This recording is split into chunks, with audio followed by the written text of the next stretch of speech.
Chronicles of Avonlea. By Lucy Maud Montgomery. Chronicle 1. The Hurrying of Ludovic. Anne Shirley was curled up on the window seat of Theodora Dix's sitting room one Saturday evening, looking dreamily afar at some fair starland beyond the hills of Sunset. Anne was visiting for a fortnight of her vacation at Echo Lodge, where Mr. and Mrs. Stephen Irving were spending the summer, and she often ran over to the old Dix homestead to chat for a while with Theodora. They had had their chat out, on this particular evening, and Anne was giving herself over to the delight of building an air castle. She leaned her shapely head, with its braided coronet of dark red hair, against the window casing, and her grey eyes were like the moonlight gleam of shadowy pools. Then she saw Ludovic speed coming down the lane. He was yet far from the house, for the Dix lane was a long one, but Ludovic could be recognized as far as he could be seen. No one else in Middle Grafton had such a tall, gently stooping, placidly moving figure. In every kink and turn of it there was an individuality all Ludovic's own. Anne roused herself from her dreams, thinking it would only be tactful to take her departure. Ludovic was courting Theodora. Everyone in Grafton knew that, or, if anyone were in ignorance of the fact, it was not because he had not had time to find out. Ludovic had been coming down that lane to see Theodora, in the same ruminating, unhastening fashion, for 15 years.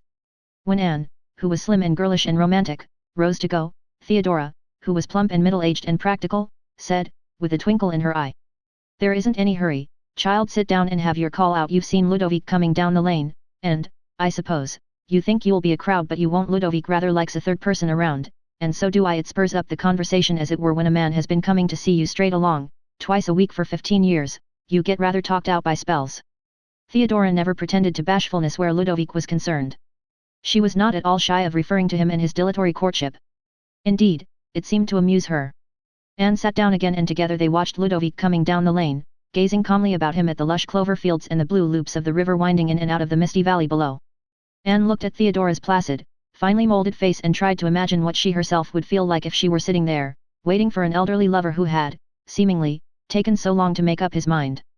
But even Anne's imagination failed her for this. Anyway, she thought, impatiently, if I wanted him I think I'd find some way of hurrying him up. Ludovic Speed, was there ever such a misfit of a name? Such a name for such a man is a delusion and a snare. Presently Ludovic got to the house, but stood so long on the doorstep in a brown study, gazing into the tangled green boskage of the cherry orchard, that Theodora finally went and opened the door before he knocked. As she brought him into the sitting room she made a comical grimace at Anne over his shoulder. Ludovic smiled pleasantly at Anne.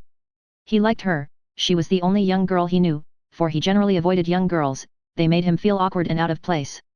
But Anne did not affect him in this fashion. She had a way of getting on with all sorts of people, and, although they had not known her very long, both Ludovic and Theodora looked upon her as an old friend. Ludovic was tall and somewhat ungainly, but his unhesitating placidity gave him the appearance of a dignity that did not otherwise pertain to him. He had a drooping, silky, brown mustache, and a little curly tuft of imperial, a fashion which was regarded as eccentric in Grafton, where men had clean-shaven chins or went full-bearded. His eyes were dreamy and pleasant, with a touch of melancholy in their blue depths. He sat down in the big bulgy old armchair that had belonged to Theodora's father. Ludovic always sat there, and Anne declared that the chair had come to look like him. The conversation soon grew animated enough. Ludovic was a good talker when he had somebody to draw him out. He was well read, and frequently surprised Anne by his shrewd comments on men and matters out in the world, of which only the faint echoes reached Deland River.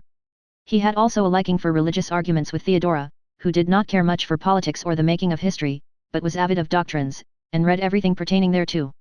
When the conversation drifted into an eddy of friendly wrangling between Ludovic and Theodora over Christian Science, Anne understood that her usefulness was ended for the time being, and that she would not be missed. "It's star time and good night time," she said, and went away quietly. But she had to stop to laugh when she was well out of sight of the house, in a green meadow bestarred with the white and gold of daisies. A wind, odor-freighted, blew daintily across it. Anne leaned against a white birch tree in the corner and laughed heartily, as she was apt to do whenever she thought of Ludovic and Theodora. To her eager youth, this courtship of theirs seemed a very amusing thing. She liked Ludovic, but allowed herself to be provoked with him. "The dear, big, irritating goose," she said aloud. "There never was such a lovable idiot before. He's just like the alligator in the old rhyme, who wouldn't go along, and wouldn't keep still, but just kept bobbing up and down." 2 evenings later, when Anne went over to the Dix place, she and Theodora drifted into a conversation about Ludovic. Theodora, who was the most industrious soul alive, and had a mania for fancy work into the bargain, was busying her smooth, plump fingers with a very elaborate Battenberg lace centerpiece. Anne was lying back in a little rocker, with her slim hands folded in her lap, watching Theodora. She realized that Theodora was very handsome, in a stately, Juno-like fashion of firm, white flesh, large, clearly chiseled outlines, and great, cowy, brown eyes. When Theodora was not smiling, she looked very imposing. Anne thought it likely that Ludovic held her in awe. "Did you and Ludovic talk about Christian Science all Saturday evening?" she asked. Theodora overflowed into a smile. "Yes, and we even quarreled over it. At least I did. Ludovic wouldn't quarrel with anyone. You have to fight air when you spar with him. I hate to square up to a person who won't hit back." "Theodora," said Anne coaxingly, "I am going to be curious and impertinent. You can snub me if you like. Why don't you and Ludovic get married?" Theodora laughed comfortably. "That's the question Grafton folks have been asking for quite a while, I reckon, and well, I'd have no objection to marrying Ludovic. That's frank enough for you, isn't it? But it's not easy to marry a man unless he asks you, and Ludovic has never asked me." "Is he too shy?" persisted Anne. Since Theodora was in the mood, she meant to sift this puzzling affair to the bottom. Theodora dropped her work and looked meditatively out over the green slopes of the summer world. "No, I don't think it is that Ludovic isn't shy. It's just his way. The Speeds are all dreadfully deliberate. They spend years thinking over a thing before they make up their minds to do it. Sometimes they get so much in the habit of thinking about it that they never get over it, like old Alder Speed, who was always talking of going to England to see his brother, but never went, though there was no earthly reason why he shouldn't. They're not lazy, you know, but they love to take their time." "And Ludovic is just an aggravated case of speedism," suggested Anne. "Exactly. He never hurried in his life. Why, he has been thinking for the last 6 years of getting his house painted. He talks it over with me every little while, and picks out the color, and there the matter stays. He's fond of me, and he means to ask me to have him sometime. The only question is, will the time ever come?" "Why don't you hurry him up?" asked Anne impatiently. Theodora went back to her stitches with another laugh. "If Ludovic could be hurried up, I'm not the one to do it. I'm too shy." "It sounds ridiculous to hear a woman of my age and inches say that, but it is true. Of course, I know it's the only way any Speed ever did make out to get married. For instance, there's a cousin of mine married to Ludovic's brother. I don't say she proposed to him out and out, but, mind you, Anne, it wasn't far from it. I couldn't do anything like that. I did try once when I realized that I was getting sere and mellow, and all the girls of my generation were going off on either hand. I tried to give Ludovic a hint, but it stuck in my throat. And now I don't mind. If I don't change Dix to Speed until I take the initiative, it will be Dix to the end of life. Ludovic doesn't realize that we are growing old, you know. He thinks we are giddy young folks yet, with plenty of time before us. That's the Speed failing. They never find out they're alive until they're dead." "You're fond of Ludovic, aren't you?" asked Anne, detecting a note of real bitterness among Theodora's paradoxes. "Laws, yes," said Theodora candidly. She did not think it worthwhile to blush over so settled a fact. "I think the world and all of Ludovic, and he certainly does need somebody to look after him. He's neglected. He looks frayed. You can see that for yourself. That old aunt of his looks after his house in some fashion, but she doesn't look after him, and he's coming now to the age when a man needs to be looked after and coddled a bit. I'm lonesome here, and Ludovic is lonesome up there, and it does seem ridiculous, doesn't it? I don't wonder that we're the standing joke of Grafton goodness. Knows, I laugh at it enough myself. I've sometimes thought that if Ludovic could be made jealous it might spur him along. But I never could flirt, and there's nobody to flirt with if I could. Everybody hereabouts looks upon me as Ludovic's property, and nobody would dream of interfering with him." "Theodora," cried Anne, "I have a plan." "Now, what are you going to do?" exclaimed Theodora. Anne told her. At first Theodora laughed and protested. In the end, she yielded somewhat doubtfully, overborne by Anne's enthusiasm. "Well, try it, then," she said, resignedly. "If Ludovic gets mad and leaves me, I'll be worse off than ever, but nothing venture, nothing win, and there is a fighting chance, I suppose. Besides, I must admit I'm tired of his dilly-dallying." Anne went back to Echo Lodge tingling with delight in her plot. She hunted up Arnold Sherman, and told him what was required of him. Arnold Sherman listened and laughed. He was an elderly widower, an intimate friend of Stephen Irving, and had come down to spend part of the summer with him and his wife in Prince Edward Island. He was handsome in a mature style, and he had a dash of mischief in him still, so that he entered readily enough into Anne's plan. It amused him to think of hurrying Ludovic Speed, and he knew that Theodora Dix could be depended on to do her part. The comedy would not be dull, whatever its outcome. The curtain rose on the first act after prayer meeting on the next Thursday night. It was bright moonlight when the people came out of church, and everybody saw it plainly. Arnold Sherman stood upon the steps close to the door, and Ludovic Speed leaned up against a corner of the graveyard fence, as he had done for years. The boys said he had worn the paint off that particular place. Ludovic knew of no reason why he should paste himself up against the church door. Theodora would come out as usual, and he would join her as she went past the corner. This was what happened. Theodora came down the steps, her stately figure outlined in its darkness against the gush of lamplight from the porch. Arnold Sherman asked her if he might see her home. Theodora took his arm calmly, and together they swept past the stupefied Ludovic, who stood helplessly gazing after them as if unable to believe his eyes. For a few moments he stood there limply, then he started down the road after his fickle lady and her new admirer. The boys and irresponsible young men crowded after, expecting some excitement, but they were disappointed. Ludovic strode on until he overtook Theodora and Arnold Sherman, and then fell meekly in behind them. Theodora hardly enjoyed her walk home, although Arnold Sherman laid himself out to be especially entertaining. Her heart yearned after Ludovic, whose shuffling footsteps she heard behind her. She feared that she had been very cruel, but she was in for it now. She steeled herself by the reflection that it was all for his own good, and she talked to Arnold Sherman as if he were the one man in the world. Poor, deserted Ludovic, following humbly behind, heard her, and if Theodora had known how bitter the cup she was holding to his lips really was, she would never have been resolute enough to present it, no matter for what ultimate good. When she and Arnold turned in at her gate, Ludovic had to stop. Theodora looked over her shoulder and saw him standing still on the road. His forlorn figure haunted her thoughts all night. If Anne had not run over the next day and bolstered up her convictions, she might have spoiled everything by prematurely relenting. Ludovic, meanwhile, stood still on the road, quite oblivious to the hoots and comments of the vastly amused small boy contingent, until Theodora and his rival disappeared from his view under the firs in the hollow of her lane. Then he turned about and went home, not with his usual leisurely amble, but with a perturbed stride which proclaimed his inward disquiet. He felt bewildered. If the world had come suddenly to an end or if the lazy, meandering Grafton River had turned about and flowed uphill, Ludovic could not have been more astonished. For 15 years he had walked home from meetings with Theodora, and now this elderly stranger, with all the glamour of the States hanging about him, had coolly walked off with her under Ludovic's very nose. Worse, most unkindest cut of all, Theodora had gone with him willingly, nay, she had evidently enjoyed his company. Ludovic felt the stirring of a righteous anger in his easy-going soul. When he reached the end of his lane, he paused at his gate, and looked at his house, set back from the lane in a crescent of birches. Even in the moonlight, its weather-worn aspect was plainly visible. He thought of the palatial residence rumor ascribed to Arnold Sherman in Boston, and stroked his chin nervously with his sunburnt fingers. Then he doubled up his fist and struck it smartly on the gate-post. "Theodora needn't think she is going to jilt me in this fashion, after keeping company with me for 15 years, he said. "I'll have something to say to it, Arnold Sherman or no Arnold Sherman, the impudence of the puppy." The next morning Ludovic drove to Carmody and engaged Joshua Pye to come and paint his house, and that evening, although he was not due till Saturday night, he went down to see Theodora. Arnold Sherman was there before him, and was actually sitting in Ludovic's own prescriptive chair. Ludovic had to deposit himself in Theodora's new wicker rocker, where he looked and felt lamentably out of place. If Theodora felt the situation to be awkward, she carried it off superbly. She had never looked handsomer, and Ludovic perceived that she wore her second-best silk dress. He wondered miserably if she had donned it in expectation of his rival's call. She had never put on silk dresses for him.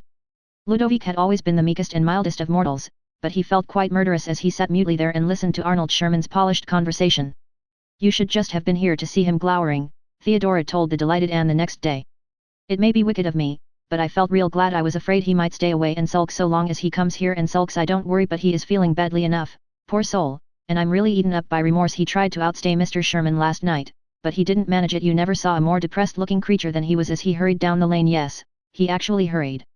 The following Sunday evening Arnold Sherman walked to church with Theodora, and sat with her.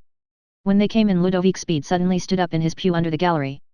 He sat down again at once, but everybody in view had seen him, and that night folks in all the length and breadth of Grafton River discussed the dramatic occurrence with keen enjoyment. "Yes," he jumped right up as if he was pulled on his feet, "while the minister was reading the chapter," said his cousin, Lorella Speed, who had been in church, to her sister, who had not. His face was as white as a sheet, and his eyes were just glaring out of his head. "I never felt so thrilled, I declare. I almost expected him to fly at them then and there, but he just gave a sort of gasp and sat down again. I don't know whether Theodora Dix saw him or not. She looked as cool and unconcerned as you please." Theodora had not seen Ludovic, but if she looked cool and unconcerned, her appearance belied her, for she felt miserably flustered. She could not prevent Arnold Sherman coming to church with her, but it seemed to her like going too far. People did not go to church and sit together in Grafton unless they were the next thing to being engaged. What if this filled Ludovic with the narcotic of despair instead of wakening him up? She sat through the service in misery and heard not one word of the sermon. But Ludovic's spectacular performances were not yet over. The Speeds might be hard to get started, but once they were started their momentum was irresistible. When Theodora and Mr. Sherman came out, Ludovic was waiting on the steps. He stood up straight and stern, with his head thrown back and his shoulders squared. There was open defiance in the look he cast on his rival, and masterfulness in the mere touch of the hand he laid on Theodora's arm. "May I see you home, Miss Dix?" his words said. His tone said, "I am going to see you home whether or no." Theodora, with a deprecating look at Arnold Sherman, took his arm, and Ludovic marched her across the green amid a silence which the very horses tied to the storm fence seemed to share. For Ludovic 'twas a crowded hour of glorious life. Anne walked all the way over from Avonlea the next day to hear the news. Theodora smiled consciously. Yes, it is really settled at last, and coming home last night Ludovic asked me plump and plain to marry him, Sunday and all as it was it's to be right away, for Ludovic won't be put off a week longer than necessary. So Ludovic's speed has been hurried up to some purpose at last, said Mr. Sherman, when Anne called in at Echo Lodge, brimful with her news. And you are delighted, of course, and my poor pride must be the scapegoat. I shall always be remembered in Grafton as the man from Boston who wanted Theodora Dix and couldn't get her. But that won't be true, you know, said Anne comfortingly. Arnold Sherman thought of Theodora's ripe beauty, and the mellow companionableness she had revealed in their brief intercourse. I'm not perfectly sure of that, he said, with a half-sigh. Chronicle 2. Old Lady Lloyd. Chapter 1. The May Chapter. Spencervale gossip always said that Old Lady Lloyd was rich and mean and proud. Gossip, as usual, was 1/3 right and 2/3 wrong. Old Lady Lloyd was neither rich nor mean, in reality she was pitifully poor, so poor that Crooked Jack Spencer, who dug her garden and chopped her wood for her, was opulent by contrast, for he, at least, never lacked 3 meals a day, and the old lady could sometimes achieve no more than 1. But she was very proud, so proud that she would have died rather than let the Spencervale people, among whom she had queened it in her youth, suspect how poor she was and to what straits was sometimes reduced. She much preferred to have them think her miserly and odd, a queer old recluse who never went anywhere, even to church, and who paid the smallest subscription to the minister's salary of anyone in the congregation. And her just rolling in wealth, they said indignantly. Well, she didn't get her miserly ways from her parents. They were real generous and neighborly. There never was a finer gentleman than old Dr. Lloyd. He was always doing kindnesses to everybody, and he had a way of doing them that made you feel as if you was doing the favor, not him. Well, let old Lady Lloyd keep herself and her money to herself if she wants to. If she doesn't want our company, she doesn't have to suffer it, that's all. Reckon she isn't none too happy for all her money and pride. No, the old lady was none too happy, that was unfortunately true. It is not easy to be happy when your life is eaten up with loneliness and emptiness on the spiritual side, and when, on the material side, all you have between you and starvation is the little money your hens bring you in. The old lady lived away back at the old Lloyd place, as it was always called. It was a quaint, low-eaved house, with big chimneys and square windows and with spruces growing thickly all around it. The old lady lived there all alone, and there were weeks at a time when she never saw a human being except Crooked Jack. What the old lady did with herself and how she put in her time was a puzzle the Spencervale people could not solve. The children believed she amused herself counting the gold in the big black box under her bed.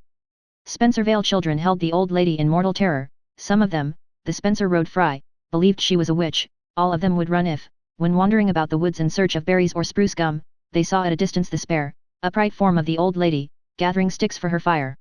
Mary Moore was the only one who was quite sure she was not a witch.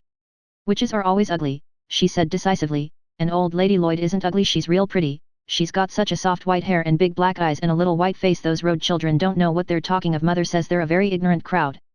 Well, she doesn't ever go to church, and she mutters and talks to herself all the time. She's picking up sticks, maintained Jimmy Kimball stoutly. The old lady talked to herself because she was really very fond of company and conversation.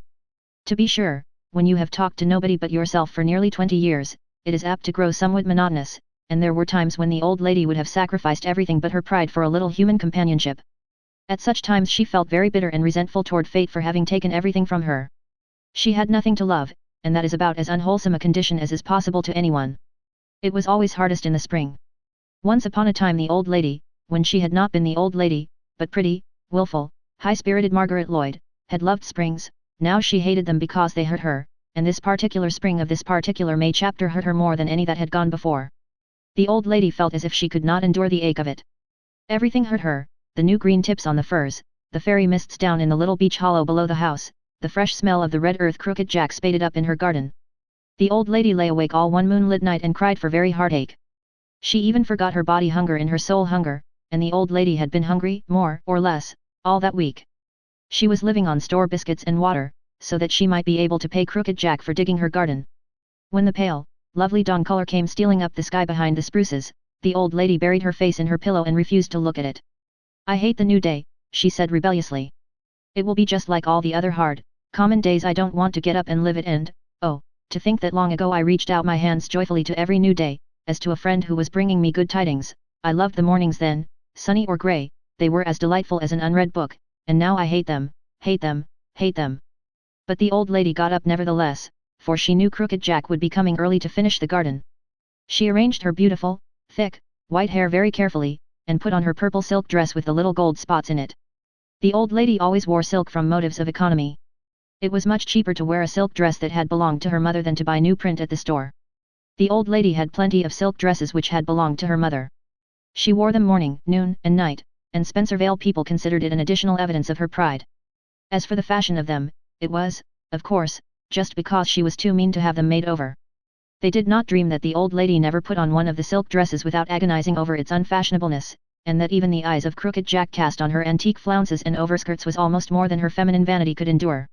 In spite of the fact that the old lady had not welcomed the new day, its beauty charmed her when she went out for a walk after her dinner, or, rather, after her midday biscuit.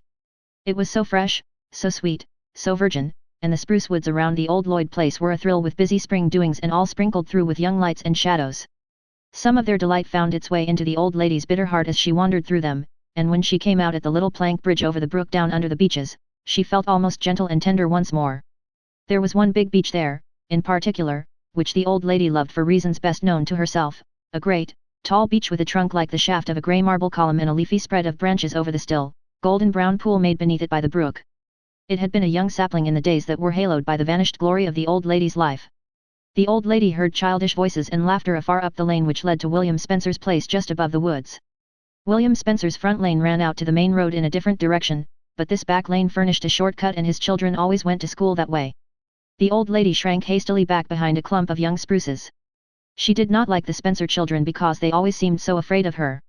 Through the spruce screen she could see them coming gaily down the lane, the two older ones in front, the twins behind, clinging to the hands of a tall, slim, young girl, the new music teacher, probably. The old lady had heard from the egg peddler that she was going to board at William Spencer's, but she had not heard her name. She looked at her with some curiosity as they drew near, and then, all at once, the old lady's heart gave a great bound and began to beat as it had not beaten for years, while her breath came quickly and she trembled violently. Who could this girl be? Under the new music teacher's straw hat were masses of fine chestnut hair of the very shade and wave that the old lady remembered on another head in vanished years. From under those waves looked large, violet blue eyes with very black lashes and brows, and the old lady knew those eyes as well as she knew her own, and the new music teacher's face, with all its beauty of delicate outline and dainty coloring and glad, buoyant youth, was a face from the old lady's past, a perfect resemblance in every respect save one. The face which the old lady remembered had been weak, with all its charm, but this girl's face possessed a fine, dominant strength compact of sweetness and womanliness. As she passed by the old lady's hiding place she laughed at something one of the children said, and oh, but the old lady knew that laughter well. She had heard it before under that very beech tree. She watched them until they disappeared over the wooded hill beyond the bridge, and then she went back home as if she walked in a dream. Crooked Jack was delving vigorously in the garden. Ordinarily the old lady did not talk much with Crooked Jack, for she disliked his weakness for gossip, but now she went into the garden, a stately old figure in her purple, gold-spotted silk, with the sunshine gleaming on her white hair. Crooked Jack had seen her go out and had remarked to himself that the old lady was losing ground. She was pale and peaked-looking. He now concluded that he had been mistaken. The old lady's cheeks were pink and her eyes shining. Somewhere in her walk she had shed 10 years at least. Crooked Jack leaned on his spade and decided that there weren't many finer-looking women anywhere than old Lady Lloyd. Pity she was such an old miser. Mr. Spencer, said the old lady graciously, she always spoke very graciously to her inferiors when she talked to them at all, can you tell me the name of the new music teacher who is boarding at Mr. William Spencer's? Sylvia Gray, said Crooked Jack. The old lady's heart gave another great bound. But she had known it, she had known that girl with Leslie Gray's hair and eyes and laugh must be Leslie Gray's daughter. Crooked Jack spat on his hand and resumed his work, but his tongue went faster than his spade, and the old lady listened greedily. For the first time she enjoyed and blessed Crooked Jack's garrulity and gossip. Every word he uttered was as an apple of gold in a picture of silver to her. He had been working at William Spencer's the day the new music teacher had come, and what Crooked Jack couldn't find out about any person in one whole day, at least as far as outward life went, was hardly worth finding out. Next to discovering things did he love telling them, and it would be hard to say which enjoyed that ensuing half-hour more, Crooked Jack or the old lady. Crooked Jack's account, boiled down, amounted to this: both Miss Gray's parents had died when she was a baby, she had been brought up by an aunt, she was very poor and very ambitious. Wants a musical education, finished up Crooked Jack, and, by jingo, she orter have it, for anything like the voice of her I never heard. She sung for us that evening after supper and I thought 'twas an angel singing. It just went through me like a shaft. Oh light, the Spencer young ones are crazy over her already. She's got 20 pupils around here and in Grafton and Avonlea. When the old lady had found out everything Crooked Jack could tell her, she went into the house and sat down by the window of her little sitting room to think it all over. She was tingling from head to foot with excitement. Leslie's daughter. This old lady had had her romance once. Long ago, 40 years ago, she had been engaged to Leslie Gray, a young college student who taught in Spencervale for the summer term one year, the golden summer of Margaret Lloyd's life. Leslie had been a shy, dreamy, handsome fellow with literary ambitions, which, as he and Margaret both firmly believed, would one day bring him fame and fortune. Then there had been a foolish, bitter quarrel at the end of that golden summer. Leslie had gone away in anger, afterwards he had written, but Margaret Lloyd, still in the grasp of her pride and resentment, had sent a harsh answer. No more letters came, Leslie Gray never returned, and one day Margaret wakened to the realization that she had put love out of her life forever. She knew it would never be hers again, and from that moment her feet were turned from youth to walk down the valley of shadow to a lonely, eccentric age.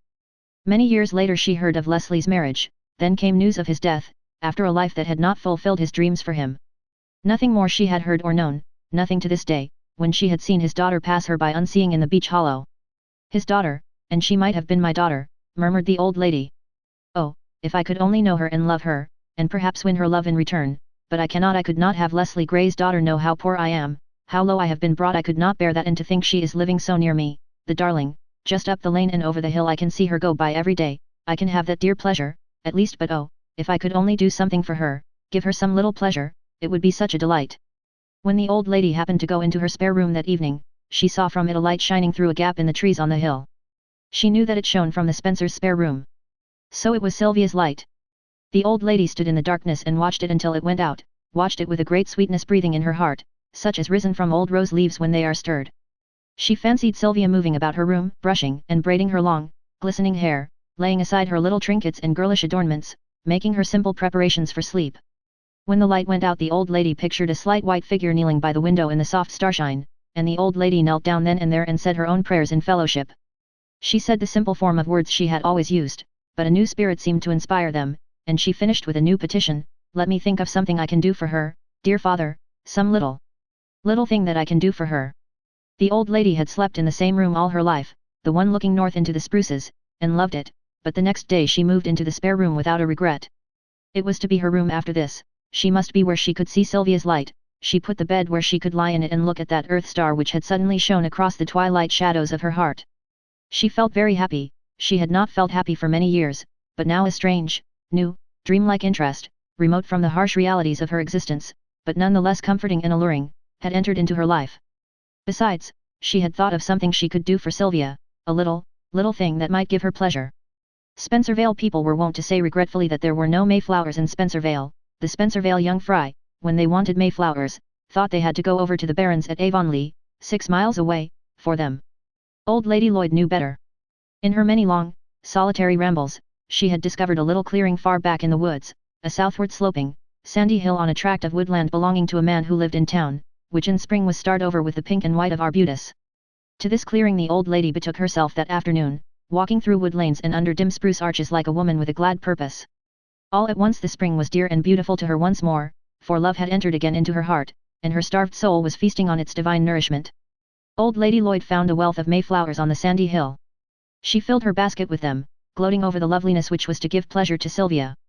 When she got home she wrote on a slip of paper: for Sylvia it was not likely anyone in Spencervale would know her handwriting, but, to make sure, she disguised it, writing in round, big letters like a child's.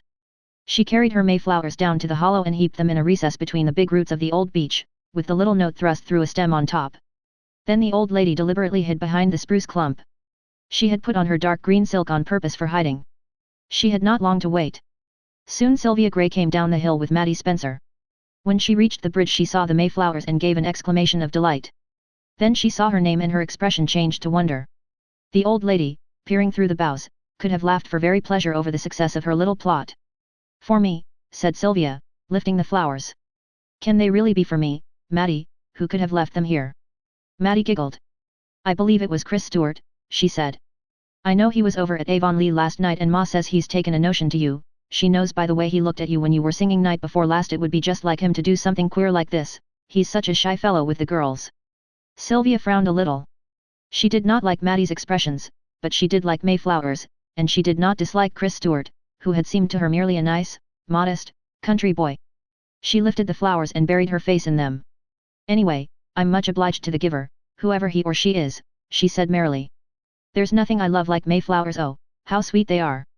When they had passed, the old lady emerged from her lurking place, flushed with triumph. It did not vex her that Sylvia should think Chris Stewart had given her the flowers, nay, it was all the better, since she would be the less likely to suspect the real donor. The main thing was that Sylvia should have the delight of them. That quite satisfied the old lady, who went back to her lonely house with the cockles of her heart all in a glow. It soon was a matter of gossip in Spencervale that Chris Stewart was leaving Mayflowers at the beach hollow for the music teacher every other day. Chris himself denied it, but he was not believed. Firstly, there were no Mayflowers in Spencervale. Secondly, Chris had to go to Carmody every other day to haul milk to the butter factory, and Mayflowers grew in Carmody, and, thirdly, the Stewarts always had a romantic streak in them. Was not that enough circumstantial evidence for anybody? As for Sylvia, she did not mind if Chris had a boyish admiration for her and expressed it thus delicately. She thought it very nice of him, indeed, when he did not vex her with any other advances, and she was quite content to enjoy his Mayflowers. Old Lady Lloyd heard all the gossip about it from the egg peddler, and listened to him with laughter glimmering far down in her eyes. The egg peddler went away and vowed he'd never seen the old lady so spry as she was this spring. She seemed real interested in the young folks' doings. The old lady kept her secret and grew young in it. She walked back to the Mayflower Hill as long as the Mayflowers lasted, and she always hid in the spruces to see Sylvia Grey go by. Every day she loved her more, and yearned after her more deeply. All the long repressed tenderness of her nature overflowed to this girl who was unconscious of it. She was proud of Sylvia's grace and beauty, and sweetness of voice and laughter. She began to like the Spencer children because they worshipped Sylvia. She envied Mrs. Spencer because the latter could minister to Sylvia's needs. Even the egg peddler seemed a delightful person because he brought news of Sylvia, her social popularity, her professional success, the love and admiration she had won already. The old lady never dreamed of revealing herself to Sylvia. That, in her poverty, was not to be thought of for a moment. It would have been very sweet to know her, sweet to have her come to the old house, sweet to talk to her, to enter into her life. But it might not be. The old lady's pride was still far stronger than her love. It was the one thing she had never sacrificed and never, so she believed, could sacrifice. Chapter 2. The June chapter. There were no Mayflowers in June, but now the old lady's garden was full of blossoms, and every morning Sylvia found a bouquet of them by the beach, the perfumed ivory of white narcissus, the flame of tulips, the fairy branches of bleeding heart, the pink and snow of little, thorny, single, sweet-breathed early roses. The old lady had no fear of discovery, for the flowers that grew in her garden grew in every other Spencervale garden as well, including the Stewart garden. Chris Stewart, when he was teased about the music teacher, merely smiled and held his peace. Chris knew perfectly well who was the real giver of those flowers. He had made it his business to find out when the Mayflower gossip started. But since it was evident old Lady Lloyd did not wish it to be known, Chris told no one. Chris had always liked old Lady Lloyd ever since the day, 10 years before, when she had found him crying in the woods with a cut foot and had taken him into her house, and bathed and bound the wound. And given him 10 cents to buy candy at the store. The old lady went without supper that night because of it, but Chris never knew that. The old lady thought it a most beautiful June. She no longer hated the new days, on the contrary, she welcomed them. Every day is an uncommon day now, she said jubilantly to herself, for did not almost every day bring her a glimpse of Sylvia? Even on rainy days the old lady gallantly braved rheumatism to hide behind her clump of dripping spruces and watch Sylvia pass. The only days she could not see her were Sundays, and no Sundays had ever seemed so long to old Lady Lloyd as those June Sundays did. One day the egg peddler had news for her. The music teacher is going to sing a solo for a collection piece tomorrow, he told her. The old lady's black eyes flashed with interest. I didn't know Miss Grey was a member of the choir, she said. June 2 Sundays ago I tell you, our music is something worth listening to now the church'll be packed tomorrow, I reckon, her name's gone all over the country for singing you ought to come and hear it, Miss Lloyd. The peddler said this out of bravado, merely to show he wasn't scared of the old lady, for all her grand airs. The old lady made no answer, and he thought he had offended her. He went away, wishing he hadn't said it. Had he but known it, the old lady had forgotten the existence of all and any egg peddlers. He had blotted himself and his insignificance out of her consciousness by his last sentence. All her thoughts, feelings and wishes were submerged in a very whirlpool of desire to hear Sylvia sing that solo. She went into the house in a tumult and tried to conquer that desire. She could not do it, even thought she summoned all her pride to her aid. Pride said, "You will have to go to church to hear her. You haven't fit clothes to go to church, and think what a figure you will make before them all." But, for the first time, A more insistent voice than pride spoke to her soul, and, for the first time, the old lady listened to it. It was too true that she had never gone to church since the day on which she had to begin wearing her mother's silk dresses. The old lady herself thought that this was very wicked, and she tried to atone by keeping Sunday very strictly, and always having a little service of her own, morning and evening. She sang 3 hymns in her cracked voice, prayed aloud, and read a sermon. But she could not bring herself to go to church in her out-of-date clothes, she, who had once set the fashions in Spencervale, and the longer she stayed away, the more impossible it seemed that she should ever again go. Now the impossible had become, not only possible, but insistent. She must go to church and hear Sylvia sing, no matter how ridiculous she appeared, no matter how people talked and laughed at her. Spencervale congregation had a mild sensation the next afternoon. Just before the opening of service, old Lady Lloyd walked up the aisle and sat down in the long unoccupied Lloyd pew, in front of the pulpit. The old lady's very soul was writhing within her. She recalled the reflection she had seen in her mirror before she left, the old black silk in the mode of 30 years agone and the queer little bonnet of shirred black satin. She thought how absurd she must look in the eyes of her world. As a matter of fact, she did not look in the least absurd. Some women might have, but the old lady's stately distinction of carriage and figure was so subtly commanding that it did away with the consideration of garmenting altogether. The old lady did not know this. But she did know that Mrs. Kimball, the storekeeper's wife, presently rustled into the next pew in the very latest fashion of fabric and mode. She and Mrs. Kimball were the same age, and there had been a time when the latter had been content to imitate Margaret Lloyd's costumes at a humble distance. But the storekeeper had proposed, and things were changed now, and there sat poor old Lady Lloyd, feeling the change bitterly, and half wishing she had not come to church at all. Then all at once the angel of love touched these foolish thoughts, born of vanity and morbid pride, and they melted away as if they had never been. Sylvia Grey had come into the choir, and was sitting just where the afternoon sunshine fell over her beautiful hair like a halo. The old lady looked at her in a rapture of satisfied longing, and thenceforth the service was blessed to her, as anything is blessed which comes through the medium of unselfish love, whether human or divine. Nay, are they not one and the same, differing in degree only, not in kind? The old lady had never had such a good, satisfying look at Sylvia before. All her former glimpses had been stolen and fleeting. Now she sat and gazed upon her to her hungry heart's content, lingering delightedly over every little charm and loveliness, the way Sylvia's shining hair rippled back from her forehead, the sweet little trick she had of dropping quickly her long-lashed eyelids when she encountered too bold or curious a glance, and the slender, beautifully modelled hands, so like Leslie Gray's hands, that held her hymn book. She was dressed very plainly in a black skirt and a white shirtwaist, but none of the other girls in the choir, with all their fine feathers, could hold a candle to her, as the egg peddler said to his wife, going home from church. The old lady listened to the opening hymns with keen pleasure. Sylvia's voice thrilled through and dominated them all. But when the ushers got up to take the collection, an undercurrent of subdued excitement flowed over the congregation. Sylvia rose and came forward to Janet Moore's side at the organ. The next moment her beautiful voice soared through the building like the very soul of melody, true, clear, powerful, sweet. Nobody in Spencervale had ever listened to such a voice, except old Lady Lloyd herself, who, in her youth, had heard enough good singing to enable her to be a tolerable judge of it. She realized instantly that this girl of her heart had a great gift, a gift that would someday bring her fame and fortune, if it could be duly trained and developed. "Oh, I'm so glad I came to church," thought old Lady Lloyd. When the solo was ended, the old lady's conscience compelled her to drag her eyes and thoughts from Sylvia, and fasten them on the minister, who had been flattering himself all through the opening portion of the service that old Lady Lloyd had come to church on his account. He was newly settled, having been in charge of the Spencervale congregation only a few months. He was a clever little fellow, and he honestly thought it was the fame of his preaching that had brought old Lady Lloyd out to church. When the service was over, all the old lady's neighbors came to speak to her, with kindly smile and handshake. They thought they ought to encourage her, now that she had made a start in the right direction. The old lady liked their cordiality, and liked it none the less because she detected in it the same unconscious respect and deference she had been wont to receive in the old days, a respect and deference which her personality compelled from all who approached her. The old lady was surprised to find that she could command it still, in defiance of unfashionable bonnet and ancient attire. Janet Moore and Sylvia Grey walked home from church together. "Did you see old Lady Lloyd out today?" asked Janet. "I was amazed when she walked in. She has never been to church in my recollection. What a quaint old figure she is. She's very rich, you know, but she wears her mother's old clothes and never gets a new thing. Some people think she is mean, but," concluded Janet charitably, "I believe it is simply eccentricity." "I felt that was Miss Lloyd as soon as I saw her, although I had never seen her before," said Sylvia dreamily. "I have been wishing to see her, for a certain reason. She has a very striking face. I should like to meet her, to know her." "I don't think it's likely you ever will," said Janet carelessly. "She doesn't like young people and she never goes anywhere. I don't think I'd like to know her. I'd be afraid of her. She has such stately ways and such strange, piercing eyes." I shouldn't be afraid of her, said Sylvia to herself, as she turned into the Spencer lane. But I don't expect I'll ever become acquainted with her. If she knew who I am, I suppose she would dislike me. I suppose she never suspects that I am Leslie Gray's daughter.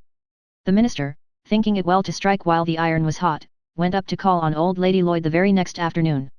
He went in fear and trembling, for he had heard things about old Lady Lloyd, but she made herself so agreeable in her high-bred fashion that he was delighted, and told his wife when he went home that Spencervale people didn't understand Miss Lloyd. This was perfectly true, but it is by no means certain that the minister understood her either. He made only one mistake in tact, but, as the old lady did not snub him for it, he never knew he made it. When he was leaving he said, I hope we shall see you at church next Sunday, Miss Lloyd. Indeed, you will, said the old lady emphatically. Chapter 3. The July Chapter. The first day of July Sylvia found a little birch bark boat full of strawberries at the beach in the hollow. They were the earliest of the season, the old lady had found them in one of her secret haunts. They would have been a toothsome addition to the old lady's own slender bill of fare, but she never thought of eating them. She got far more pleasure out of the thought of Sylvia's enjoying them for her tea. Thereafter the strawberries alternated with the flowers as long as they lasted, and then came blueberries and raspberries. The blueberries grew far away and the old lady had many a tramp after them. Sometimes her bones ached at night because of it, but what cared the old lady for that? Bone ache is easier to endure than soul ache, and the old lady's soul had stopped aching for the first time in many years. It was being nourished with heavenly manna. One evening Crooked Jack came up to fix something that had gone wrong with the old lady's well. The old lady wandered affably out to him, for she knew he had been working at the Spencers all day, and there might be crumbs of information about Sylvia to be picked up.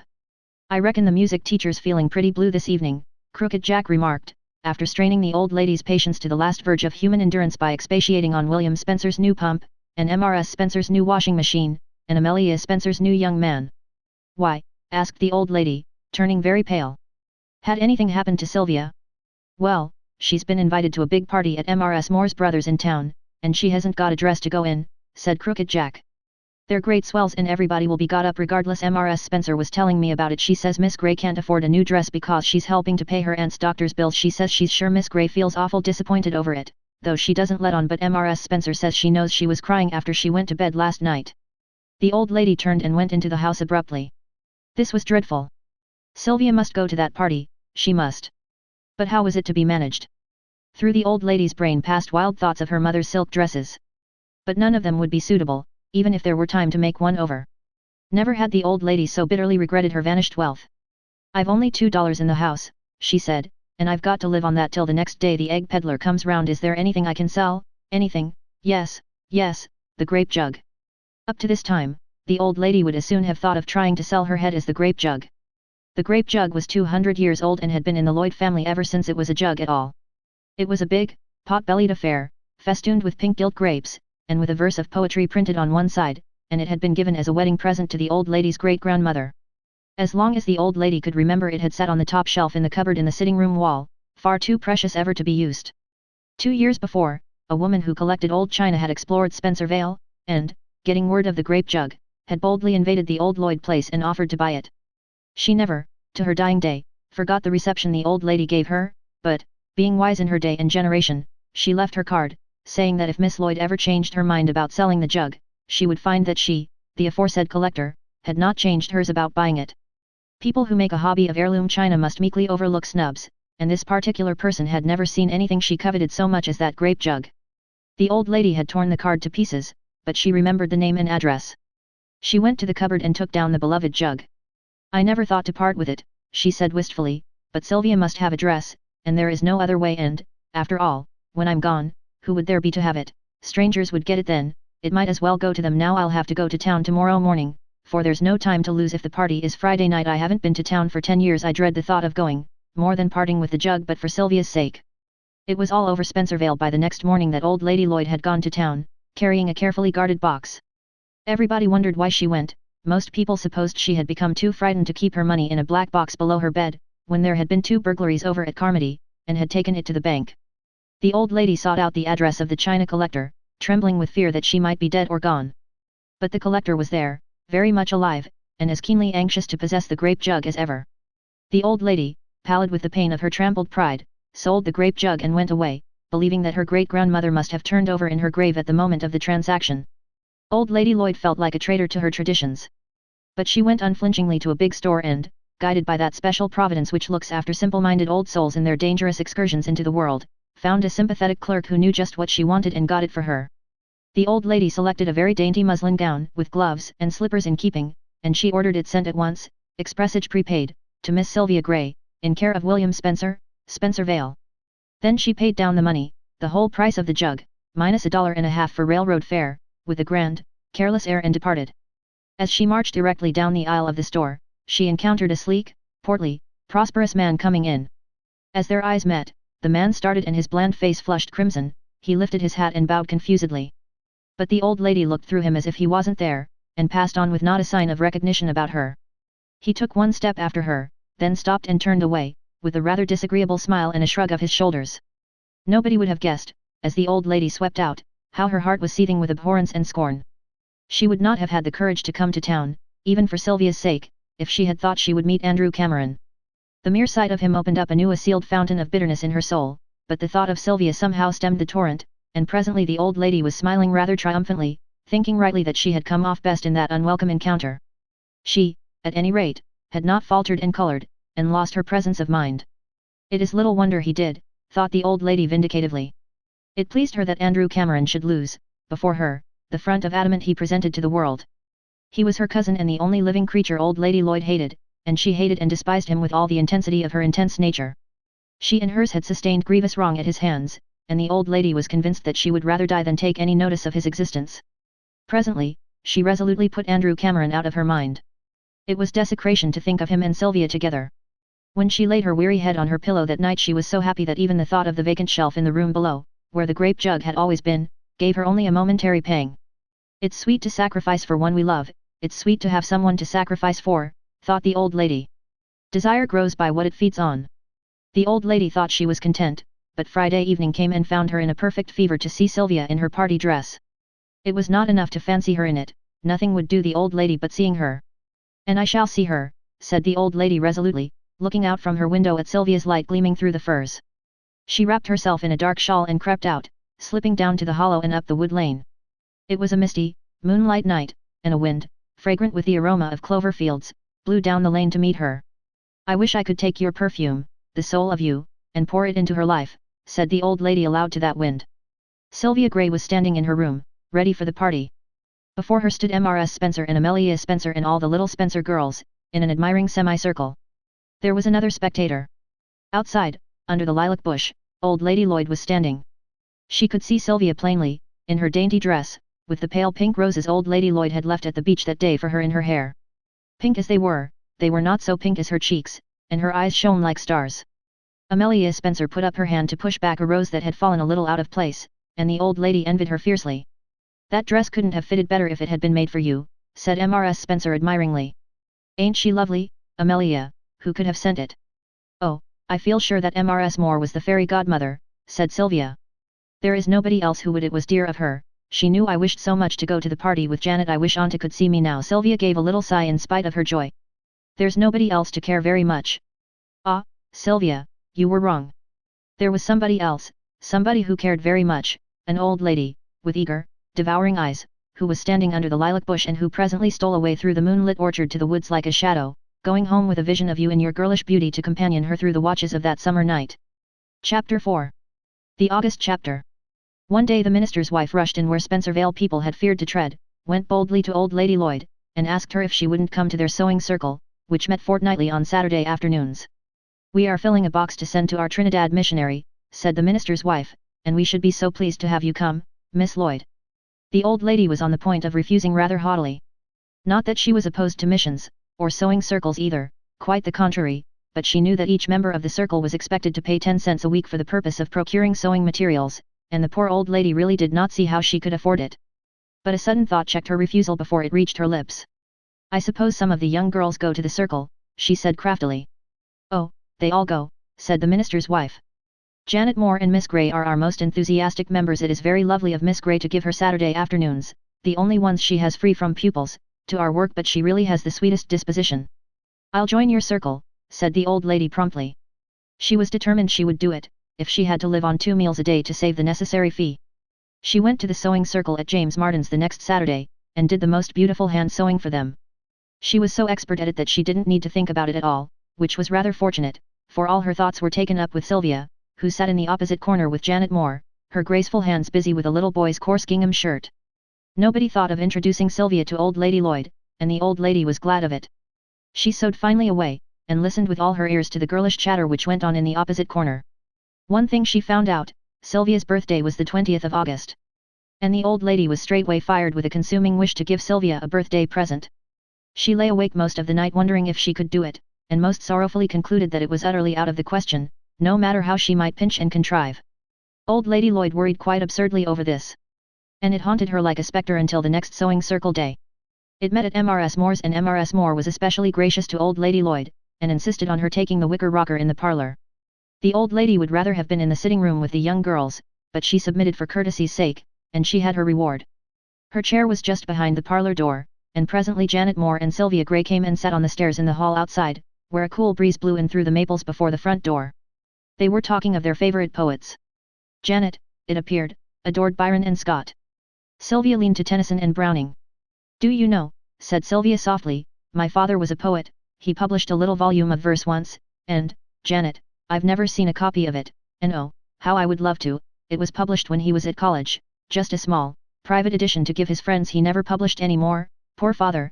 I think life disappointed him, but I have such a longing to see that little book of his verse. I haven't a scrap of his writings. If I had, it would seem as if I possessed something of him, of his heart, his soul, his inner life. He would be something more than a mere name to me." "Didn't he have a copy of his own? Didn't your mother have one?" asked Janet. "Mother hadn't. She died when I was born, you know, but Auntie says there was no copy of father's poems among mother's books. Mother didn't care for poetry, Auntie says. Auntie doesn't either. Father went to Europe after mother died, and he died there the next year. Nothing that he had with him was ever sent home to us. He had sold most of his books before he went, but he gave a few of his favorite ones to Auntie to keep for me. His book wasn't among them. I don't suppose I shall ever find a copy. But I should be so delighted if I only could." When the old lady got home, she took from her top bureau drawer an inlaid box of sandalwood. It held a little, slim, limp volume, wrapped in tissue paper, the old lady's most treasured possession. On the fly-leaf was written, "To Margaret, with the author's love." The old lady turned the yellow leaves with trembling fingers and, through eyes brimming with tears, read the verses, although she had known them all by heart for years. She meant to give the book to Sylvia for a birthday present, one of the most precious gifts ever given, if the value of gifts is gauged by the measure of self-sacrifice involved. In that little book was immortal love, old laughter, old tears, old beauty which had bloomed like a rose years ago, holding still its sweetness like old rose leaves. She removed the telltale fly-leaf, and late on the night before Sylvia's birthday, the old lady crept, under cover of the darkness, through byways and across fields, as if bent on some nefarious expedition, to the little Spencervale store where the post office was kept. She slipped the thin parcel through the slit in the door, and then stole home again, feeling a strange sense of loss and loneliness. It was as if she had given away the last link between herself and her youth. But she did not regret it. It would give Sylvia pleasure, and that had come to be the overmastering passion of the old lady's heart. The next night the light in Sylvia's room burned very late, and the old lady watched it triumphantly, knowing the meaning of it. Sylvia was reading her father's poems, and the old lady in her darkness read them too, murmuring the lines over and over to herself. After all, giving away the book had not mattered so very much. She had the soul of it still, and the fly-leaf with the name, in Leslie's writing, by which nobody ever called her now. The old lady was sitting on the Marshall sofa the next sewing circle afternoon when Sylvia Grey came and sat down beside her. The old lady's hands trembled a little, and one side of a handkerchief, which was afterwards given as a Christmas present to a little olive-skinned coolie in Trinidad, was not quite so exquisitely done as the other three sides. Sylvia at first talked of the circle, and Mrs. Marshall's dahlias, and the old lady was in the seventh heaven of delight, though she took care not to show it, and was even a little more stately and finely mannered than usual. When she asked Sylvia how she liked living in Spencervale, Sylvia said, "Very much. Everybody is so kind to me. Besides," Sylvia lowered her voice so that nobody but the old lady could hear it, "I have a fairy godmother here who does the most beautiful and wonderful things for me." Sylvia, being a girl of fine instincts, did not look at old Lady Lloyd as she said this. But she would not have seen anything if she had looked. The old lady was not a Lloyd for nothing. "How very interesting," she said, indifferently. "Isn't it? I am so grateful to her, and I have wished so much she might know how much pleasure she has given me. I have found lovely flowers and delicious berries on my path all summer. I feel sure she sent me my party dress, but the dearest gift came last week on my birthday, a little volume of my father's poems. I can't express what I felt on receiving them, but I long to meet my fairy godmother and thank her. Quite a fascinating mystery, isn't it? Have you really no idea who she is?" The old lady asked this dangerous question with marked success.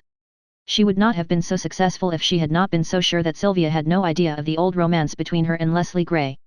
As it was, she had a comfortable conviction that she herself was the very last person Sylvia would be likely to suspect. Sylvia hesitated for an almost unnoticeable moment. Then she said, "I haven't tried to find out, because I don't think she wants me to know at first. Of course, in the matter of the flowers and dress, I did try to solve the mystery, but, since I received the book, I became convinced that it was my fairy godmother who was doing it all, and I have respected her wish for concealment and always shall. Perhaps someday she will reveal herself to me. I hope so, at least." "I wouldn't hope it," said the old lady discouragingly. "Fairy godmothers, at least, in all the fairy tales I ever read, are somewhat apt to be queer, crochet people, much more agreeable when wrapped up in mystery than when met face to face. I'm convinced that mine is the very opposite, and that the better I became acquainted with her, the more charming a personage I should find her," said Sylvia gaily. Mrs. Marshall came up at this juncture and entreated Miss Gray to sing for them. Miss Gray consenting sweetly, the old lady was left alone and was rather glad of it. She enjoyed her conversation with Sylvia much more in thinking it over after she got home than while it was taking place. When an old lady has a guilty conscience, it is apt to make her nervous and distract her thoughts from immediate pleasure. She wondered a little uneasily if Sylvia really did suspect her. Then she concluded that it was out of the question.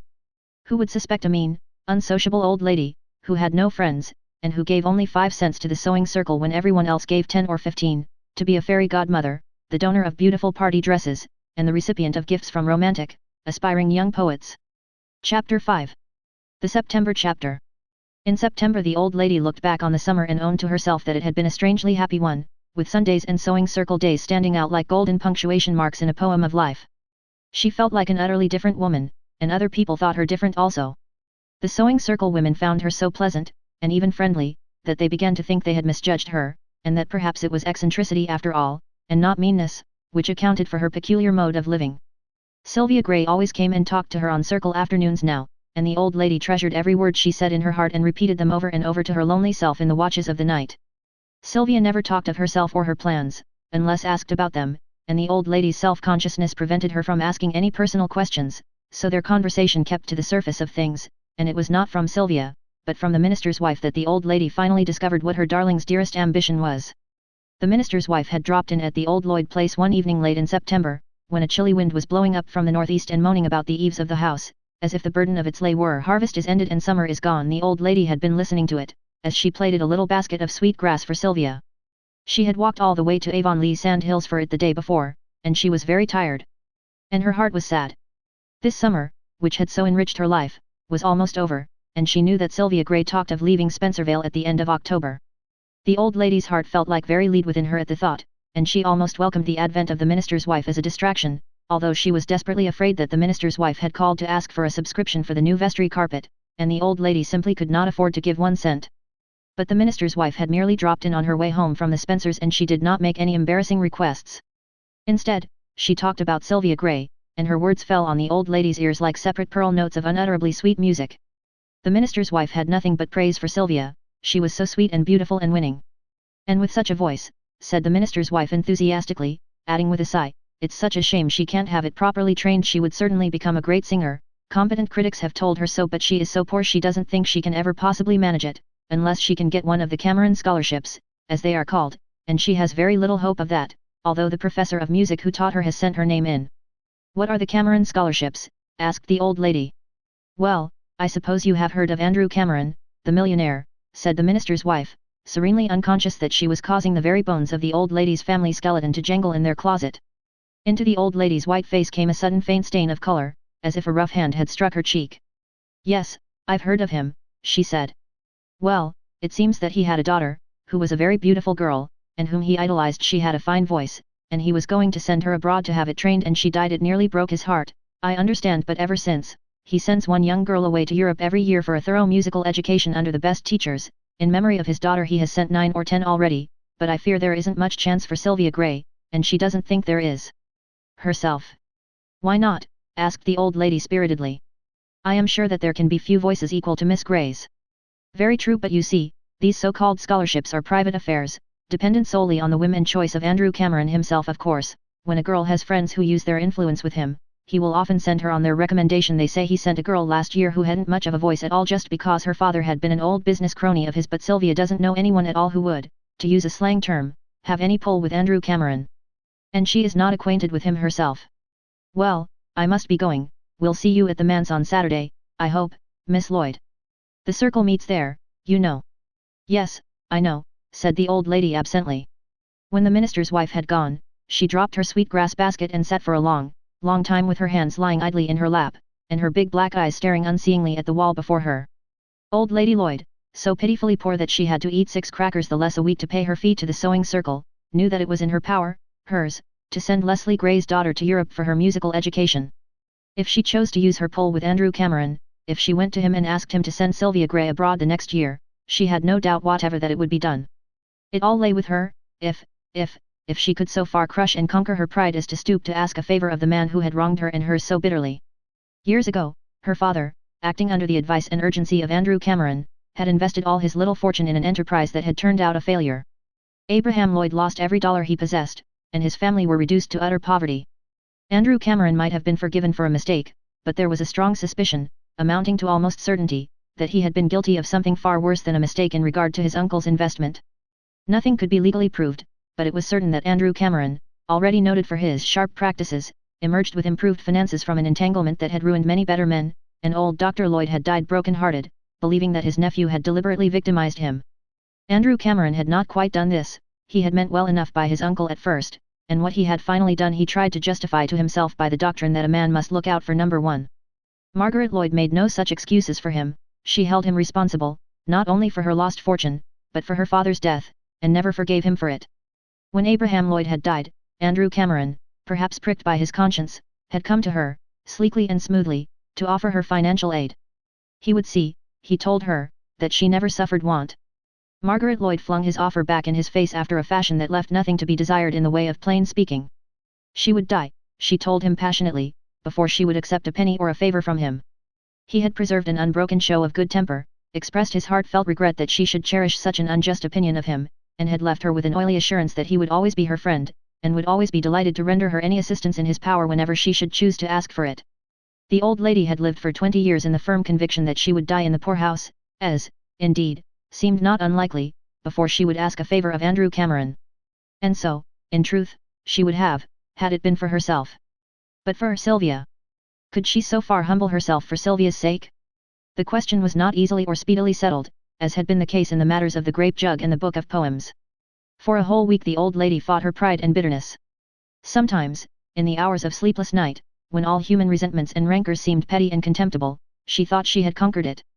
But in the daytime, with the picture of her father looking down at her from the wall, and the rustle of her unfashionable dresses, worn because of Andrew Cameron's double-dealing, in her ears, it got the better of her again.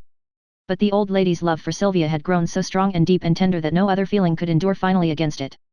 Love is a great miracle worker, and never had its power been more strongly made manifest than on the cold, dull autumn morning when the old lady walked to Bright River Railway Station and took the train to Charlottetown, bent on an errand the very thought of which turned her soul sick within her. The station master who sold her ticket thought old Lady Lloyd looked uncommonly white and peaked, as if she hadn't slept a wink or eaten a bite for a week, he told his wife at dinner time. Guess there's something wrong in her business affairs, this is the second time she's gone to town this summer. When the old lady reached the town, she ate her slender little lunch and then walked out to the suburb where the Cameron factories and warehouses were. It was a long walk for her, but she could not afford to drive. She felt very tired when she was shown into the shining, luxurious office where Andrew Cameron sat at his desk. After the first startled glance of surprise, he came forward beamingly, with outstretched hand. "Why, Cousin Margaret, this is a pleasant surprise. Sit down, allow me, this is a much more comfortable chair. Did you come in this morning, and how is everybody out in Spencervale?" The old lady had flushed at his first words. To hear the name by which her father and mother and lover had called her on Andrew Cameron's lips seemed like profanation. But, she told herself, the time was past for squeamishness. If she could ask a favor of Andrew Cameron, she could bear lesser pangs. For Sylvia's sake she shook hands with him, for Sylvia's sake she sat down in the chair he offered. But for no living human being's sake could this determined old lady infuse any cordiality into her manner or her words. She went straight to the point with Lloyd simplicity. "I have come to ask a favor of you," she said, looking him in the eye, not at all humbly or meekly, as became a suppliant, but challengingly and defiantly, as if she dared him to refuse. Delighted to hear it, Cousin Margaret. Never was anything so bland and gracious as his tone. "Anything I can do for you I shall be only too pleased to do. I am afraid you have looked upon me as an enemy, Margaret, and I assure you I have felt your injustice keenly. I realize that some appearances were against me, but..." The old lady lifted her hand and stemmed his eloquence by that one gesture. I did not come here to discuss that matter, she said. We will not refer to the past, if you please. I came to ask a favor, not for myself, but for a very dear young friend of mine, a Miss Grey, who has a remarkably fine voice which she wishes to have trained. She is poor, so I came to ask you if you would give her one of your musical scholarships. I understand her name has already been suggested to you, with a recommendation from her teacher. I do not know what he has said of her voice, but I do know he could hardly overrate it. If you send her abroad for training, you will not make any mistake. The old lady stopped talking. She felt sure Andrew Cameron would grant her request, but she did hope he would grant it rather rudely or unwillingly. She could accept the favor so much more easily if it were flung to her like a bone to a dog. But not a bit of it. Andrew Cameron was suaver than ever.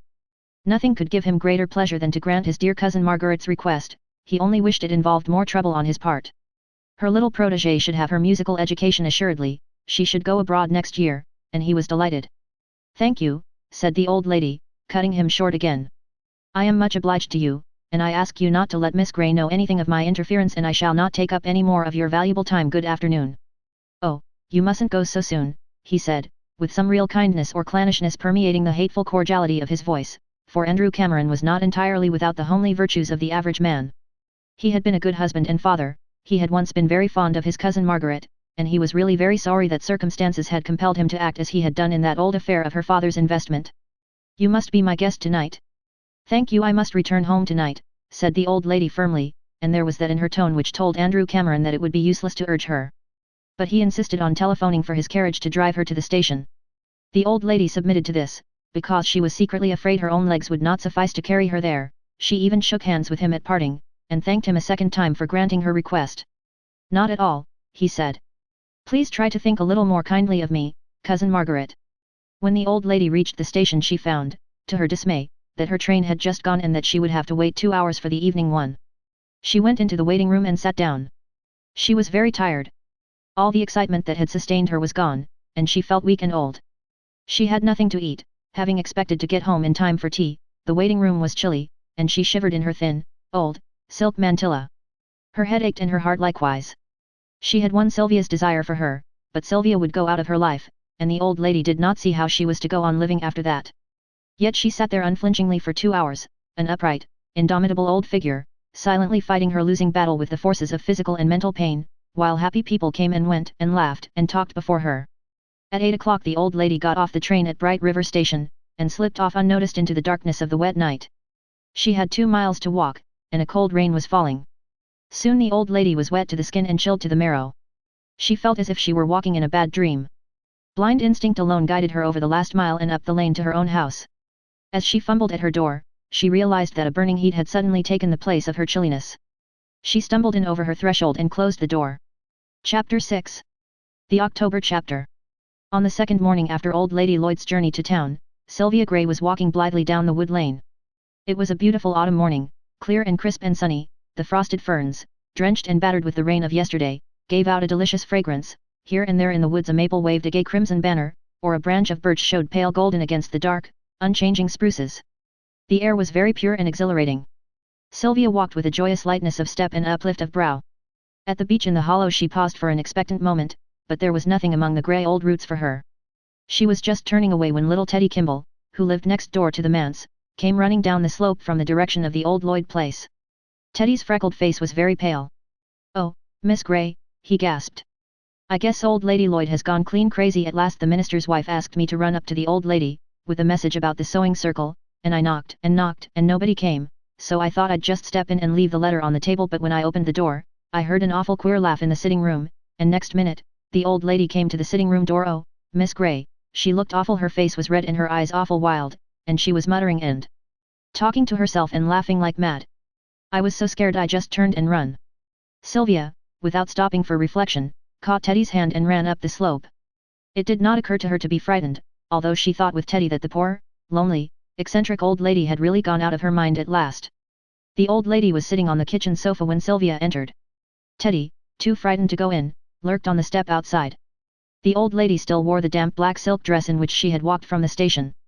Her face was flushed, her eyes wild, her voice hoarse. But she knew Sylvia and cowered down.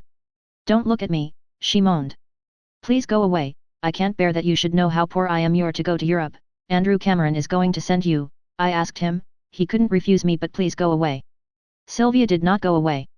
At a glance she had seen that this was sickness and delirium, not insanity. She sent Teddy off in hot haste for Mrs. Spencer, and when Mrs. Spencer came they induced the old lady to go to bed, and sent for the doctor. By night everybody in Spencervale knew that old lady Lloyd had pneumonia. Mrs. Spencer announced that she meant to stay and nurse the old lady. Several other women offered assistance. Everybody was kind and thoughtful. But the old lady did not know it. She did not even know Sylvia Grey, who came and sat by her every minute she could spare. Sylvia Grey now knew all that she had suspected. The old lady was her fairy godmother. The old lady babbled of Sylvia incessantly, revealing all her love for her, betraying all the sacrifices she had made. Sylvia's heart ached with love and tenderness, and she prayed earnestly that the old lady might recover. I want her to know that I give her love for love, she murmured. Everybody knew now how poor the old lady really was. She let slip all the jealously guarded secrets of her existence, except her old love for Leslie Grey. Even in delirium something sealed her lips as to that. But all else came out, her anguish over her unfashionable attire, her pitiful makeshifts and contrivances, her humiliation over wearing unfashionable dresses and paying only 5 cents where every other sewing circle member paid 10. The kindly women who waited on her listened to her with tear-filled eyes, and repented of their harsh judgments in the past. But who would have thought it, said Mrs. Spencer to the minister's wife. Nobody ever dreamed that her father had lost all his money, though folks supposed he had lost some in that old affair of the silver mine out west. It's shocking to think of the way she has lived all these years, often with not enough to eat, and going to bed in winter days to save fuel, though I suppose if we had known we couldn't have done much for her. She's so desperate proud, but if she lives, and will let us help her, things will be different after this. Crooked Jack says he'll never forgive himself for taking pay for the few little jobs he did for her. He says, if she'll only let him, he'll do everything she wants done for her after this for nothing. Ain't it strange what a fancy she's took to Miss Grey? Think of her doing all those things for her all summer, and selling the grape jug and all. Well, the old lady certainly isn't mean, but nobody made a mistake in calling her queer. It all does seem desperate pitiful. Miss Grey's taking it awful hard. She seems to think about as much of the old lady as the old lady thinks of her. She's so worked up she don't even seem to care about going to Europe next year. She's really going, she's had word from Andrew Cameron. I'm awful glad, for there never was a sweeter girl in the world, but she says it will cost too much if the old lady's life is to pay for it. Andrew Cameron heard of the old lady's illness and came out to Spencervale himself. He was not allowed to see the old lady, of course, but he told all concerned that no expense or trouble was to be spared, and the Spencervale doctor was instructed to send his bill to Andrew Cameron and hold his peace about it. Moreover, when Andrew Cameron went back home, he sent a trained nurse out to wait on the old lady, a capable, kindly woman who contrived to take charge of the case without offending Mrs. Spencer, than which no higher tribute could be paid to her tact. The old lady did not die, the Lloyd Constitution brought her through. One day, when Sylvia came in, the old lady smiled up at her, with a weak, faint, sensible smile, and murmured her name, and the nurse said that the crisis was past. The old lady made a marvelously patient and tractable invalid. She did just as she was told, and accepted the presence of the nurse as a matter of course. But one day, when she was strong enough to talk a little, she said to Sylvia, "I suppose Andrew Cameron sent Miss Hayes here, did he?" "Yes," said Sylvia, rather timidly. The old lady noticed the timidity and smiled, with something of her old humor and spirit in her black eyes. "Time has been when I'd have packed off unceremoniously any person Andrew Cameron sent here," she said. "But, Sylvia, I have gone through the valley of the shadow of death, and I have left pride and resentment behind me forever. I hope I no longer feel as I felt towards Andrew. I can even accept a personal favor from him now. At last I can forgive him for the wrong he did me and mine. Sylvia, I find that I have been letting no ends of cats out of bags in my illness. Everybody knows now how poor I am, but I don't seem to mind it a bit. I'm only sorry that I ever shut my neighbors out of my life because of my foolish pride. Everyone has been so kind to me, Sylvia. In the future, if my life is spared, it is going to be a very different sort of life. I'm going to open it to all the kindness and companionship I can find in young and old. I'm going to help them all I can and let them help me. I can help people. I've learned that money isn't the only power for helping people. Anyone who has sympathy and understanding to give has a treasure that is without money and without price. And oh, Sylvia, you've found out what I never meant you to know. But I don't mind that now, either." Sylvia took the old lady's thin white hand and kissed it. "I can never thank you enough for what you have done for me, dearest Miss Lloyd," she said earnestly. "And I am so glad that all mystery is done away with between us, and I can love you as much and as openly as I have longed to do. I am so glad and so thankful that you love me, dear fairy godmother." "Do you know why I love you so?" said the old lady wistfully. "Did I let that out in my raving, too?" "No, but I think I know it is because I am Leslie Grey's daughter, isn't it? I know that father loved you, his brother, Uncle Willis, told me all about it." I spoiled my own life because of my wicked pride, said the old lady sadly. But you will love me in spite of it all, won't you, Sylvia, and you will come to see me sometimes, and write me after you go away. I am coming to see you every day, said Sylvia. I am going to stay in Spencervale for a whole year yet, just to be near you, and next year when I go to Europe, thanks to you, fairy godmother, I'll write you every day. We are going to be the best of chums, and we are going to have a most beautiful year of comradeship. The old lady smiled contentedly.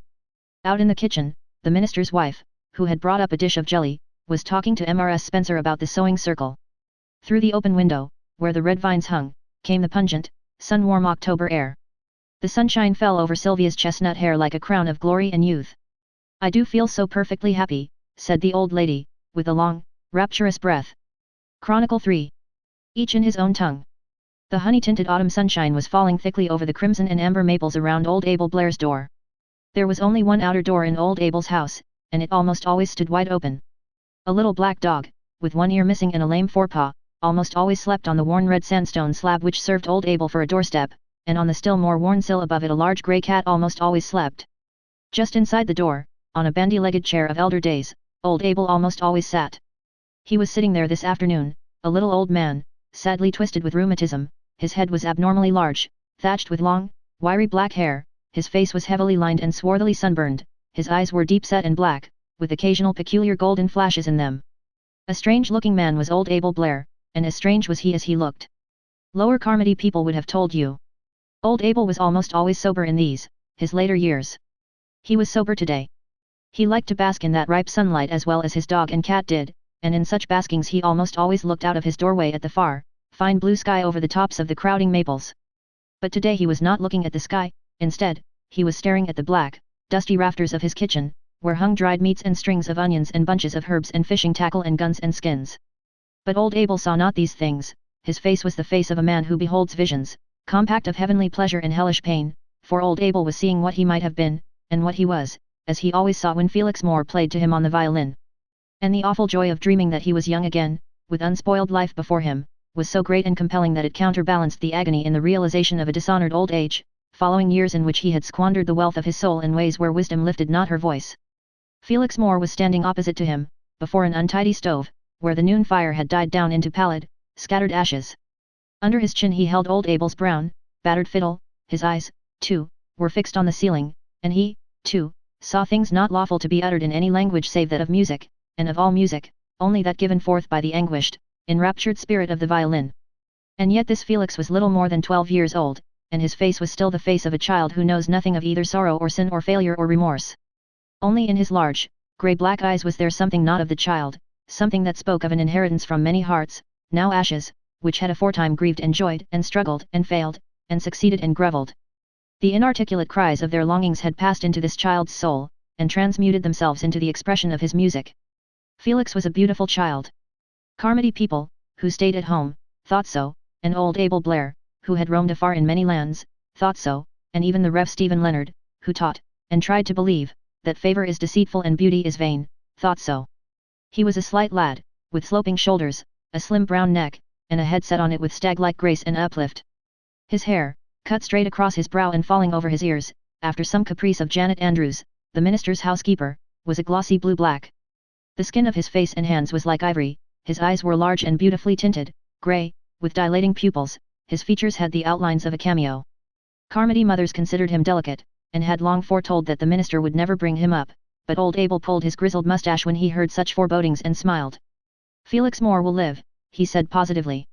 You can't kill that kind until their work is done. He's got a work to do, if the minister'll let him do it, and if the minister don't let him do it, then I wouldn't be in that minister's shoes when he comes to the judgment. No, I'd rather be in my own. It's an awful thing to cross the purposes of the Almighty, either in your own life or anybody else's. Sometimes I think it's what's meant by the unpardonable sin, that I do. Carmody people never asked what old Abel meant. They had long ago given up such vain questioning. When a man had lived as old Abel had lived for the greater part of his life, was it any wonder he said crazy things? And as for hinting that Mr. Leonard, a man who was really almost too good to live, was guilty of any sin, much less an unpardonable one, well, there now. What use was it to be taking any account of old Abel's queer speeches? Though, to be sure, there was no great harm in a fiddle, and maybe Mr. Leonard was a mite too strict that way with the child. But then, could you wonder at it? There was his father, you see. Felix finally lowered the violin, and came back to old Abel's kitchen with a long sigh. Old Abel smiled drearily at him, the smile of a man who has been in the hands of the tormentors. "It's awful the way you play, it's awful," he said with a shudder. "I never heard anything like it, and you that never had any teaching since you were 9 years old, and not much practice, except what you could get here now and then on my old, battered fiddle, and to think you make it up yourself as you go along. I suppose your grandfather would never hear to your studying music, would he now?" Felix shook his head. "I know he wouldn't, Abel. He wants me to be a minister. Ministers are good things to be, but I'm afraid I can't be a minister. Not a pulpit minister. There's different kinds of ministers, and each must talk to men in his own tongue if he's going to do any real good," said old Abel meditatively. "Your tongue is music. Strange that your grandfather can't see that for himself, and him such a broad-minded man. He's the only minister I ever had much use for. He's God's own if ever a man was, and he loves you." "Yes, sir, he loves you like the apple of his eye." "And I love him," said Felix warmly. "I love him so much that I'll even try to be a minister for his sake, though I don't want to be." "What do you want to be?"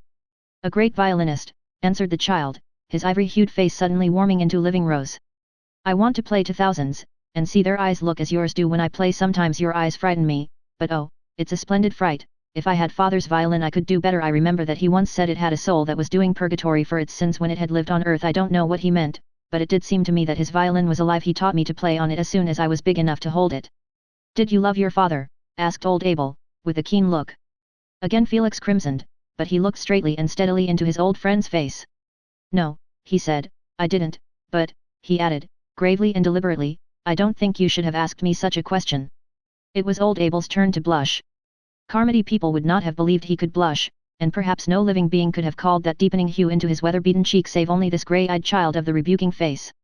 "No, I guess I shouldn't," he said. "But I'm always making mistakes. I've never made anything else. That's why I'm nothing more than old Abel to the Carmody people. Nobody but you and your grandfather ever calls me Mr. Blair. Yet William Blair at the store up there, rich and respected as he is, wasn't half as clever a man as I was when we started in life.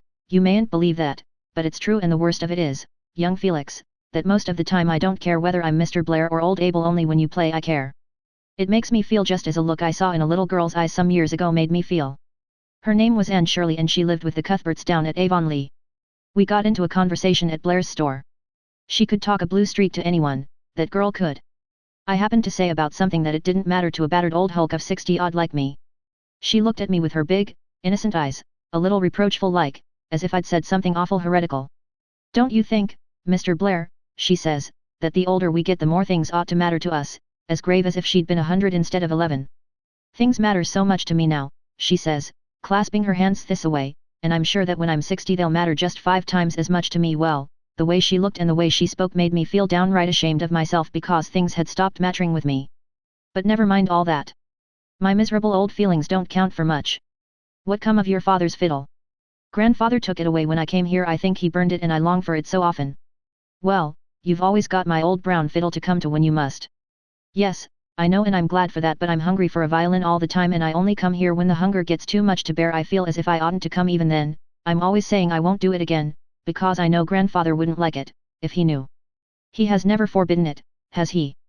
'No, but that is because he doesn't know I come here for that. He never thinks of such a thing. I feel sure he would forbid it, if he knew, and that makes me very wretched, and yet I have to come.' 'Mr. Blair, do you know why grandfather can't bear to have me play on the violin? He loves music, and he doesn't mind my playing on the organ. If I don't neglect other things I can't understand it, can you?' 'I have a pretty good idea, but I can't tell you. It isn't my secret. Maybe he'll tell you himself someday, but, mark you, young Felix, he has got good reasons for it all. Knowing what I know, I can't blame him over much, though I think he's mistaken. Come now, play something more for me before you go, something that's bright and happy this time, so as to leave me with a good taste in my mouth. That last thing you played took me straight to heaven, but heaven's awful near to hell, and at the last you tipped me in.' 'I don't understand you,' said Felix, drawing his fine, narrow black brows together in a perplexed frown. 'No, and I wouldn't want you to. You couldn't understand unless you was an old man who had it in him once to do something and be a man, and just went and made himself a devilish fool. But there must be something in you that understands things, all kinds of things, or you couldn't put it all into music the way you do. How do you do it? How do you do it, young Felix?'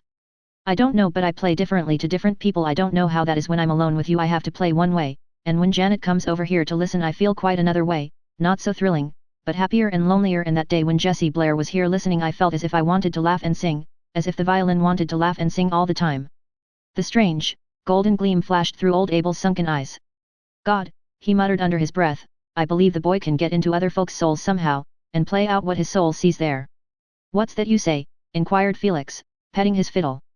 Nothing, never mind, go on something lively now, young Felix, stop probing into my soul, where you haven't no business to be, you infant, and play me something out of your own, something sweet and happy and pure. I'll play the way I feel on sunshiny mornings, when the birds are singing and I forget I have to be a minister, said Felix simply. A witching, gurgling, mirthful strain, like mingled bird and brook song, floated out on the still air, along the path where the red and golden maple leaves were falling very softly, one by one. The Reverend Stephen Leonard heard it, as he came along the way, and the Reverend Stephen Leonard smiled. Now, when Stephen Leonard smiled, children ran to him, and grown people felt as if they looked from Pisgah over to some fair land of promise beyond the fret and worry of their care-dimmed earthly lives. Mr. Leonard loved music, as he loved all things beautiful, whether in the material or the spiritual world, though he did not realize how much he loved them for their beauty alone, or he would have been shocked and remorseful. He himself was beautiful. His figure was erect and youthful, despite 70 years. His face was as mobile and charming as a woman's, yet with all a man's tried strength and firmness in it, and his dark blue eyes flashed with the brilliance of 21, even his silken silvery hair could not make an old man of him. He was worshipped by everyone who knew him, and he was, in so far as mortal man may be, worthy of that worship. Old Abel is amusing himself with his violin again, he thought. What a delicious thing he is playing, he has quite a gift for the violin, but how can he play such a thing as that, a battered old hulk of a man who has, at one time or another, wallowed in almost every sin to which human nature can sink. He was on one of his sprees 3 days ago, the first one for over a year, lying dead drunk in the market square in Charlottetown among the dogs, and now he is playing something that only a young archangel on the hills of heaven ought to be able to play. Well, it will make my task all the easier. Abel is always repentant by the time he is able to play on his fiddle. Mr. Leonard was on the doorstone. The little black dog had frisked down to meet him, and the grey cat rubbed her head against his leg. Old Abel did not notice him. He was beating time with uplifted hand and smiling face to Felix's music, and his eyes were young again, glowing with laughter and sheer happiness. Felix, what does this mean? The violin bow clattered from Felix's hand upon the floor. He swung around and faced his grandfather. As he met the passion of grief and hurt in the old man's eyes, his own clouded with an agony of repentance. Grandfather, I'm sorry, he cried brokenly. Now, old Abel had risen deprecatingly. It's all my fault, Mr. Leonard, don't you blame the boy. I coaxed him to play a bit for me. I didn't feel fit to touch the fiddle yet myself, too soon after Friday, you see, so I coaxed him on, wouldn't give him no peace till he played. It's all my fault. No, said Felix, throwing back his head. His face was as white as marble, yet it seemed ablaze with desperate truth and scorn of old Abel's shielding lie. No, grandfather, it isn't Abel's fault. I came over here on purpose to play, because I thought you had gone to the harbor. I have come here often, ever since I have lived with you. Ever since you have lived with me you have been deceiving me like this, Felix. There was no anger in Mr. Leonard's tone, only measureless sorrow. The boy's sensitive lips quivered. Forgive me, grandfather, he whispered beseechingly. You never forbid him to come, old Abel broke in angrily. Be just, Mr. Leonard, be just. I am just. Felix knows that he has disobeyed me, in the spirit if not in the letter. Do you not know it, Felix? Yes, grandfather, I have done wrong. I've known that I was doing wrong every time I came. Forgive me, grandfather. Felix, I forgive you, but I ask you to promise me, here and now, that you will never again, as long as you live, touch a violin. Dusky crimson rushed madly over the boy's face. He gave a cry as if he had been lashed with a whip. Old Abel sprang to his feet. Don't you ask such a promise of him, Mr. Leonard, he cried furiously. It's a sin, that's what it is. Man, what blinds you? You are blind. Can't you see what is in the boy? His soul is full of music. It'll torture him to death, or to worse, if you don't let it have way. There is a devil in such music, said Mr. Leonard hotly. Aye, there may be, but don't forget that there's a Christ in it, too, retorted old Abel in a low tense tone. Mr. Leonard looked shocked. He considered that old Abel had uttered blasphemy. He turned away from him rebukingly. Felix, promise me. There was no relenting in his face or tone. He was merciless in the use of the power he possessed over that young, loving spirit. Felix understood that there was no escape, but his lips were very white as he said, I promise, grandfather. Mr. Leonard drew a long breath of relief. He knew that promise would be kept. So did old Abel. The latter crossed the floor and sullenly took the violin from Felix's relaxed hand. Without a word or look he went into the little bedroom off the kitchen and shut the door with a slam of righteous indignation. But from its window he stealthily watched his visitors go away. Just as they entered on the maple path, Mr. Leonard laid his hand on Felix's head and looked down at him. Instantly the boy flung his arm up over the old man's shoulder and smiled at him. In the look they exchanged there was boundless love and trust, and good fellowship. Old Abel's scornful eyes again held the golden flash. How those two love each other, he muttered enviously. And how they torture each other. Mr. Leonard went to his study to pray when he got home. He knew that Felix had run for comforting to Janet Andrews, the little, thin, sweet-faced, rigid-lipped woman who kept house for them. Mr. Leonard knew that Janet would disapprove of his action as deeply as old Abel had done. She would say nothing, she would only look at him with reproachful eyes over the teacups at supper time. But Mr. Leonard believed he had done what was best and his conscience did not trouble him, though his heart did. 13 years before this, his daughter Margaret had almost broken that heart by marrying a man of whom he could not approve. Martin Moore was a professional violinist. He was a popular performer, though not in any sense a great one. He met the slim, golden-haired daughter of the manse at the house of a college friend she was visiting in Toronto, and fell straightway in love with her. Margaret had loved him with all her virginal heart in return, and married him, despite her father's disapproval. It was not to Martin Moore's profession that Mr. Leonard objected, but to the man himself.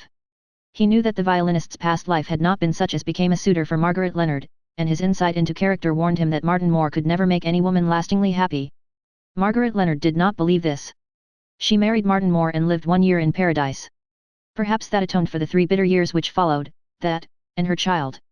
At all events, she died as she had lived, loyal and uncomplaining. She died alone, for her husband was away on a concert tour, and her illness was so brief that her father had not time to reach her before the end. Her body was taken home to be buried beside her mother in the little Carmody churchyard. Mr. Leonard wished to take the child, but Martin Moore refused to give him up.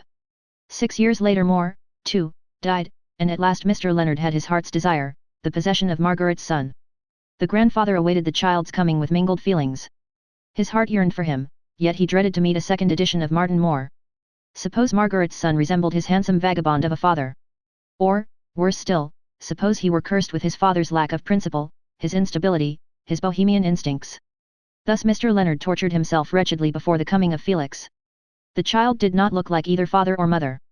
Instead, Mr. Leonard found himself looking into a face which he had put away under the grasses 30 years before, the face of his girl bride, who had died at Margaret's birth. Here again were her lustrous grey-black eyes, her ivory outlines, her fine-traced arch of brow, and here, looking out of those eyes, seemed her very spirit again. From that moment the soul of the old man was knit to the soul of the child, and they loved each other with a love surpassing that of women. Felix's only inheritance from his father was his love of music. But the child had genius, where his father had possessed only talent. To Martin Moore's outward mastery of the violin was added the mystery and intensity of his mother's nature, with some more subtle quality still, which had perhaps come to him from the grandmother he so strongly resembled. Moore had understood what a career was naturally before the child, and he had trained him in the technique of his art from the time the slight fingers could first grasp the bow. When 9-year-old Felix came to the Carmody manse, he had mastered as much of the science of the violin as 9 out of 10 musicians acquire in a lifetime, and he brought with him his father's violin. It was all Martin Moore had to leave his son, but it was an Amati, the commercial value of which nobody in Carmody suspected. Mr. Leonard had taken possession of it and Felix had never seen it since. He cried himself to sleep many a night for the loss of it. Mr. Leonard did not know this, and if Janet Andrews suspected it she held her tongue, an art in which she excelled. She saw no harm in a fiddle, herself, and thought Mr. Leonard absurdly strict in the matter, though it would not have been well for the luckless outsider who might have ventured to say as much to her. She had connived at Felix's visits to old Abel Blair, squaring the matter with her Presbyterian conscience by some peculiar process known only to herself. When Janet heard of the promise which Mr. Leonard had exacted from Felix she seethed with indignation, and, though she knew her place better than to say anything to Mr. Leonard about it, she made her disapproval so plainly manifest in her bearing that the stern, gentle old man found the atmosphere of his hitherto peaceful manse unpleasantly chill and hostile for a time. It was the wish of his heart that Felix should be a minister, as he would have wished his own son to be, had one been born to him. Mr. Leonard thought rightly that the highest work to which any man could be called was a life of service to his fellows, but he made the mistake of supposing the field of service much narrower than it is, of failing to see that a man may minister to the needs of humanity in many different but equally effective ways. Janet hoped that Mr. Leonard might not exact the fulfillment of Felix's promise, but Felix himself, with the instinctive understanding of perfect love, knew that it was vain to hope for any change of viewpoint in his grandfather. He addressed himself to the keeping of his promise in letter and in spirit. He never went again to old Abel's, he did not even play on the organ, though this was not forbidden, because any music wakened in him a passion of longing and ecstasy which demanded expression with an intensity not to be borne. He flung himself grimly into his studies and conned Latin and Greek verbs with a persistency which soon placed him at the head of all competitors. Only once in the long winter did he come near to breaking his promise. One evening, when March was melting into April, and the pulses of spring were stirring under the lingering snow, he was walking home from school alone. As he descended into the little hollow below the manse, a lively lilt of music drifted up to meet him. It was only the product of a mouth organ, manipulated by a little black-eyed, French-Canadian hired boy, sitting on the fence by the brook, but there was music in the ragged urchin and it came out through his simple toy. It tingled over Felix from head to foot, and, when Leon held out the mouth organ with a fraternal grin of invitation, he snatched at it as a famished creature might snatch at food. Then, with it halfway to his lips, he paused. True, it was only the violin he had promised never to touch, but he felt that if he gave way ever so little to the desire that was in him, it would sweep everything before it. If he played on Leon Buot's mouth organ, there in that misty spring dale, he would go to old Abel's that evening, he knew he would go. To Leon's amazement, Felix threw the mouth organ back at him and ran up the hill as if he were pursued. There was something in his boyish face that frightened Leon, and it frightened Janet Andrews as Felix rushed past her in the hall of the manse. "Child, what's the matter with you?" she cried. "Are you sick? Have you been scared?" "No, no, leave me alone, Janet," said Felix chokingly, dashing up the stairs to his own room. He was quite composed when he came down to tea, an hour later, though he was unusually pale and had purple shadows under his large eyes. Mr. Leonard scrutinized him somewhat anxiously. It suddenly occurred to the old minister that Felix was looking more delicate than his wont this spring. Well, he had studied hard all winter, and he was certainly growing very fast. When vacation came he must be sent away for a visit. "They tell me Naomi Clark is real sick," said Janet. "She has been ailing all winter, and now she's fast to her bed. Mrs. Murphy says she believes the woman is dying, but nobody dares tell her so she won't give in she's sick, nor take medicine, and there's nobody to wait on her except that simple creature, Maggie Peterson. I wonder if I ought to go and see her," said Mr. Leonard uneasily. "What use would it be to bother yourself? You know she wouldn't see you, she'd shut the door in your face like she did before. She's an awful wicked woman, but it's kind of terrible to think of her lying there sick, with no responsible person to tend her. Naomi Clark is a bad woman and she lived a life of shame, but I like her, for all that," remarked Felix, in the grave, meditative tone in which he occasionally said rather startling things. Mr. Leonard looked somewhat reproachfully at Janet Andrews, as if to ask her why Felix should have attained to this dubious knowledge of good and evil under her care, and Janet shot a dour look back which, being interpreted, meant that if Felix went to the district school she could not and would not be held responsible if he learned more there than arithmetic and Latin. "What do you know of Naomi Clark to like or dislike?" she asked curiously. "Did you ever see her?" "Oh, yes," Felix replied, addressing himself to his cherry preserve with considerable gusto. "I was down at Spruce Cove one night last summer when a big thunderstorm came up. I went to Naomi's house for shelter. The door was open, so I walked right in. Because nobody answered my knock, Naomi Clark was at the window, watching the cloud coming up over the sea. She just looked at me once, but didn't say anything, and then went on watching the cloud. I didn't like to sit down because she hadn't asked me to, so I went to the window by her and watched it, too. It was a dreadful sight. The cloud was so black and the water so green, and there was such a strange light between the cloud and the water, yet there was something splendid in it, too. Part of the time I watched the storm, and the other part I watched Naomi's face. It was dreadful to see, like the storm, and yet I liked to see it. After the thunder was over it rained a while longer, and Naomi sat down and talked to me. She asked me who I was, and when I told her she asked me to play something for her on her violin." Felix shot a deprecating glance at Mr. Leonard, "because," she said, "she'd heard I was a great hand at it. She wanted something lively, and I tried just as hard as I could to play something like that, but I couldn't. I played something that was terrible. It just played itself. It seemed as if something was lost that could never be found again. And before I got through, Naomi came at me, and tore the violin from me, and swore. And she said, 'You big-eyed brat, how did you know that?' Then she took me by the arm, and she hurt me, too, I can tell you, and she put me right out in the rain and slammed the door." "The rude, unmannerly creature," said Janet indignantly. "Oh, no, she was quite in the right," said Felix composedly. "It served me right for what I played. You see, she didn't know I couldn't help playing it. I suppose she thought I did it on purpose." "What on earth did you play, child?" "I don't know." Felix shivered. "It was awful, it was dreadful, it was fit to break your heart, but it had to be played, if I played anything at all." "I don't understand what you mean, I declare I don't," said Janet in bewilderment. "I think we'll change the subject of conversation," said Mr. Leonard. It was a month later when the simple creature, Maggie, appeared at the manse door one evening and asked for the preached. "Naomi wants ter see yer," she mumbled. "Naomi sent Maggie ter tell yer ter come at onct." "I shall go, certainly," said Mr. Leonard gently. "Is she very ill?" "Her's dying," said Maggie with a broad grin. "And her's awful scared of hell. Her just knew ter day her was dying." Maggie told her, her wouldn't believe the harbour women, but her believed Maggie. Her yelled awful. Maggie chuckled to herself over the gruesome remembrance. Mr. Leonard, his heart filled with pity, called Janet and told her to give the poor creature some refreshment. But Maggie shook her head. "No, no, preacher, Maggie must get right back to Naomi. Maggie'll tell her the preacher's coming to save her from hell. She uttered an eerie cry, and ran at full speed shoreward through the spruce woods. The Lord save us, said Janet in an odd tone. I knew the poor girl was simple, but I didn't know she was like that. And are you going, sir? Yes, of course. I pray God I may be able to help the poor soul, said Mr. Leonard sincerely.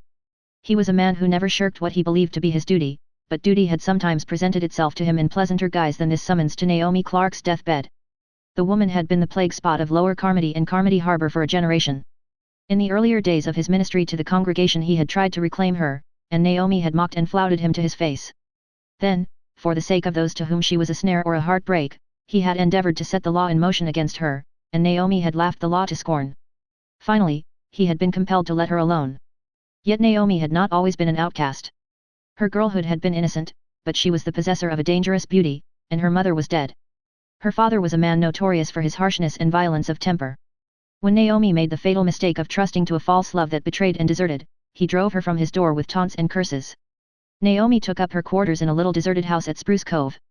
Had her child lived it might have saved her.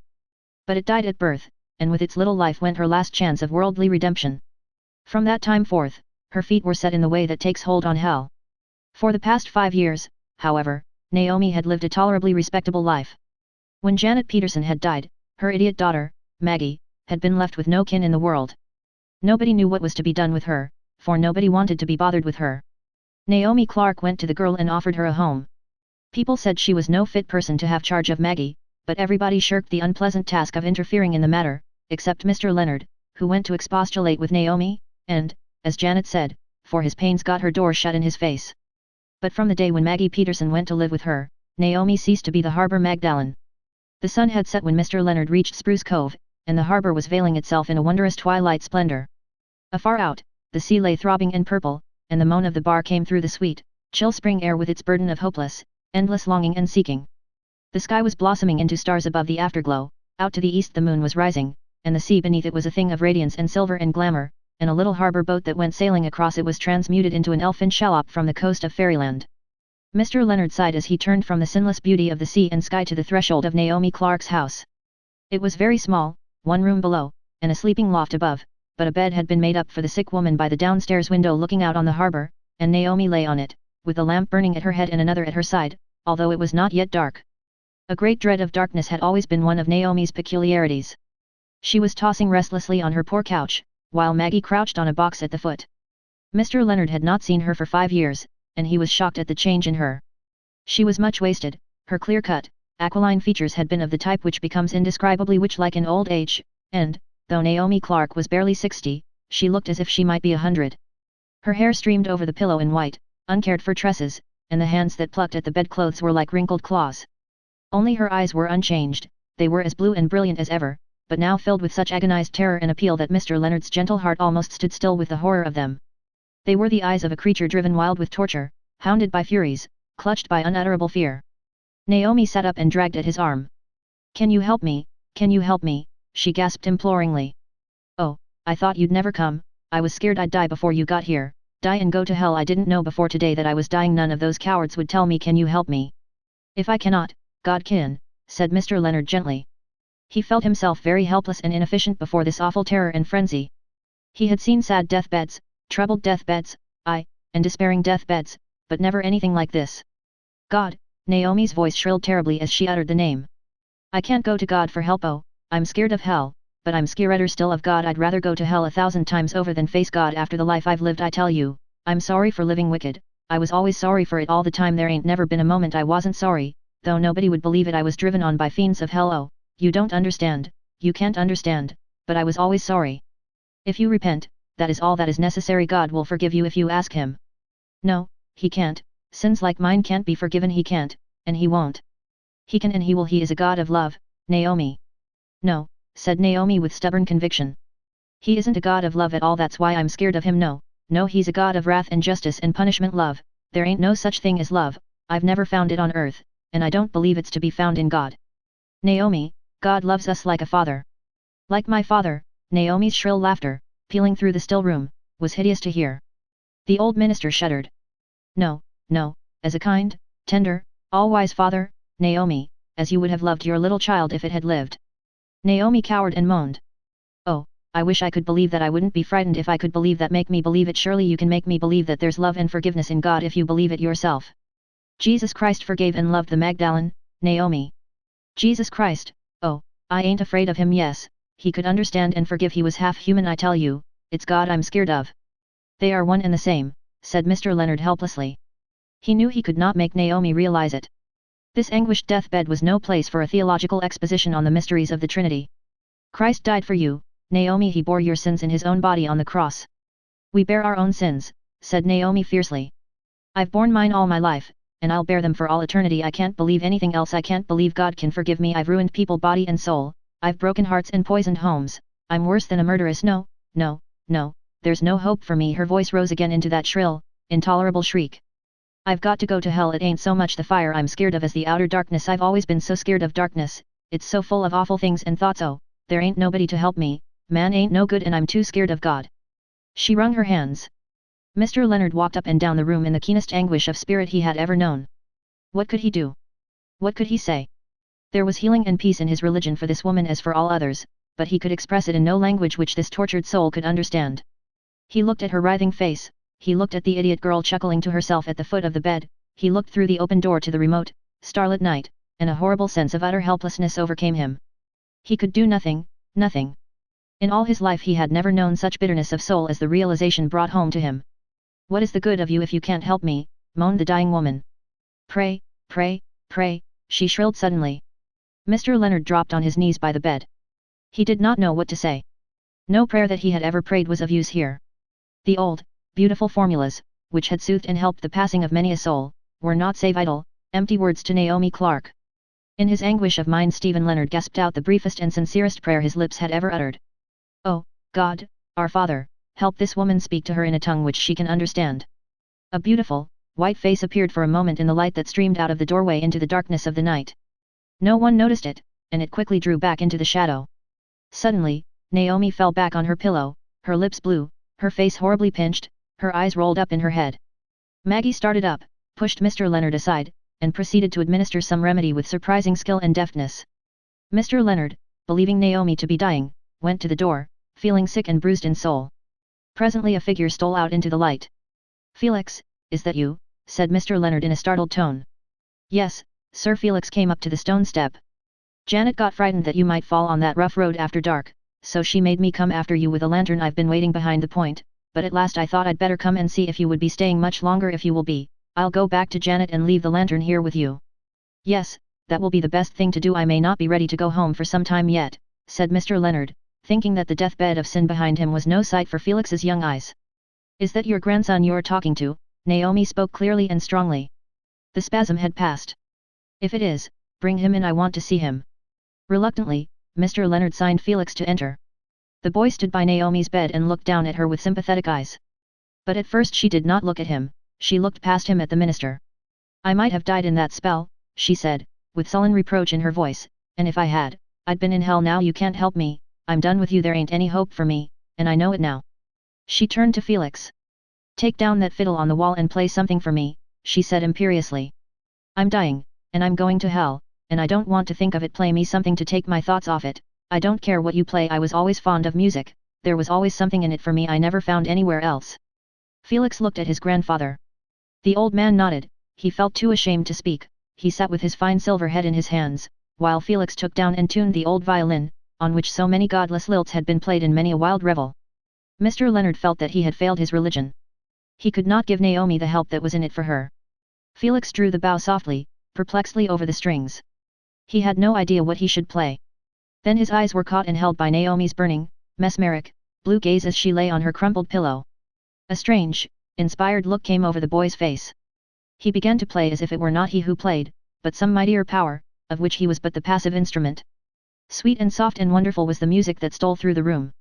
Mr. Leonard forgot his heartbreak and listened to it in puzzled amazement. He had never heard anything like it before. How could the child play like that? He looked at Naomi and marveled at the change in her face.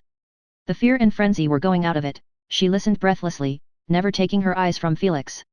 At the foot of the bed the idiot girl sat with tears on her cheeks. In that strange music was the joy of the innocent, mirthful childhood, blent with the laughter of waves and the call of glad winds. Then it held the wild, wayward dreams of youth, sweet and pure in all their wildness and waywardness. They were followed by a rapture of young love, all-surrendering, all-sacrificing love. The music changed. It held the torture of unshed tears, the anguish of a heart deceived and desolate. Mr. Leonard almost put his hands over his ears to shut out its intolerable poignancy. But on the dying woman's face was only a strange relief, as if some dumb, long-hidden pain had at last won to the healing of utterance. The sullen indifference of despair came next, the bitterness of smoldering revolt and misery, the reckless casting away of all good. There was something indescribably evil in the music now, so evil that Mr. Leonard's white soul shuddered away in loathing, and Maggie cowered and whined like a frightened animal. Again the music changed. And in it now there was agony and fear and repentance and a cry for pardon. To Mr. Leonard there was something strangely familiar in it. He struggled to recall where he had heard it before, then he suddenly knew, he had heard it before Felix came in Naomi's terrible words. He looked at his grandson with something like awe. Here was a power of which he knew nothing, a strange and dreadful power. Was it of God? Or of Satan? For the last time the music changed. And now it was not music at all, it was a great, infinite forgiveness, an all-comprehending love. It was healing for a sick soul, it was light and hope and peace. A Bible text, seemingly incongruous, came into Mr. Leonard's mind, "This is the house of God, this is the gate of heaven." Felix lowered the violin and dropped wearily on a chair by the bed. The inspired light faded from his face, once more he was only a tired boy. But Stephen Leonard was on his knees, sobbing like a child, and Naomi Clark was lying still, with her hands clasped over her breast. "I understand now," she said very softly. "I couldn't see it before, and now it's so plain I just feel it. God is a God of love. He can forgive anybody, even me. Even me. He knows all about it. I ain't scared anymore. He just loves me and forgives me as I'd have loved and forgiven my baby if she'd lived, no matter how bad she was, or what she did. The minister told me that, but I couldn't believe it. I know it now, and he sent you here tonight, boy, to tell it to me in a way that I could feel it." Naomi Clark died just as the dawn came up over the sea. Mr. Leonard rose from his watch at her bedside and went to the door. Before him spread the harbour, grey and austere in the faint light, but afar out the sun was rending asunder the milk-white mists in which the sea was scarfed, and under it was a virgin glow of sparkling water. The fir trees on the point moved softly and whispered together. The whole world sang of spring and resurrection and life, and behind him Naomi Clark's dead face took on the peace that passes understanding. The old minister and his grandson walked home together in a silence that neither wished to break. Janet Andrews gave them a good scolding and an excellent breakfast. Then she ordered them both to bed, but Mr. Leonard, smiling at her, said, "Presently, Janet, presently, but now, take this key, go up to the black chest in the garret, and bring me what you will find there." When Janet had gone, he turned to Felix. "Felix, would you like to study music as your life work?" Felix looked up, with the transfiguring flush on his wan face. "Oh, grandfather, oh, grandfather. You may do so, my child. After this night I dare not hinder you. Go with my blessing, and may God guide and keep you, and make you strong to do his work and tell his message to humanity in your own appointed way. It is not the way I desired for you, but I see that I was mistaken. Old Abel spoke truly when he said there was a Christ in your violin as well as a devil. I understand what he meant now." He turned to meet Janet, who came into the study with a violin. Felix's heart throbbed, he recognized it. Mr. Leonard took it from Janet and held it out to the boy.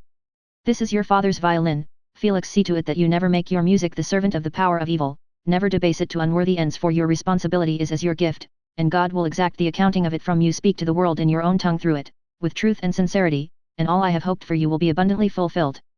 Chronicle 4. Little Jocelyn. "It simply isn't to be thought of, Aunt Nan," said Mrs. William Morrison decisively. Mrs. William Morrison was one of those people who always speak decisively. If they merely announce that they are going to peel the potatoes for dinner, their hearers realize that there is no possible escape for the potatoes. Moreover, these people are always given their full title by everybody. William Morrison was called Billy oftener than not, but, if you had asked for Mrs. Billy Morrison, nobody in Avonlea would have known what you meant at first guess. "You must see that for yourself, Auntie," went on Mrs. William, hulling strawberries nimbly with her large, firm, white fingers as she talked. Mrs. William always improved every shining moment. "It is 10 miles to Kensington, and just think how late you would be getting back. You are not able for such a drive. You wouldn't get over it for a month. You know you are anything but strong this summer." Aunt Nan sighed, and patted the tiny, furry, grey morsel of a kitten in her lap with trembling fingers. She knew, better than anyone else could know it, that she was not strong that summer. In her secret soul, Aunt Nan, sweet and frail and timid under the burden of her 70 years, felt with mysterious unmistakable prescience that it was to be her last summer at the Gull Point farm. But that was only the more reason why she should go to hear little Jocelyn sing. She would never have another chance. And oh, to hear little Jocelyn sing just once, Jocelyn, whose voice was delighting thousands out in the big world, just as in the years gone by it had delighted Aunt Nan and the dwellers at the Gull Point farm for a whole golden summer with carols at dawn and dusk about the old place. "Oh, I know I'm not very strong," Maria said Aunt Nan pleadingly, "but I am strong enough for that, indeed I am. I could stay at Kensington overnight with George's folks, you know, and so it wouldn't tire me much. I do so want to hear Jocelyn sing. Oh, how I love little Jocelyn. It passes my understanding, the way you hanker after that child," cried Mrs. William impatiently. "Why, she was a perfect stranger to you when she came here, and she was here only one summer." "But oh, such a summer," said Aunt Nan softly. "We all loved little Jocelyn. She just seemed like one of our own. She was one of God's children, carrying love with them everywhere. In some ways that little Anne Shirley the Cuthberts have got up there at Green Gables reminds me of her, though in other ways they're not a bit alike. Jocelyn was a beauty." "Well, that Shirley snippet certainly isn't that," said Mrs. William sarcastically. "And if Jocelyn's tongue was 1/3 as long as Anne Shirley's, the wonder to me is that she didn't talk you all to death out of hand." "Little Jocelyn wasn't much of a talker," said Aunt Nan dreamily. "She was kind of a quiet child, but you remember what she did say, and I've never forgotten little Jocelyn." Mrs. William shrugged her plump, shapely shoulders. "Well, it was 15 years ago, Aunt Nan, and Jocelyn can't be very little now. She is a famous woman, and she has forgotten all about you, you can be sure of that." "Jocelyn wasn't the kind that forgets," said Aunt Nan loyally. "And, anyway, the point is, I haven't forgotten her. Oh, Maria, I've longed for years and years just to hear her sing once more. It seems as if I must hear my little Jocelyn sing once again before I die. I've never had the chance before and I never will have it again. Do please ask William to take me to Kensington." "Dear me, Aunt Nan, this is really childish," said Mrs. William, whisking her bowlful of berries into the pantry. "You must let other folks be the judge of what is best for you. Now you aren't strong enough to drive to Kensington, and, even if you were, you know well enough that William couldn't go to Kensington tomorrow night. He has got to attend that political meeting at Newbridge. They can't do without him." "Jordan could take me to Kensington," pleaded Aunt Nan, with very unusual persistence. "Nonsense, you couldn't go to Kensington with the hired man now, Aunt Nan, do be reasonable. Aren't William and I kind to you? Don't we do everything for your comfort?" "Yes, oh, yes," admitted Aunt Nan deprecatingly. "Well, then, you ought to be guided by our opinion and you must just give up thinking about the Kensington concert, Auntie, and not worry yourself and me about it anymore. I am going down to the shore field now to call William to tea. Just keep an eye on the baby in chance he wakes up, and see that the teapot doesn't boil over." Mrs. William whisked out of the kitchen, pretending not to see the tears that were falling over Aunt Nan's withered pink cheeks. Aunt Nan was really getting very childish, Mrs. William reflected, as she marched down to the shore field. Why, she cried now about every little thing. And such a notion, to want to go to the old-timers concert at Kensington and be so set on it. Really, it was hard to put up with her whims. Mrs. William sighed virtuously. As for Aunt Nan, she sat alone in the kitchen, and cried bitterly, as only lonely old age can cry. It seemed to her that she could not bear it, that she must go to Kensington. But she knew that it was not to be, since Mrs. William had decided otherwise. Mrs. William's word was law at Gull Point Farm. "What's the matter with my old Aunt Nan?" cried a hearty young voice from the doorway. Jordan Sloane stood there, his round, freckled face looking as anxious and sympathetic as it was possible for such a very round, very freckled face to look. Jordan was the Morrisons' hired boy that summer, and he worshipped Aunt Nan. "Oh, Jordan," sobbed Aunt Nan, who was not above telling her troubles to the hired help, although Mrs. William thought she ought to be. "I can't go to Kensington tomorrow night to hear little Jocelyn sing at the old-timers concert. Maria says I can't." "That's too bad," said Jordan. "Old cat," he muttered after the retreating and serenely unconscious Mrs. William. Then he shambled in and sat down on the sofa beside Aunt Nan. There, don't cry," he said, patting her thin little shoulder with his big, sunburned paw. "You'll make yourself sick if you go on crying, and we can't get along without you at Gull Point Farm." Aunt Nan smiled wanly. "I'm afraid you'll soon have to get on without me, Jordan. I'm not going to be here very long now. No, I'm not, Jordan. I know it, something tells me so very plainly, but I would be willing to go, glad to go, for I'm very tired, Jordan, if I could only have heard little Jocelyn sing once more." "Why are you so set on hearing her?" asked Jordan. "She ain't no kin to you, is she?" "No, but dearer to me than many of my own." "Maria thinks that is silly, but you wouldn't if you'd known her, Jordan. Even Maria herself wouldn't, if she had known her. It is 15 years since she came here one summer to board. She was a child of 13 then, and hadn't any relations except an old uncle who sent her to school in winter and boarded her out in summer, and didn't care a rap about her. The child was just starving for love, Jordan, and she got it here. William and his brothers were just children then, and they hadn't any sister. We all just worshipped her. She was so sweet, Jordan. And pretty, oh my! Like a little girl in a picture, with great long curls, all black and purply and fine as spun silk, and big dark eyes, and such pink cheeks, real wild rose cheeks. And sing. My land. But couldn't she sing? Always singing, every hour of the day that voice was ringing round the old place. I used to hold my breath to hear it. She always said that she meant to be a famous singer someday. And I never doubted it a mite. It was born in her. Sunday evening she used to sing hymns for us. Oh, Jordan, it makes my old heart young again to remember it. A sweet child she was, my little Jocelyn. She used to write me for 3 or 4 years after she went away, but I haven't heard a word from her for long and long. I dare say she has forgotten me, as Maria says. 'Twouldn't be any wonder, but I haven't forgotten her, and oh, I want to see and hear her terrible much. She is to sing at the Old Timers concert tomorrow night at Kensington. The folks who are getting the concert up are friends of hers, or, of course, she'd never have come to a little country village only 16 miles away, and I can't go. Jordan couldn't think of anything to say. He reflected savagely that if he had a horse of his own he would take Aunt Nan to Kensington, Mrs. William or no Mrs. William. Though, to be sure, it was a long drive for her, and she was looking very frail this summer. Ain't going to last long, muttered Jordan, making his escape by the porch door as Mrs. William puffed in by the other.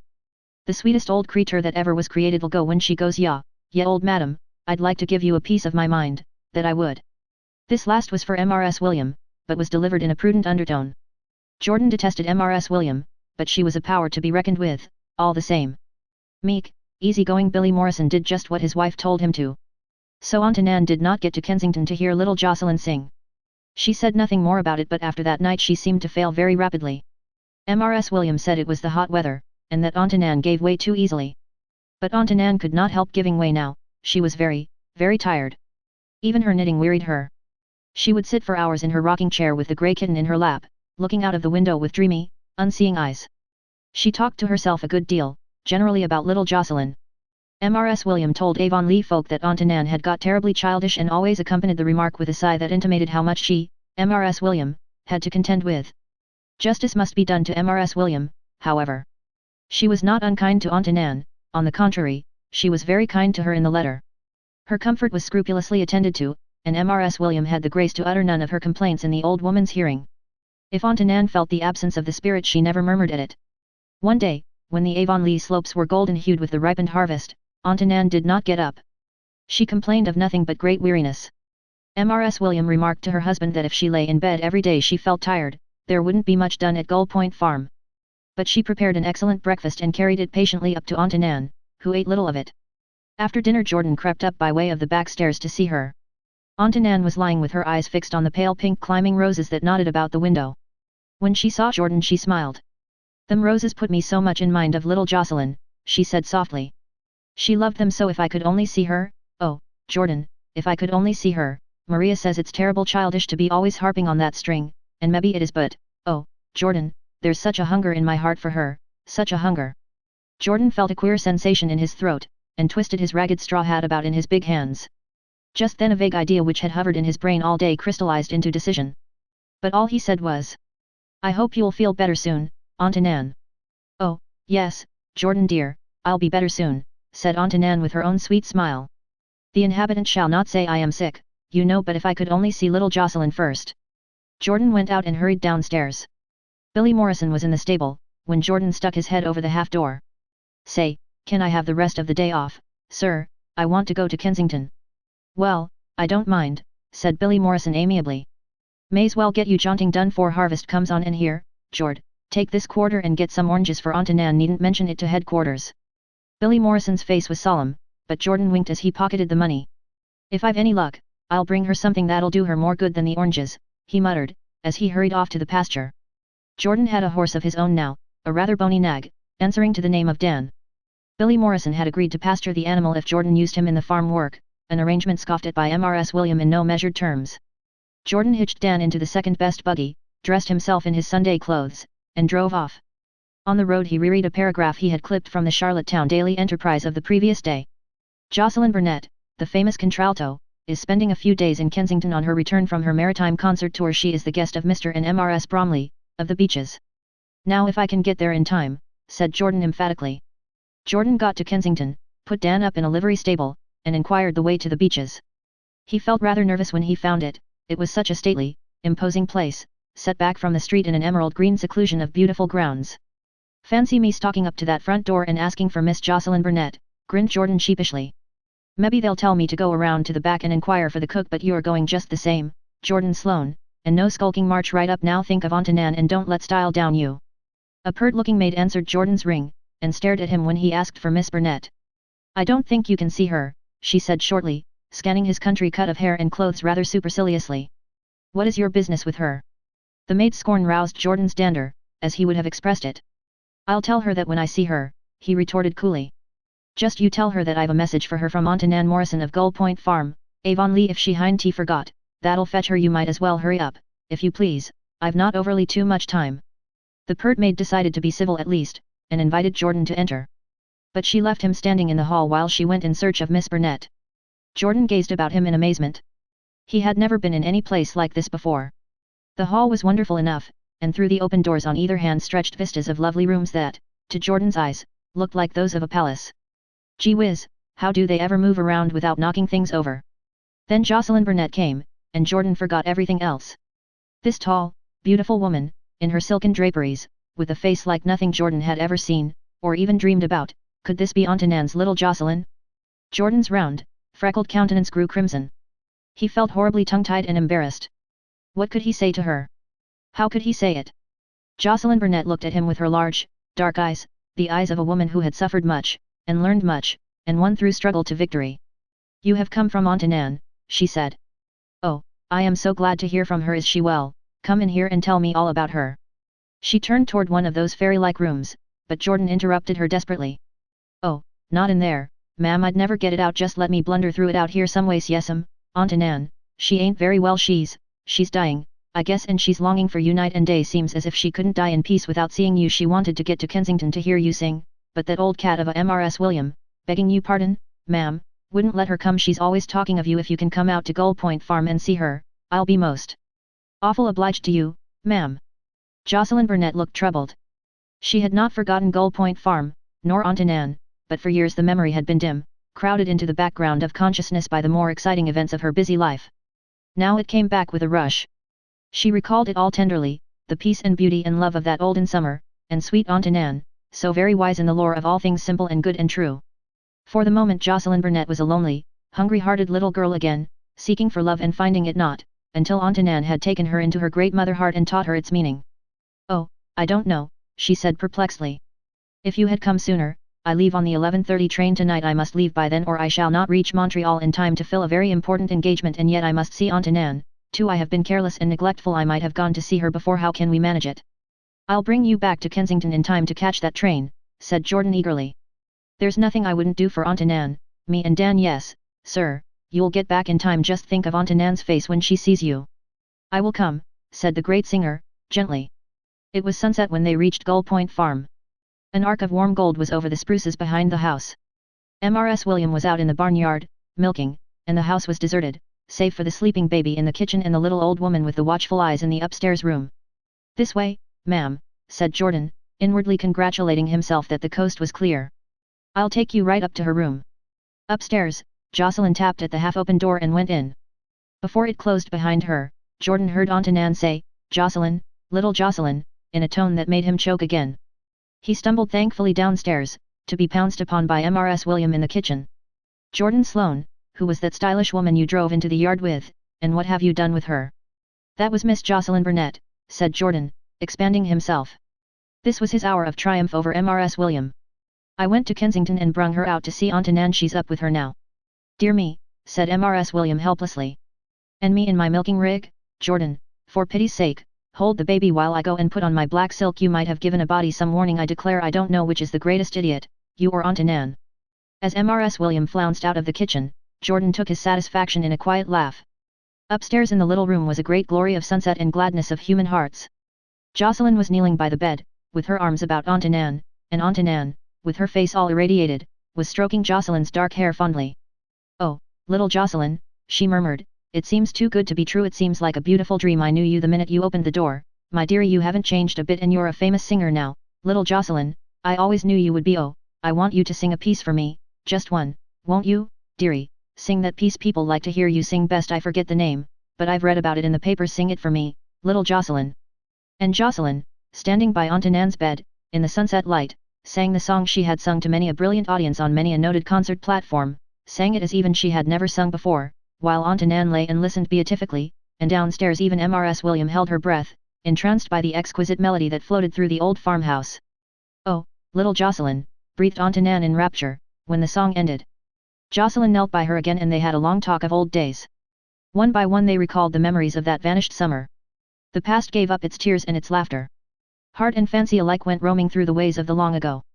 Aunt Nan was perfectly happy. And then Jocelyn told her all the story of her struggles and triumphs since they had parted.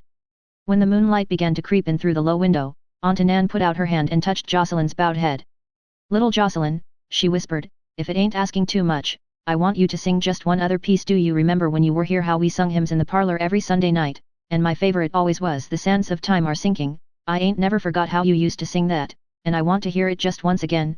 Dearie, sing it for me, little Jocelyn." Jocelyn rose and went to the window. Lifting back the curtain, she stood in the splendor of the moonlight, and sang the grand old hymn. At first Aunt Nan beat time to it feebly on the counterpane, but when Jocelyn came to the verse, "With mercy and with judgment," she folded her hands over her breast and smiled. When the hymn ended, Jocelyn came over to the bed. "I am afraid I must say goodbye now, Aunt Nan," she said. Then she saw that Aunt Nan had fallen asleep. She would not waken her, but she took from her breast the cluster of crimson roses she wore and slipped them gently between the toil-worn fingers. "Goodbye, dear, sweet mother heart," she murmured. Downstairs she met Mrs. William splendid in rustling black silk, her broad, rubicund face smiling, overflowing with apologies and welcomes, which Jocelyn cut short coldly. "Thank you, Mrs. Morrison, but I cannot possibly stay longer. No, thank you, I don't care for any refreshments. Jordan is going to take me back to Kensington at once. I came out to see Aunt Nan." "I'm certain she'd be delighted," said Mrs. William effusively. "She's been talking about you for weeks." "Yes, it has made her very happy," said Jocelyn gravely.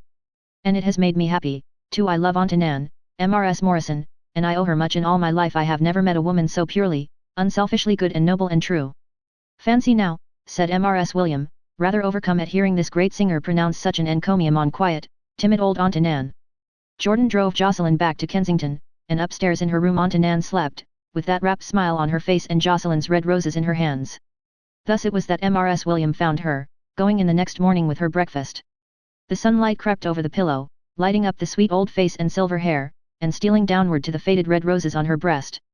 Smiling and peaceful and happy lay Aunt Nan, for she had fallen on the sleep that knows no earthly wakening, while little Jocelyn sang. Chronicle 5. The winning of Lucinda. The marriage of a Penhallow was always the signal for a gathering of the Penhallows. From the uttermost parts of the earth they would come, Penhallows by birth, and Penhallows by marriage and Penhallows by ancestry. East Grafton was the ancient habitat of the race, and Penhallow Grange, where old John Penhallow lived, was a Mecca to them. As for the family itself, the exact kinship of all its various branches and ramifications was a hard thing to define. Old Uncle Julius Penhallow was looked upon as a veritable wonder because he carried it all in his head and could tell on sight just what relation any one Penhallow was to any other Penhallow. The rest made a blind guess at it, for the most part, and the younger Penhallows let it go at loose cousinship. In this instance it was Alice Penhallow, daughter of young John Penhallow, who was to be married. Alice was a nice girl, but she and her wedding only pertain to this story in so far as they furnish a background for Lucinda, hence nothing more need be said of her. On the afternoon of her wedding day, the Penhallows held to the good, old-fashioned custom of evening weddings with a rousing dance afterwards. Penhallow Grange was filled to overflowing with guests who had come there to have tea and rest themselves before going down to young John's. Many of them had driven 50 miles. In the big autumnal orchard the younger fry foregathered and chatted and coquetted. Upstairs, in old Mrs. John's bedroom, she and her married daughters held high conclave. Old John had established himself with his sons and sons-in-law in the parlor, and the 3 daughters-in-law were making themselves at home in the blue sitting room, ear-deep in harmless family gossip. Lucinda and Romney Penhallow were also there. Thin Mrs. Nathaniel Penhallow sat in a rocking chair and toasted her toes at the grate, for the brilliant autumn afternoon was slightly chilly and Lucinda, as usual, had the window open. She and plump Mrs. Frederick Penhallow did most of the talking. Mrs. George Penhallow being rather out of it by reason of her newness. She was George Penhallow's second wife, married only a year. Hence, her contributions to the conversation were rather spasmodic, hurled in, as it were, by dead reckoning, being sometimes appropriate and sometimes savouring of a point of view not strictly Penhallow-esque. Romney Penhallow was sitting in a corner, listening to the chatter of the women, with the inscrutable smile that always vexed Mrs. Frederick. Mrs. George wondered within herself what he did there among the women. She also wondered just where he belonged on the family tree. He was not one of the uncles, yet he could not be much younger than George. 40, if he is a day, was MRS George's mental dictum, but a very handsome and fascinating man. I never saw such a splendid chin and dimple.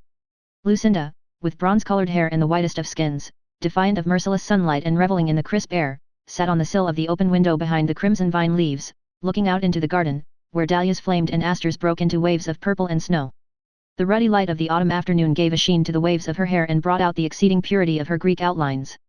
MRS George knew who Lucinda was, a cousin of the second generation, and, in spite of her 35 years, the acknowledged beauty of the whole Penhallow connection.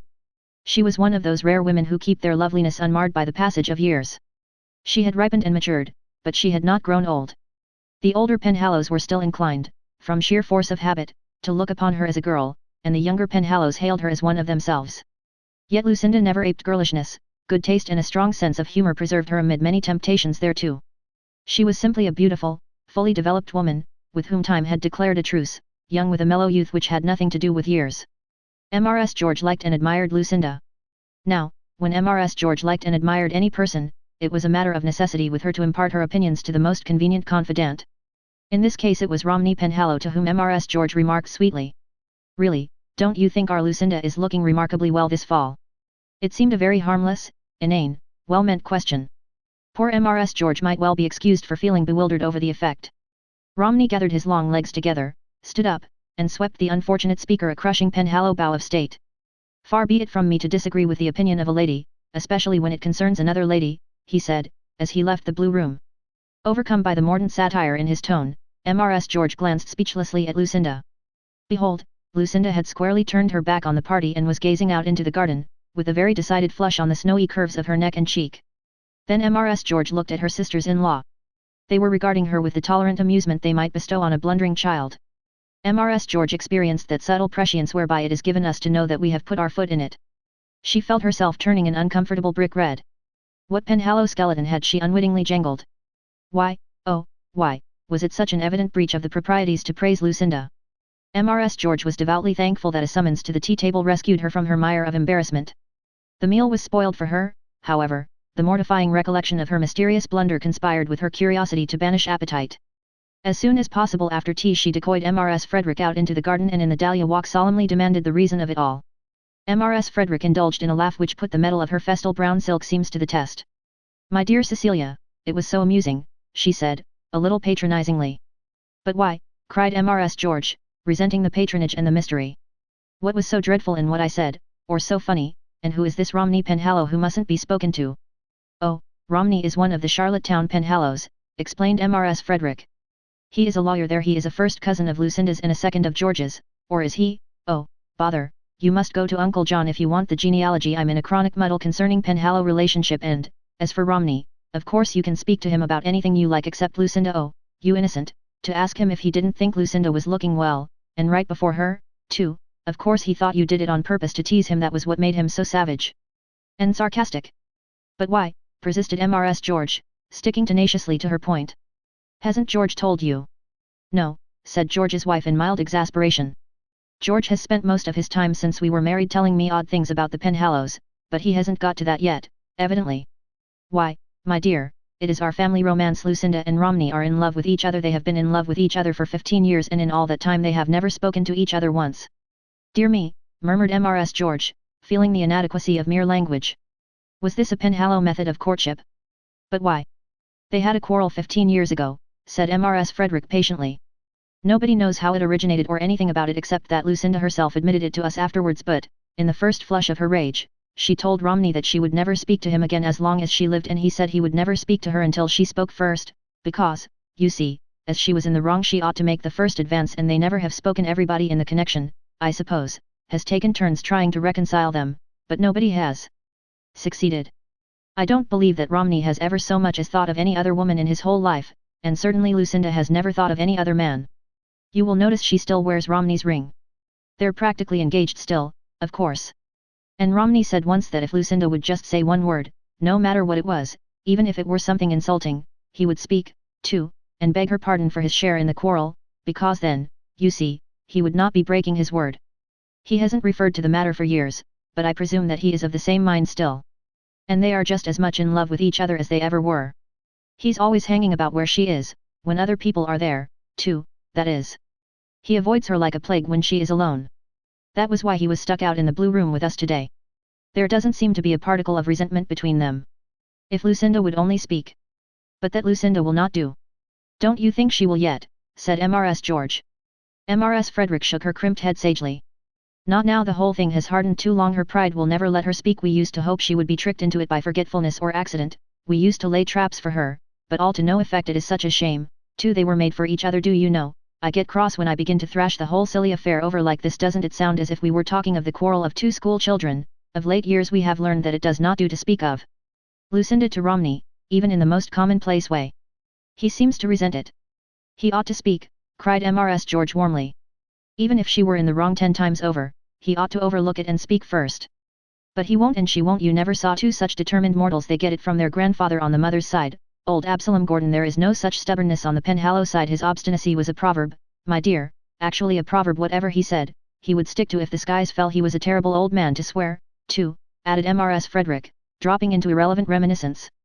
He spent a long while in a mining camp in his younger days and he never got over it, the habit of swearing. I mean, it would have made your blood run cold, my dear, to have heard him go on at times, and yet he was a real good old man every other way. He couldn't help it. Some way he tried to, but he used to say that profanity came as natural to him as breathing. It used to mortify his family terribly. Fortunately, none of them took after him in that respect, but he's dead, and one shouldn't speak ill of the dead. I must go and get Mattie Penhallow to do my hair.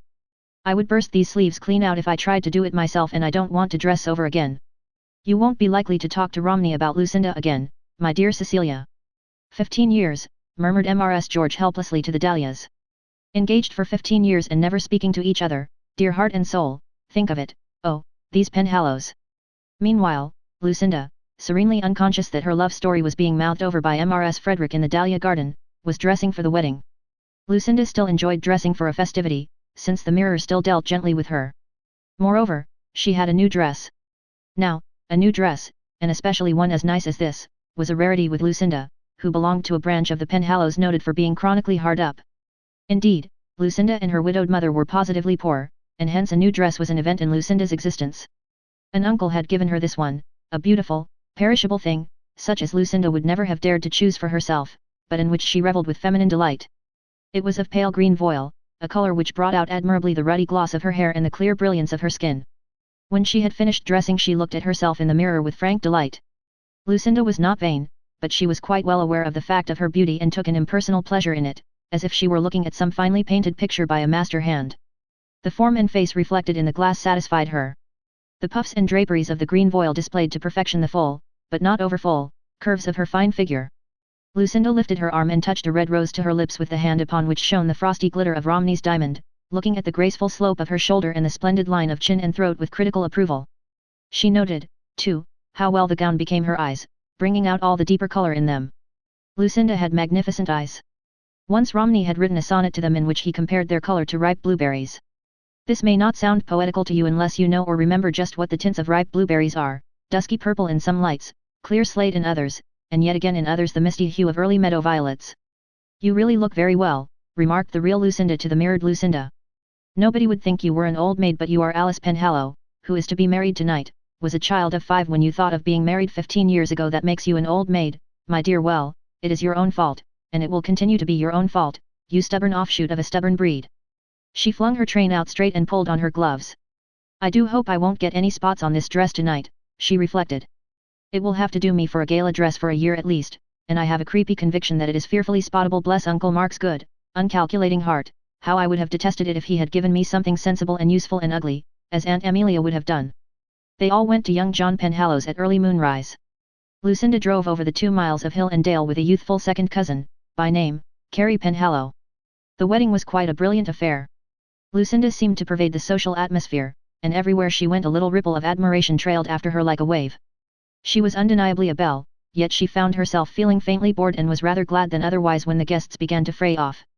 I'm afraid I'm losing my capacity for enjoyment, she thought, a little drearily. Yes, I must be growing old. That is what it means when social functions begin to bore you. It was that unlucky Mrs. George who blundered again. She was standing on the veranda when Carrie Penhallow dashed up. Tell Lucinda that I can't take her back to the Grange. I have to drive Mark and Sissy Penhallow to Bright River to catch the 2 o'clock express. There will be plenty of chances for her with the others. At this moment George Penhallow, holding his rearing horse with difficulty, shouted for his wife. Mrs. George, all in a flurry, dashed back into the still crowded hall. Exactly to whom she gave her message was never known to any of the Penhallows. But a tall, ruddy-haired girl, dressed in pale green organdy, Anne Shirley from Avonlea, told Marilla Cuthbert and Rachel Lynde as a joke the next morning how a chubby little woman in a bright pink fascinator had clutched her by the arm, and gasped out, "Carrie Penhallow can't take you, he says you're to look out for someone else," and was gone before she could answer or turn around. Thus it was that Lucinda, when she came out to the veranda step, found herself unaccountably deserted. All the Grange Penhallows were gone. Lucinda realized this after a few moments of bewildered seeking, and she understood that if she were to get to the Grange that night she must walk plainly. There was nobody to take her. Lucinda was angry. It is not pleasant to find yourself forgotten and neglected. It is still less pleasant to walk home alone along a country road, at 1 o'clock in the morning, wearing a pale green voile. Lucinda was not prepared for such a walk. She had nothing on her feet save thin-soled shoes, and her only wraps were a flimsy fascinator and a short coat. "What a guy I shall look, stalking home alone in this rig," she thought crossly. There was no help for it, unless she confessed her plight to some of the stranger guests and begged a drive home. Lucinda's pride scorned such a request, and the admission of neglect it involved.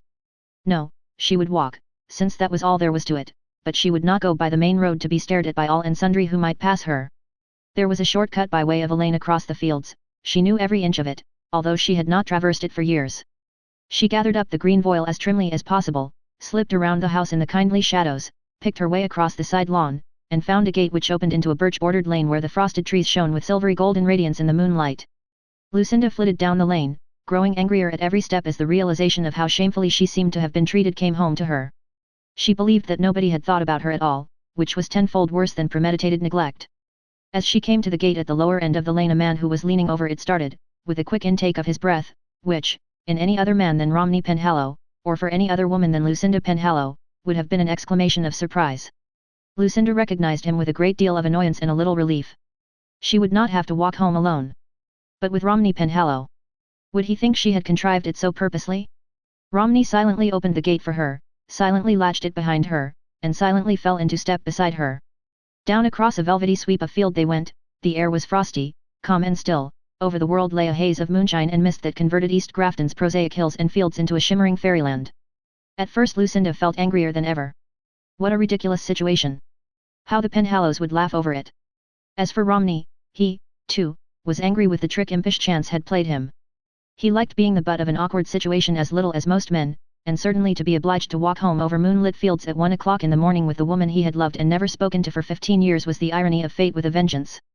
Would she think he had schemed for it? And how the deuce did she come to be walking home from the wedding at all? By the time they had crossed the field and reached the wild cherry lane beyond it, Lucinda's anger was mastered by her saving sense of humor. She was even smiling a little maliciously under her fascinator. The lane was a place of enchantment, a long, moonlit colonnade down which beguiling wood nymphs might have footed it featly. The moonshine fell through the arching boughs and made a mosaic of silver light and clear-cut shadow for the unfriendly lovers to walk in. On either side was the hovering gloom of the woods, and around them was a great silence unstirred by wind or murmur. Midway in the lane Lucinda was attacked by a sentimental recollection. She thought of the last time Romney and she had walked home together through this very lane, from a party at young John's. It had been moonlight then too, and, Lucinda checked a sigh, they had walked hand in hand. Just here, by the big grey beech, he had stopped her and kissed her. Lucinda wondered if he were thinking of it, too, and stole a look at him from under the lace border of her fascinator. But he was striding moodily along with his hands in his pockets, and his hat pulled down over his eyes, passing the old beech without a glance at it. Lucinda checked another sigh, gathered up an escaped flutter of voile, and marched on. Past the lane a range of 3 silvery harvest fields sloped down to Peter Penhallow's brook, a wide, shallow stream bridged over in the olden days by the mossy trunk of an ancient fallen tree. When Lucinda and Romney arrived at the brook they gazed at the brawling water blankly. Lucinda remembered that she must not speak to Romney just in time to prevent an exclamation of dismay. There was no tree. There was no bridge of any kind over the brook. Here was a predicament. But before Lucinda could do more than despairingly ask herself what was to be done now, Romney answered, not in words, but in deeds. He coolly picked Lucinda up in his arms, as if she had been a child instead of a full-grown woman of no mean avoirdupois, and began to wade with her through the water. Lucinda gasped helplessly.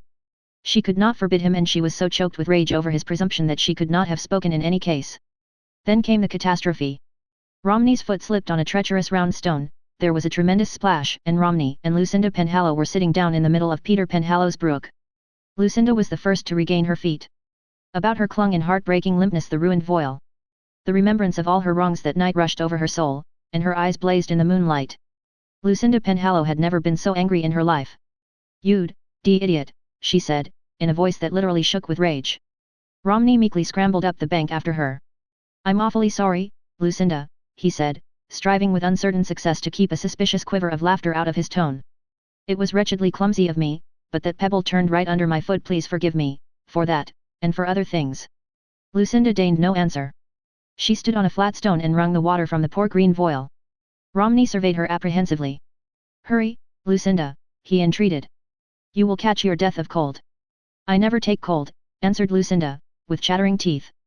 "And it is my dress I am thinking of, was thinking of. You have more need to hurry. You are sopping wet yourself and you know you are subject to colds. There, come." Lucinda picked up the stringy train, which had been so brave and buoyant 5 minutes before, and started up the field at a brisk rate. Romney came up to her and slipped his arm through hers in the old way. For a time they walked along in silence. Then Lucinda began to shake with inward laughter. She laughed silently for the whole length of the field, and at the line fence between Peter Penhallow's land and the Grange acres she paused, threw back the fascinator from her face, and looked at Romney defiantly. "You are thinking of that," she cried, "and I am thinking of it, and we will go on thinking of it at intervals for the rest of our lives, but if you ever mention it to me I'll never forgive you, Romney Penhallow." "I never will," Romney promised. There was more than a suspicion of laughter in his voice this time, but Lucinda did not choose to resent it. She did not speak again until they reached the Grange gate. Then she faced him solemnly. "It was a case of atavism," she said. "Old Grandfather Gordon was to blame for it." At the Grange almost everybody was in bed. What with the guests straggling home at intervals and hurrying sleepily off to their rooms, nobody had missed Lucinda, each set supposing she was with some other set. Mrs. Frederick, Mrs. Nathaniel and Mrs. George alone were up. The perennially chilly Mrs. Nathaniel had kindled a fire of chips in the blue room grate to warm her feet before retiring, and the three women were discussing the wedding in subdued tones when the door opened and the stately form of Lucinda, stately even in the dragged voile, appeared, with the damp Romney behind her. "Lucinda Penhallow," gasped they, one and all. "I was left to walk home," said Lucinda coolly. "So Romney and I came across the fields. There was no bridge over the brook, and when he was carrying me over he slipped and we fell, and that is all. No, Cecilia, I never take cold, so don't worry. Yes, my dress is ruined, but that is of no consequence. No, thank you, Cecilia, I do not care for a hot drink. Romney, do go and take off those wet clothes of yours immediately. No, Cecilia, I will not take a hot footbath. I am going straight to bed. Good night." When the door closed on the pair, the three sisters-in-law stared at each other. Mrs. Frederick, feeling herself incapable of expressing her sensations originally, took refuge in a quotation. "Do I sleep, do I dream, do I wonder and doubt, is things what they seem, or is visions about?" "There will be another Penhallow wedding soon," said Mrs. Nathaniel, with a long breath. "Lucinda has spoken to Romney at last." "Oh, what do you suppose she said to him?" cried Mrs. George. "My dear Cecilia," said Mrs. Frederick, "we shall never know." They never did know. Chronicle 6. Old Man Shaw's Girl. Day after tomorrow, said Old Man Shaw, rubbing his long slender hands together gleefully. "I have to keep saying it over and over, so as to really believe it. It seems far too good to be true that I'm to have Blossom again, and everything is ready. Yes, I think everything is ready, except a bit of cooking, and won't this orchard be a surprise to her? I'm just going to bring her out here as soon as I can, never saying a word. I'll fetch her through the spruce lane, and when we come to the end of the path I'll step back casual like, and let her go out from under the trees alone, never suspecting. It'll be worth 10 times the trouble to see her big, brown eyes open wide and hear her say, 'Oh, Daddy, why, Daddy.'" He rubbed his hands again and laughed softly to himself. He was a tall, bent old man, whose hair was snow white, but whose face was fresh and rosy. His eyes were a boy's eyes, large, blue and merry, and his mouth had never got over a youthful trick of smiling at any provocation, and, oft-times, at no provocation at all. To be sure, White Sands people would not have given you the most favourable opinion in the world of Old Man Shaw. First and foremost, they would have told you that he was shiftless, and had let his bit of a farm run out while he pottered with flowers and bugs, or rambled aimlessly about in the woods, or read books along the shore. Perhaps it was true, but the old farm yielded him a living, and further than that Old Man Shaw had no ambition. He was as blithe as a pilgrim on a pathway climbing to the west. He had learned the rare secret that you must take happiness when you find it, that there is no use in marking the place and coming back to it at a more convenient season, because it will not be there then. And it is very easy to be happy if you know, as Old Man Shaw most thoroughly knew, how to find pleasure in little things. He enjoyed life, he had always enjoyed life and helped others to enjoy it, consequently his life was a success, whatever White Sands people might think of it. What if he had not improved his farm? There are some people to whom life will never be anything more than a kitchen garden, and there are others to whom it will always be a royal palace with domes and minarets of rainbow fancy. The orchard of which he was so proud was as yet little more than the substance of things hoped for, a flourishing plantation of young trees which would amount to something later on. Old Man Shaw's house was on the crest of a bare, sunny hill, with a few staunch old firs and spruces behind it, the only trees that could resist the full sweep of the winds that blew bitterly up from the sea at times. Fruit trees would never grow near it, and this had been a great grief to Sarah. "Oh, Daddy, if we could just have an orchard," she had been wont to say wistfully, when other farmhouses in White Sands were smothered whitely in apple bloom. And when she had gone away, and her father had nothing to look forward to save her return, he was determined she should find an orchard when she came back. Over the southward hill, warmly sheltered by spruce woods and sloping to the sunshine, was a little field, so fertile that all the slack management of a lifetime had not availed to exhaust it. Here Old Man Shaw set out his orchard and saw it flourish, watching and tending it until he came to know each tree as a child and loved it. His neighbors laughed at him, and said that the fruit of an orchard so far away from the house would all be stolen. But as yet there was no fruit, and when the time came for bearing there would be enough and to spare. "Blossom and me'll get all we want, and the boys can have the rest, if they want worse and they want a good conscience," said that unworldly, unbusinesslike Old Man Shaw. On his way back home from his darling orchard he found a rare fern in the woods and dug it up for Sarah. She had loved ferns. He planted it at the shady, sheltered side of the house and then sat down on the old bench by the garden gate to read her last letter, the letter that was only a note, because she was coming home soon. He knew every word of it by heart, but that did not spoil the pleasure of rereading it every half hour. Old Man Shaw had not married until late in life, and had, so White Sands people said, selected a wife with his usual judgment, which, being interpreted, meant no judgment at all. Otherwise, he would never have married Sarah Glover, a mere slip of a girl, with big brown eyes like a frightened wood creature's, and the delicate, fleeting bloom of a spring Mayflower. The last woman in the world for a farmer's wife, no strength or get up about her. Neither could White Sands folk understand what on earth Sarah Glover had married him for. Well, the fool crop was the only one that never failed. Old Man Shaw, he was Old Man Shaw even then, although he was only 40, and his girl bride had troubled themselves not at all about White Sands' opinions. They had 1 year of perfect happiness, which is always worth living for, even if the rest of life be a dreary pilgrimage, and then Old Man Shaw found himself alone again, except for little Blossom.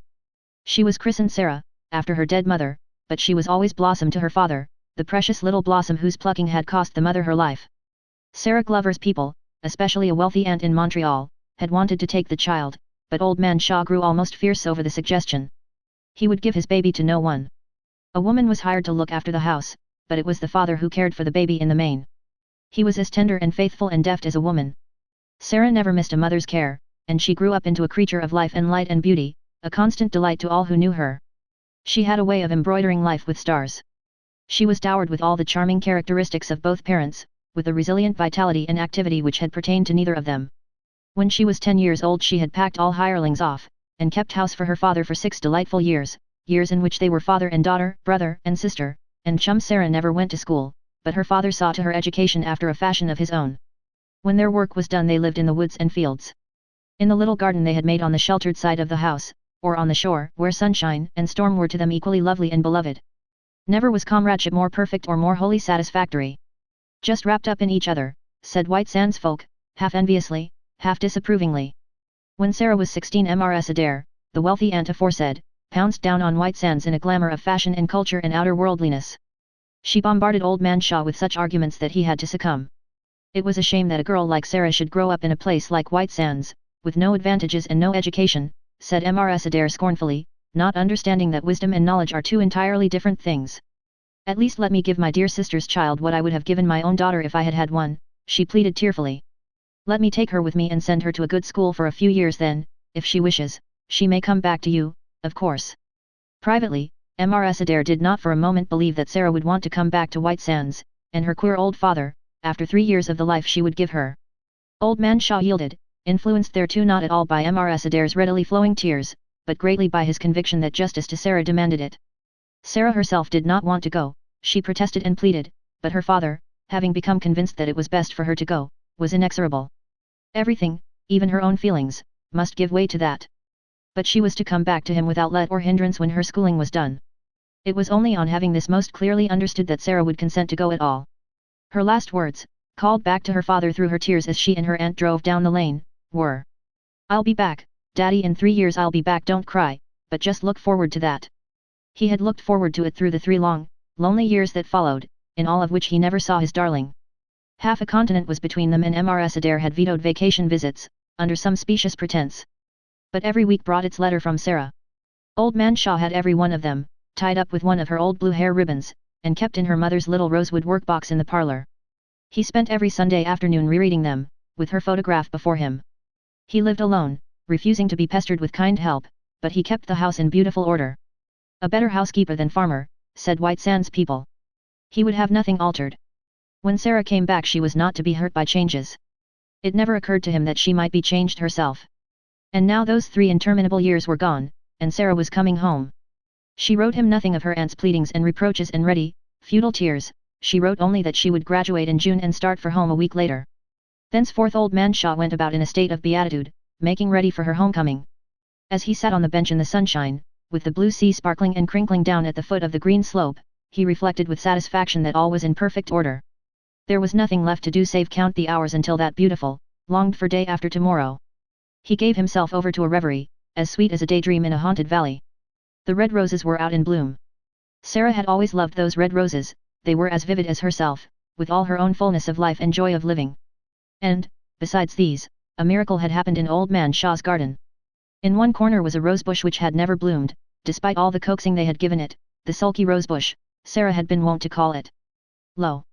This summer had flung the hoarded sweetness of years into plentiful white blossoms, like shallow ivory cups with a haunting, spicy fragrance.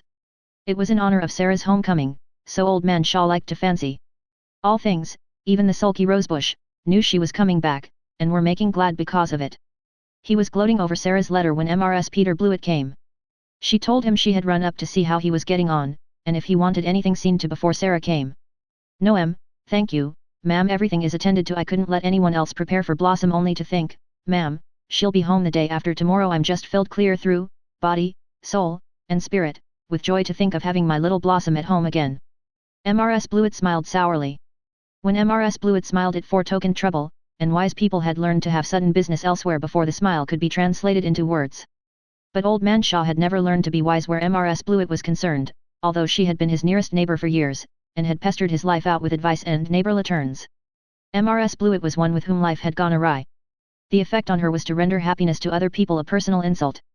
She resented Old Man Shaw's beaming delight in his daughter's return, and she considered it her duty to rub the bloom off straightway.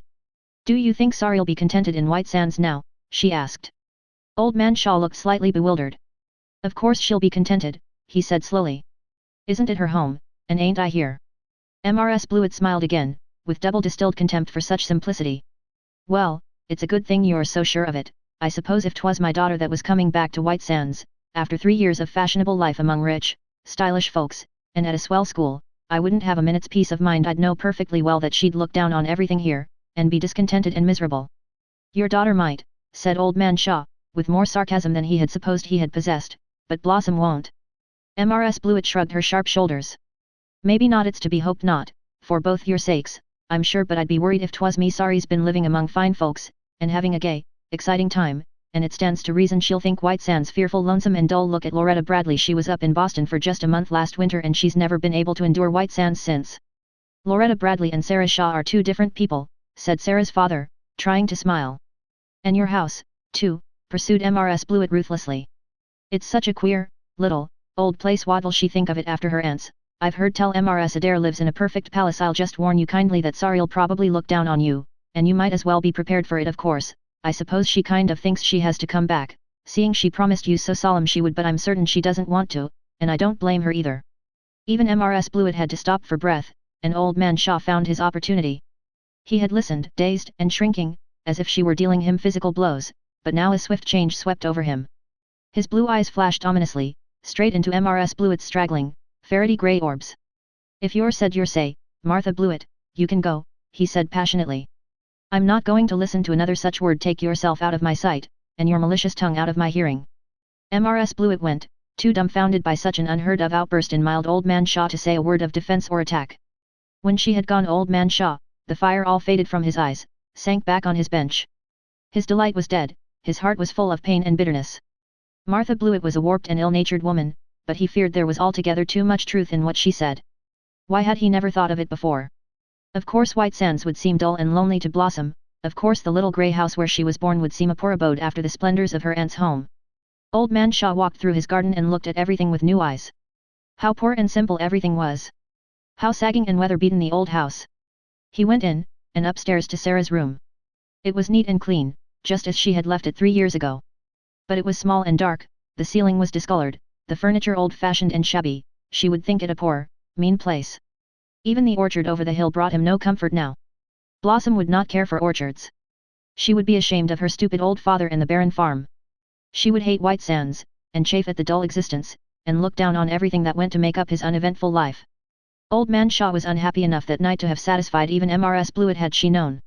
He saw himself as he thought White Sands folk must see him, a poor, shiftless, foolish old man, who had only one thing in the world worthwhile, his little girl, and had not been of enough account to keep her. "Oh, Blossom, Blossom," he said, and when he spoke her name it sounded as if he spoke the name of one dead. After a little the worst sting passed away. He refused to believe long that Blossom would be ashamed of him, he knew she would not. 3 years could not so alter her loyal nature, no, nor 10 times 3 years. But she would be changed, she would have grown away from him in those 3 busy, brilliant years. His companionship could no longer satisfy her. How simple and childish he had been to expect it. She would be sweet and kind, Blossom could never be anything else. She would not show open discontent or dissatisfaction, she would not be like Loretta Bradley, but it would be there, and he would divine it, and it would break his heart. Mrs. Blewett was right. When he had given Blossom up he should not have made a half-hearted thing of his sacrifice, he should not have bound her to come back to him. He walked about in his little garden until late at night, under the stars, with the sea crooning and calling to him down the slope. When he finally went to bed he did not sleep, but lay until morning with tear-wet eyes and despair in his heart. All the forenoon he went about his usual daily work absently. Frequently he fell into long reveries, standing motionless wherever he happened to be, and looking dully before him. Only once did he show any animation. When he saw Mrs. Blewett coming up the lane he darted into the house, locked the door, and listened to her knocking in grim silence. After she had gone he went out, and found a plate of fresh doughnuts, covered with a napkin, placed on the bench at the door. Mrs. Blewett meant to indicate thus that she bore him no malice for her curt dismissal the day before, possibly her conscience gave her some twinges also. But her doughnuts could not minister to the mind she had diseased. Old Man Shaw took them up, carried them to the pig pen, and fed them to the pigs. It was the first spiteful thing he had done in his life, and he felt a most immoral satisfaction in it. In mid-afternoon he went out to the garden, finding the new loneliness of the little house unbearable. The old bench was warm in the sunshine. Old Man Shaw sat down with a long sigh, and dropped his white head wearily on his breast. He had decided what he must do. He would tell Blossom that she might go back to her aunt and never mind about him, he would do very well by himself and he did not blame her in the least. He was still sitting broodingly there when a girl came up the lane. She was tall and straight, and walked with a kind of uplift in her motion, as if it would be rather easier to fly than not. She was dark, with a rich dusky sort of darkness, suggestive of the bloom on purple plums, or the glow of deep red apples among bronze leaves. Her big brown eyes lingered on everything in sight, and little gurgles of sound now and again came through her parted lips, as if inarticulate joy were thus expressing itself. At the garden gate she saw the bent figure on the old bench, and the next minute she was flying along the rose walk. "Daddy," she called, "Daddy." Old Man Shaw stood up in hasty bewilderment, then a pair of girlish arms were about his neck, and a pair of warm red lips were on his, girlish eyes, full of love, were looking up into his, and a never-forgotten voice, tingling with laughter and tears blended into one delicious chord, was crying. "Oh, Daddy, is it really you? Oh, I can't tell you how good it is to see you again." Old Man Shaw held her tightly in a silence of amazement and joy too deep for wonder. Why, this was his Blossom, the very Blossom who had gone away 3 years ago. A little taller, a little more womanly, but his own dear Blossom, and no stranger. There was a new heaven and a new earth for him in the realization. "Oh, baby Blossom," he murmured, "little baby Blossom." Sarah rubbed her cheek against the faded coat sleeve. "Daddy darling, this moment makes up for everything, doesn't it?" But, where did you come from?" he asked, his senses beginning to struggle out of their bewilderment of surprise. "I didn't expect you till tomorrow. You didn't have to walk from the station, did you, and your old daddy not there to welcome you?" Sarah laughed, swung herself back by the tips of her fingers and danced around him in the childish fashion of long ago. "I found I could make an earlier connection with the CPA yesterday and get to the island last night. I was in such a fever to get home that I jumped at the chance. Of course I walked from the station, it's only 2 miles and every step was a benediction. My trunks are over there, we'll go after them tomorrow, Daddy, but just now I want to go straight to every one of the dear old nooks and spots at once." "You must get something to eat first," he urged fondly. "And there ain't much in the house, I'm afraid I was going to bake tomorrow morning, but I guess I can forage you out something, darling. He was sorely repenting having given Mrs. Blewett's donuts to the pigs, but Sarah brushed all such considerations aside with a wave of her hand. I don't want anything to eat just now. By and by we'll have a snack, just as we used to get up for ourselves whenever we felt hungry. Don't you remember how scandalized White Sands folks used to be at our irregular hours? I'm hungry, but it's soul hunger, for a glimpse of all the dear old rooms and places. Come, there are 4 hours yet before sunset, and I want to cram into them all I've missed out of these 3 years. Let us begin right here with the garden. Oh, Daddy, by what witchcraft have you coaxed that sulky rosebush into bloom? No witchcraft at all, it just bloomed because you were coming home, baby, said her father. They had a glorious afternoon of it, those 2 children. They explored the garden and then the house. Sarah danced through every room, and then up to her own, holding fast to her father's hand. Oh, it's lovely to see my little room again, Daddy. I'm sure all my old hopes and dreams are waiting here for me. She ran to the window and threw it open, leaning out. Daddy, there's no view in the world so beautiful as that curve of sea between the headlands. I've looked at magnificent scenery, and then I'd shut my eyes and conjure up that picture. Oh, listen to the wind keening in the trees, how I've longed for that music. He took her to the orchard and followed out his crafty plan of surprise perfectly. She rewarded him by doing exactly what he had dreamed of her doing, clapping her hands and crying out. Oh, Daddy, why, Daddy. They finished up with the shore, and then at sunset they came back and sat down on the old garden bench. Before them a sea of splendor, burning like a great jewel, stretched to the gateways of the west. The long headlands on either side were darkly purple, and the sun left behind him a vast, cloudless arc of fiery daffodil and elusive rose. Back over the orchard in a cool, green sky glimmered a crystal planet, and the night poured over them a clear wine of dew from her airy chalice. The spruces were rejoicing in the wind, and even the battered firs were singing of the sea. Old memories trooped into their hearts like shining spirits. Baby Blossom, said Old Man Shaw falteringly, are you quite sure you'll be contented here, out there? With a vague sweep of his hand towards horizons that shut out a world far removed from White Sands, there's pleasure and excitement and all that. Won't you miss it? Won't you get tired of your old father and White Sands? Sarah patted his hand gently. The world out there is a good place, she said thoughtfully. I've had 3 splendid years and I hope they'll enrich my whole life. There are wonderful things out there to see and learn, fine, noble people to meet, beautiful deeds to admire, but, she wound her arm about his neck and laid her cheek against his, there is no Daddy. And Old Man Shaw looked silently at the sunset, or, rather, through the sunset to still grander and more radiant splendors beyond, of which the things seen were only the pale reflections, not worthy of attention from those who had the gift of further sight. Chronicle 7. Aunt Olivia's Beau. Aunt Olivia told Peggy and me about him on the afternoon we went over to help her gather her late roses for potpourri. We found her strangely quiet and preoccupied. As a rule she was fond of mild fun, alert to hear East Grafton gossip, and given to sudden little trills of almost girlish laughter, which for the time being dispelled the atmosphere of gentle old maidishness which seemed to hang about her as a garment. At such moments we did not find it hard to believe, as we did at other times, that Aunt Olivia had once been a girl herself. This day she picked the roses absently, and shook the fairy petals into her little sweetgrass basket with the air of a woman whose thoughts were far away. We said nothing, knowing that Aunt Olivia's secrets always came our way in time. When the rose leaves were picked, we carried them in and upstairs in single file, Aunt Olivia bringing up the rear to pick up any stray rose leaf we might drop. In the southwest room, where there was no carpet to fade, we spread them on newspapers on the floor. Then we put our sweetgrass baskets back in the proper place in the proper closet in the proper room. What would have happened to us, or to the sweetgrass baskets, if this had not been done I do not know. Nothing was ever permitted to remain an instant out of place in Aunt Olivia's house.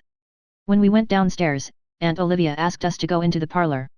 She had something to tell us, she said, and as she opened the door a delicate pink flush spread over her face.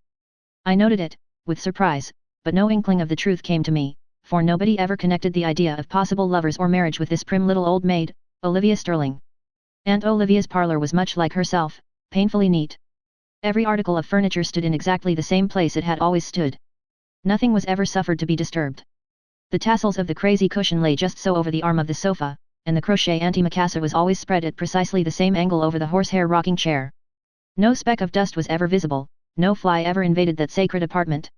Aunt Olivia pulled up a blind, to let in what light could sift finely through the vine leaves, and sat down in a high-backed old chair that had appertained to her great-grandmother.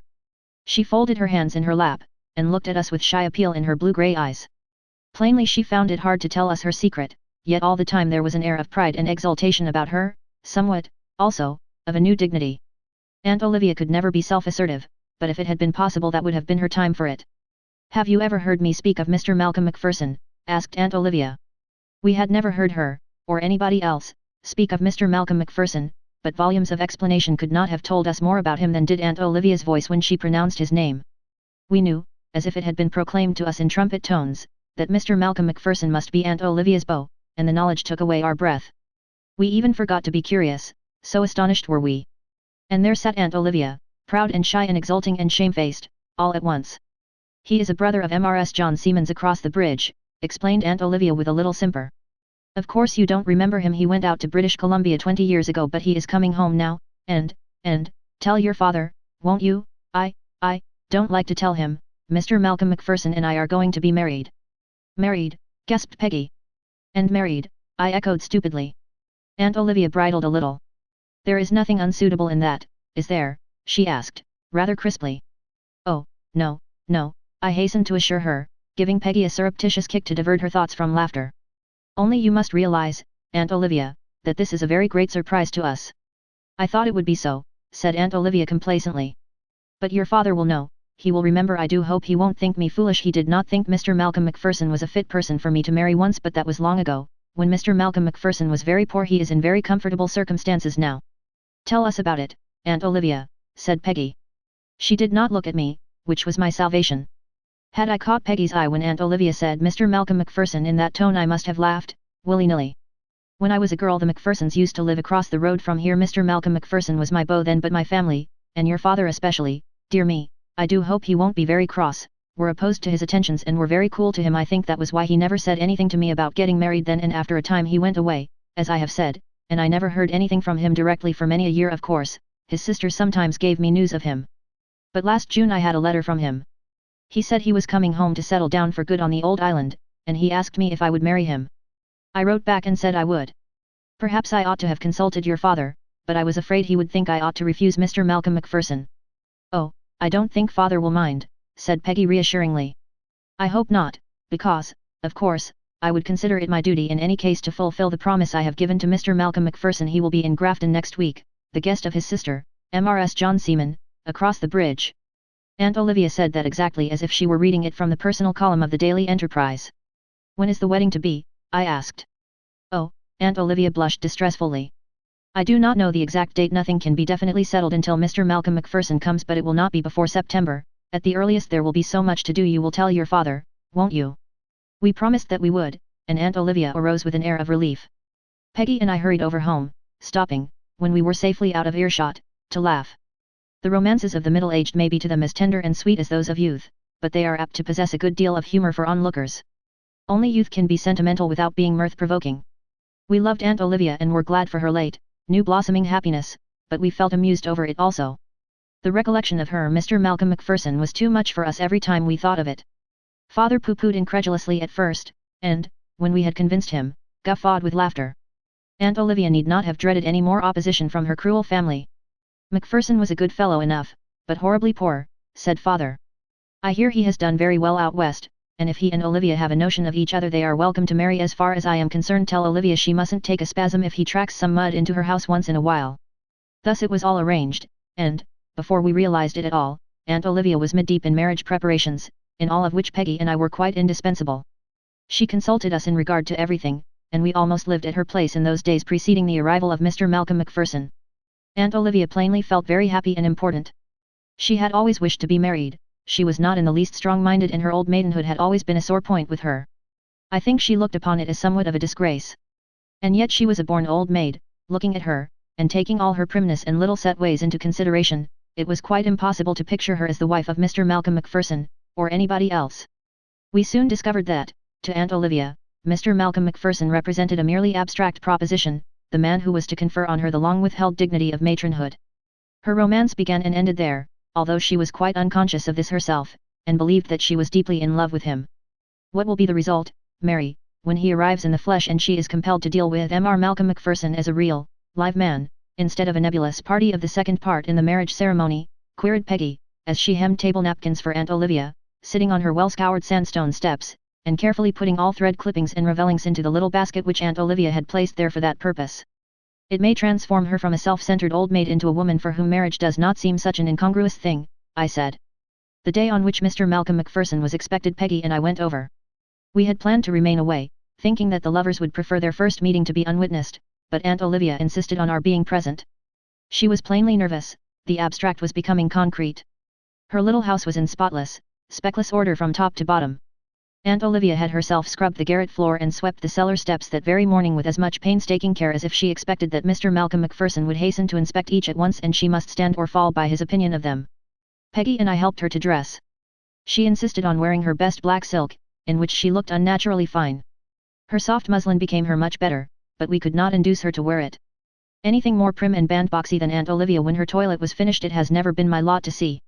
Peggy and I watched her as she went downstairs, her skirt held stiffly up all around her that it might not brush the floor. Mr. Malcolm Macpherson will be inspired with such awe that he will only be able to sit back and gaze at her, whispered Peggy. I wish he would come and have it over, this is getting on my nerves. Aunt Olivia went into the parlor, settled herself in the old carved chair, and folded her hands. Peggy and I sat down on the stairs to await his coming in a crisping suspense. Aunt Olivia's kitten, a fat, bewhiskered creature, looking as if it were cut out of black velvet, shared our vigil and purred in maddening peace of mind. We could see the garden path and gate through the hall window, and therefore supposed we should have full warning of the approach of Mr. Malcolm Macpherson.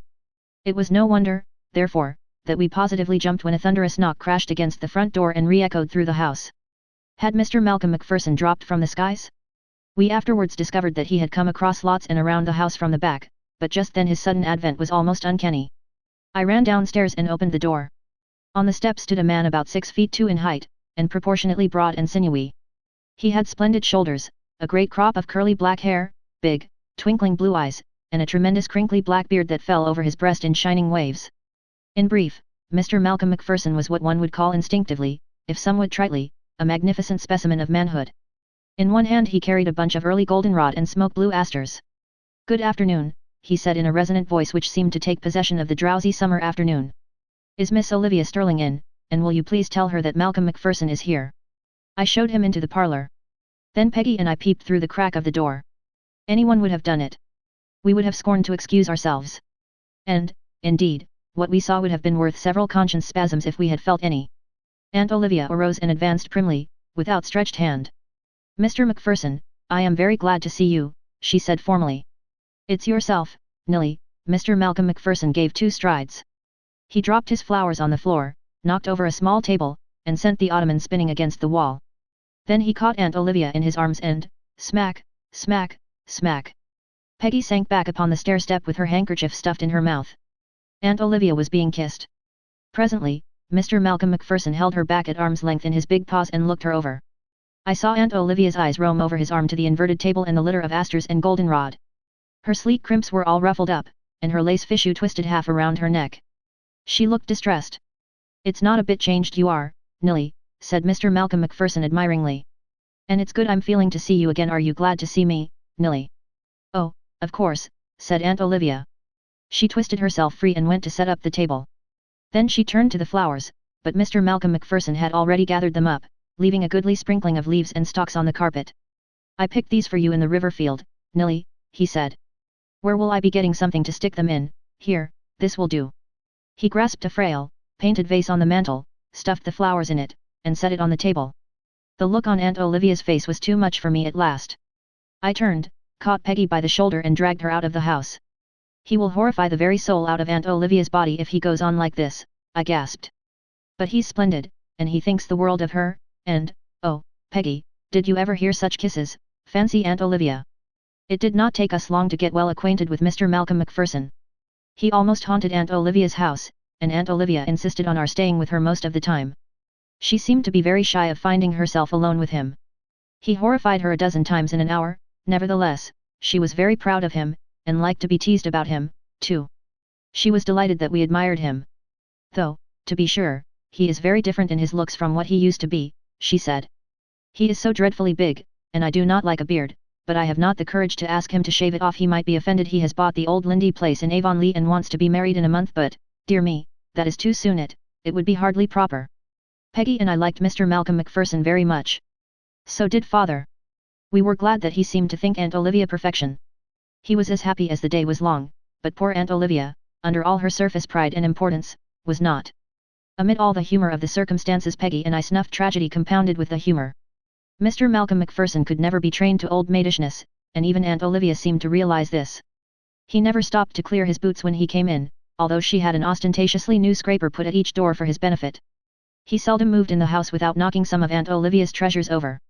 He smoked cigars in her parlor and scattered the ashes over the floor. He brought her flowers every day and stuck them into whatever receptacle came handiest. He sat on her cushions and rolled her antimacassars up into balls. He put his feet on her chair rungs, and all with the most distracting unconsciousness of doing anything out of the way. He never noticed Aunt Olivia's fluttering nervousness at all. Peggy and I laughed more than was good for us those days. It was so funny to see Aunt Olivia hovering anxiously around, picking up flower stems, and smoothing out tidies, and generally following him about to straighten out things. Once she even got a wing and dustpan and swept the cigar ashes under his very eyes. "Now don't be worrying yourself over that, Nilly," he protested. "Why, I don't mind a litter, bless you." How good and jolly he was, that Mr. Malcolm MacPherson. Such songs as he sang, such stories as he told, such a breezy, unconventional atmosphere as he brought into that prim little house, where stagnant dullness had reigned for years. He worshipped Aunt Olivia, and his worship took the concrete form of presents galore. He brought her a present almost every visit, generally some article of jewelry. Bracelets, rings, chains, eardrops, lockets, bangles, were showered upon our precise little aunt. She accepted them deprecatingly, but never wore them. This hurt him a little, but she assured him she would wear them all sometimes. "I am not used to jewelry, Mr. MacPherson," she would tell him. Her engagement ring she did wear, it was a rather loud combination of engraved gold and opals. Sometimes we caught her turning it on her finger with a very troubled face. "I would be sorry for Mr. Malcolm MacPherson if he were not so much in love with her," said Peggy. "But as he thinks that she is perfection he doesn't need sympathy." "I am sorry for Aunt Olivia," I said. "Yes, Peggy, I am Mr. MacPherson is a splendid man, but Aunt Olivia is a born old maid, and it is outraging her very nature to be anything else. Don't you see how it's hurting her? His big, splendid man ways are harrowing her very soul up, she can't get out of her little, narrow groove, and it is killing her to be pulled out." "Nonsense," said Peggy. Then she added with a laugh. "Mary, did you ever see anything so funny as Aunt Olivia sitting on Mr. Malcolm MacPherson's knee?" It was funny. Aunt Olivia thought it very unbecoming to sit there before us, but he made her do it. He would say, with his big, jolly laugh, "Don't be minding the little girls," and pull her down on his knee and hold her there. To my dying day I shall never forget the expression on the poor little woman's face. But, as the days went by and Mr. Malcolm MacPherson began to insist on a date being set for the wedding, Aunt Olivia grew to have a strangely disturbed look. She became very quiet, and never laughed except under protest. Also, she showed signs of petulance when any of us, but especially father, teased her about her beau. I pitied her, for I think I understood better than the others what her feelings really were. But even I was not prepared for what did happen. I would not have believed that Aunt Olivia could do it. I thought that her desire for marriage in the abstract would outweigh the disadvantages of the concrete. But one can never reckon with real, bred-in-the-bone old maidism. One morning Mr. Malcolm MacPherson told us all that he was coming up that evening to make Aunt Olivia set the day. Peggy and I laughingly approved, telling him that it was high time for him to assert his authority, and he went off in great good humor across the river field, whistling a Highland strathspey. But Aunt Olivia looked like a martyr. She had a fierce attack of house cleaning that day, and put everything in flawless order, even to the corners. "As if there was going to be a funeral in the house," sniffed Peggy. Peggy and I were up in the southwest room at dusk that evening, piecing a quilt, when we heard Mr. Malcolm MacPherson shouting out in the hall below to know if anyone was home. I ran out to the landing, but as I did so Aunt Olivia came out of her room, brushed past me, and flitted downstairs. "Mr. MacPherson," I heard her say with double-distilled primness, "will you please come into the parlor, I have something to say to you." They went in, and I returned to the southwest room. "Peg, there's trouble brewing," I said. "I'm sure of it by Aunt Olivia's face, it was grey and she has gone down alone," and shut the door. "I am going to hear what she says to him," said Peggy resolutely. "It is her own fault, she has spoiled us by always insisting that we should be present at their interviews. That poor man has had to do his courting under our very eyes. Come on, Mary." The southwest room was directly over the parlor and there was an open stovepipe hole leading up therefrom. Peggy removed the hat box that was on it, and we both deliberately and shamelessly crouched down and listened with all our might. It was easy enough to hear what Mr. Malcolm MacPherson was saying. "I've come up to get the date settled, Nilly, as I told you. Come now, little woman, name the day." Smack. "Don't, Mr. MacPherson," said Aunt Olivia.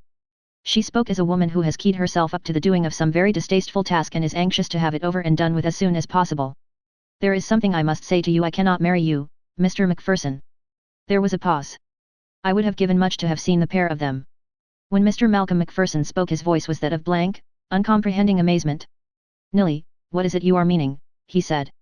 "I cannot marry you, Mr. MacPherson," repeated Aunt Olivia. "Why not?"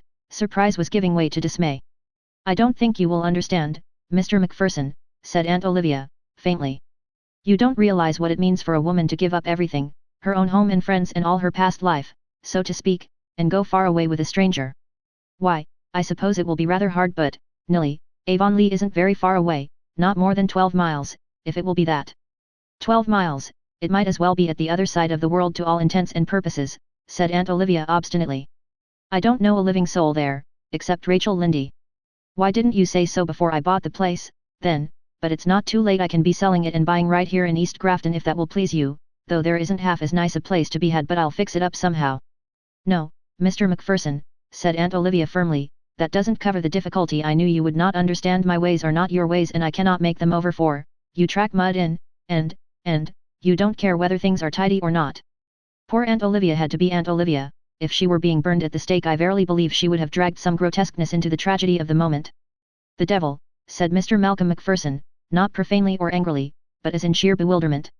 Then he added, Nilly, you must be joking. It's careless enough I am, the West isn't a good place to learn finicky ways, but you can teach me. You're not going to throw me over because I track mud in. I cannot marry you, Mr. Macpherson, said Aunt Olivia again.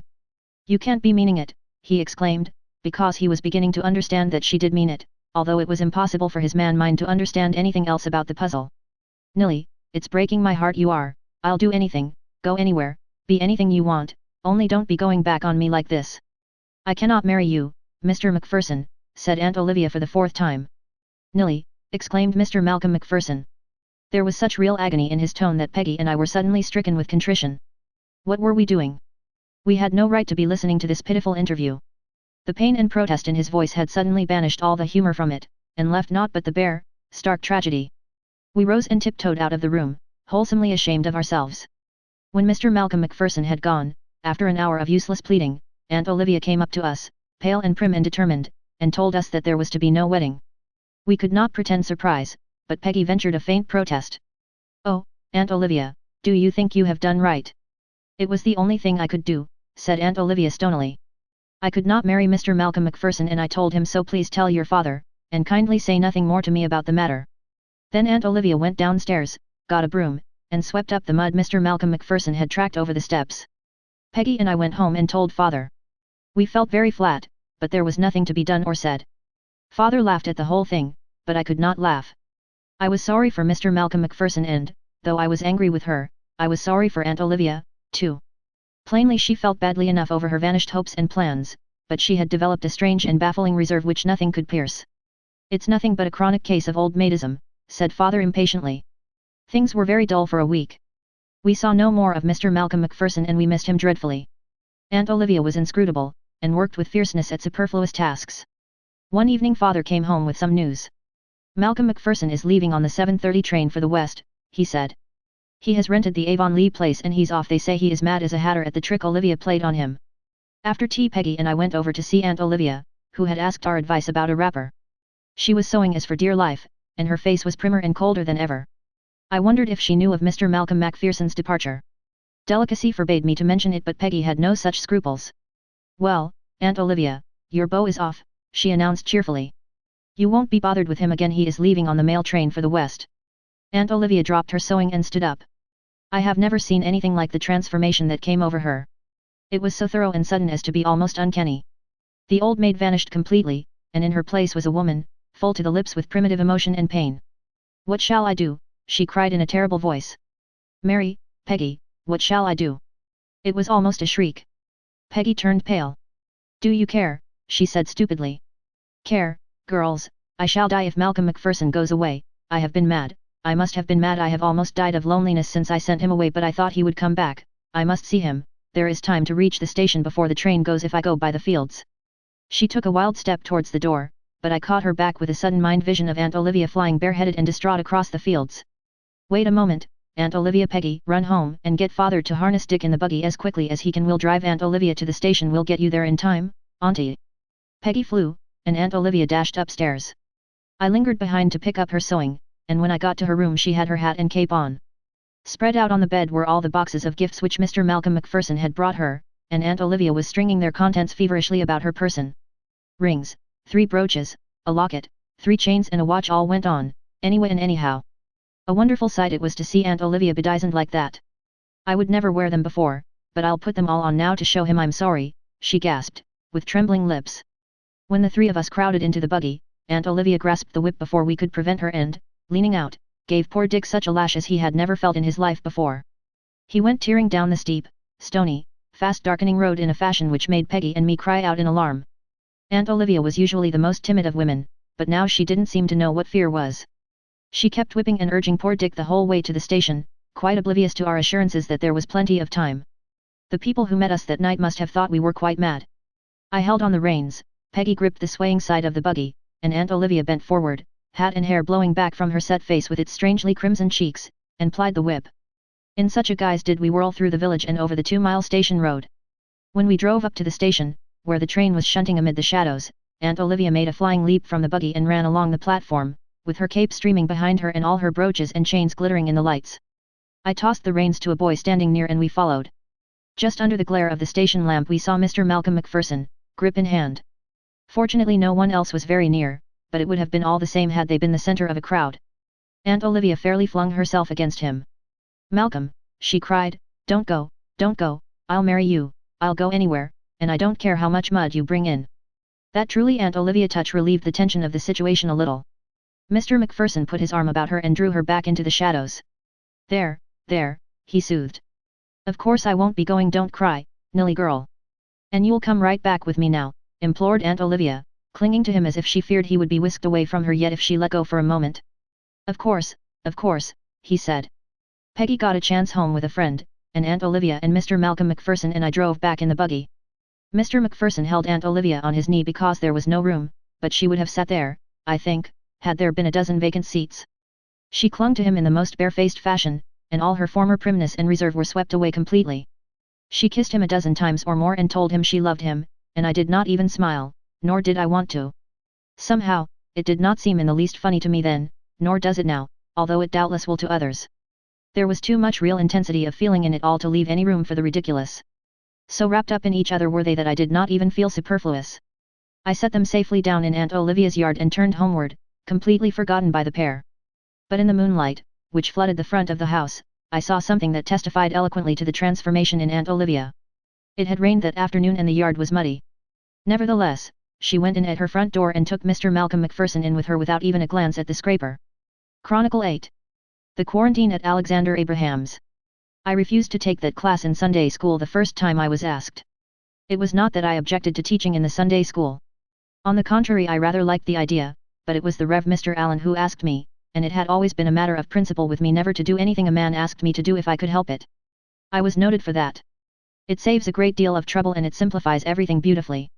I had always disliked men. It must have been born in me, because, as far back as I can remember, an antipathy to men and dogs was one of my strongest characteristics. I was noted for that. My experiences through life only served to deepen it. The more I saw of men, the more I liked cats. So, of course, when the Rev. Allen asked me if I would consent to take a class in Sunday school, I said no in a fashion calculated to chasten him wholesomely. If he had sent his wife the first time, as he did the second, it would have been wiser. People generally do what Mrs. Allen asks them to do because they know it saves time. Mrs. Allen talked smoothly for half an hour before she mentioned the Sunday school, and paid me several compliments. Mrs. Allen is famous for her tact. Tact is a faculty for meandering around to a given point instead of making a beeline. I have no tact. I am noted for that. As soon as Mrs. Allen's conversation came in sight of the Sunday school, I, who knew all along whither it was tending, said, straight out, "What class do you want me to teach?"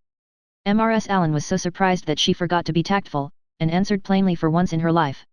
"There are 2 classes, one of boys and one of girls. Needing a teacher, I have been teaching the girls' class, but I shall have to give it up for a little time on account of the baby's health. You may have your choice, Miss MacPherson." "Then I shall take the boys," I said decidedly. I am noted for my decision. Since they have to grow up to be men, it's well to train them properly. Betimes nuisances they are bound to become under any circumstances, but if they are taken in hand young enough they may not grow up to be such nuisances as they otherwise would, and that will be some unfortunate woman's gain. Mrs. Allen looked dubious. I knew she had expected me to choose the girls. "They are a very wild set of boys," she said. "I never knew boys who weren't," I retorted. I think perhaps you would like the girls best," said Mrs. Allen hesitatingly. If it had not been for one thing, which I would never in this world have admitted to Mrs. Allen, I might have liked the girls' class best myself. But the truth was, Anne Shirley was in that class, and Anne Shirley was the one living human being that I was afraid of. Not that I disliked her. But she had such a habit of asking weird, unexpected questions, which a Philadelphia lawyer couldn't answer.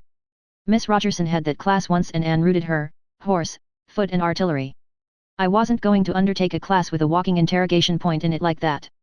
Besides, I thought Mrs. Allen required a slight snub. Ministers' wives are rather apt to think they can run everything and everybody, if they are not wholesomely corrected now and again. It is not what I like best that must be considered, Mrs. Allen, I said rebukingly. It is what is best for those boys I feel that I shall be best for them. Oh, I've no doubt of that, Miss Macpherson, said Mrs. Allen amiably. It was a fib for her, minister's wife though she was. She had doubt. She thought I would be a dismal failure as teacher of a boys' class. But I was not. I am not often a dismal failure when I make up my mind to do a thing. I am noted for that. It is wonderful what a reformation you have worked in that class, Miss Macpherson, wonderful, said the Rev. Mr. Allen some weeks later. He didn't mean to show how amazing a thing he thought it that an old maid noted for being a man-hater should have managed it, but his face betrayed him. Where does Jimmy Spencer live?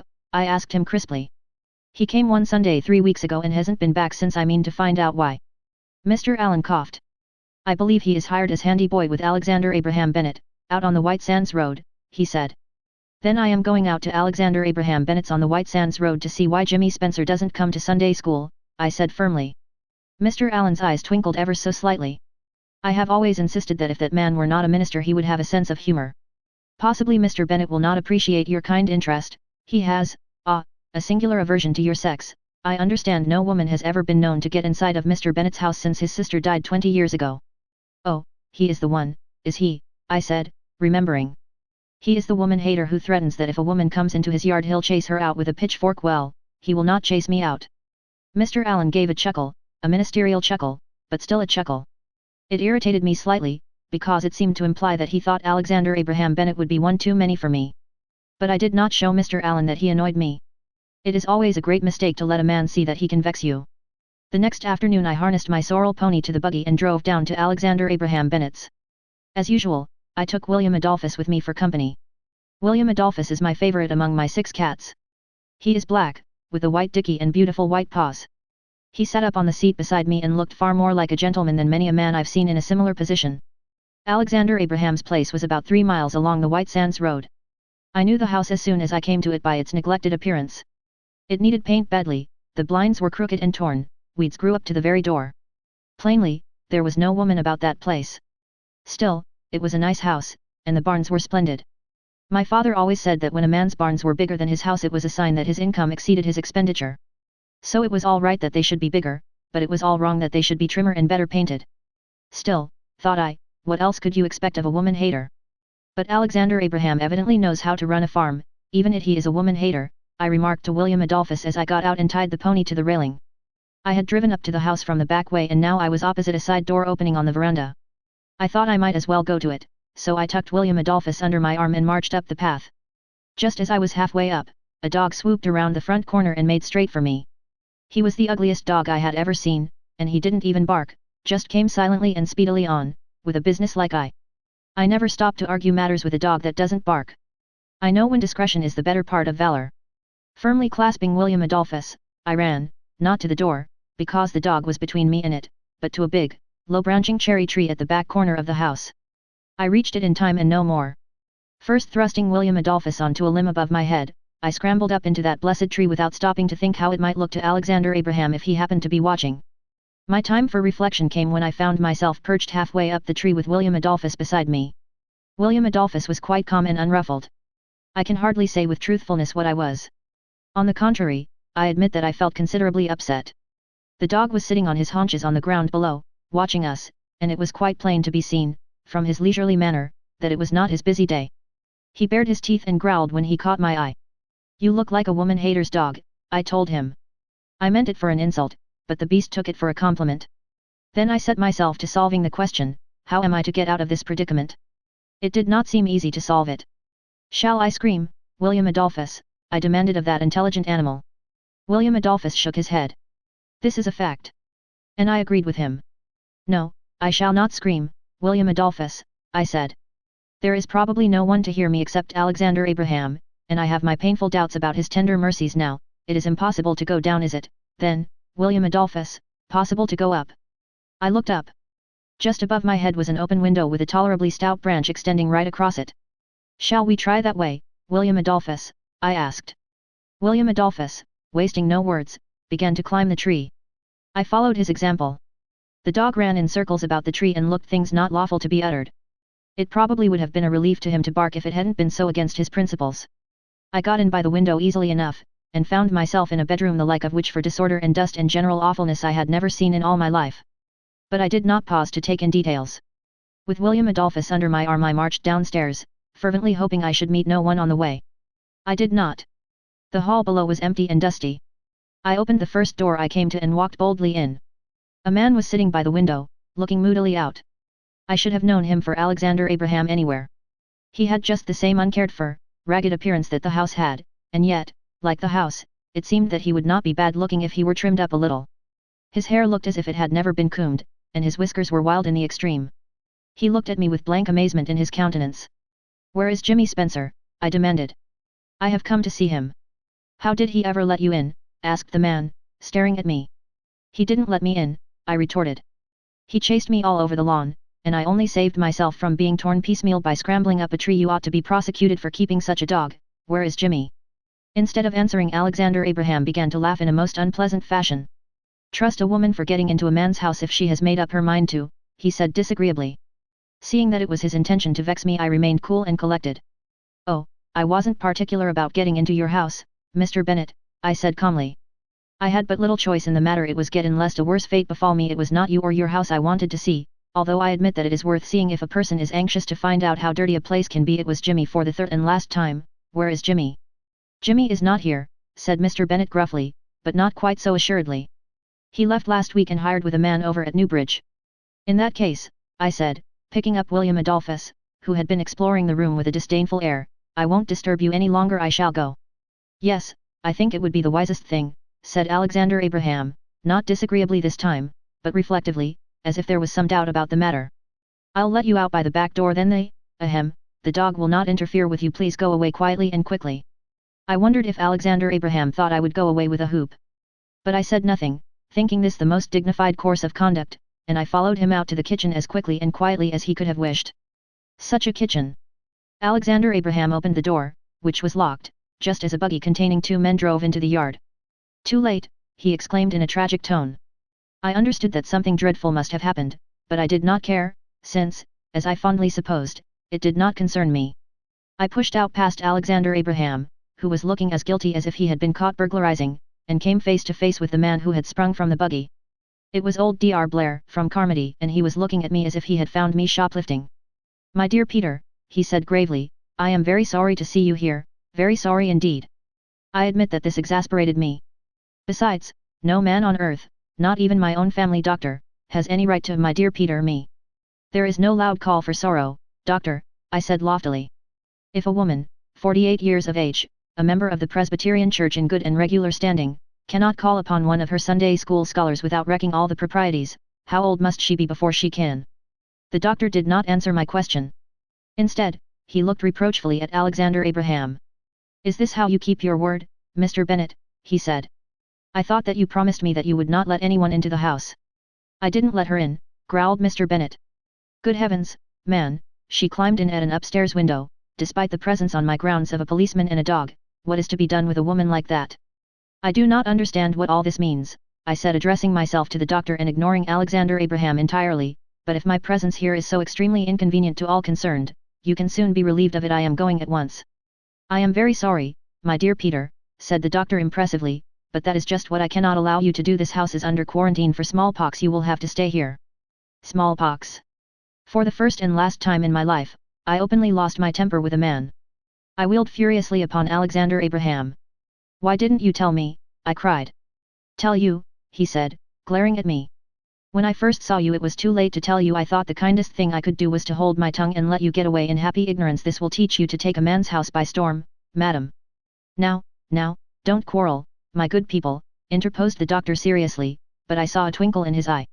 "You'll have to spend some time together under the same roof and you won't improve the situation by disagreeing. You see, Peter, it was this way. Mr. Bennet was in town yesterday, where, as you are aware, there is a bad outbreak of smallpox, and took dinner in a boarding house where one of the maids was ill last night. She developed unmistakable symptoms of smallpox. The Board of Health at once got after all the people who were in the house yesterday, so far as they could locate them, and put them under quarantine. I came down here this morning and explained the matter to Mr. Bennet.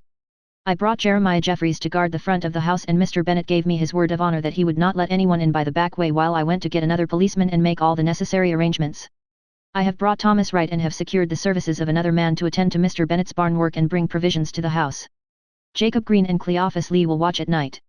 I don't think there is much danger of Mr. Bennet's taking the smallpox, but until we are sure you must remain here, Peter.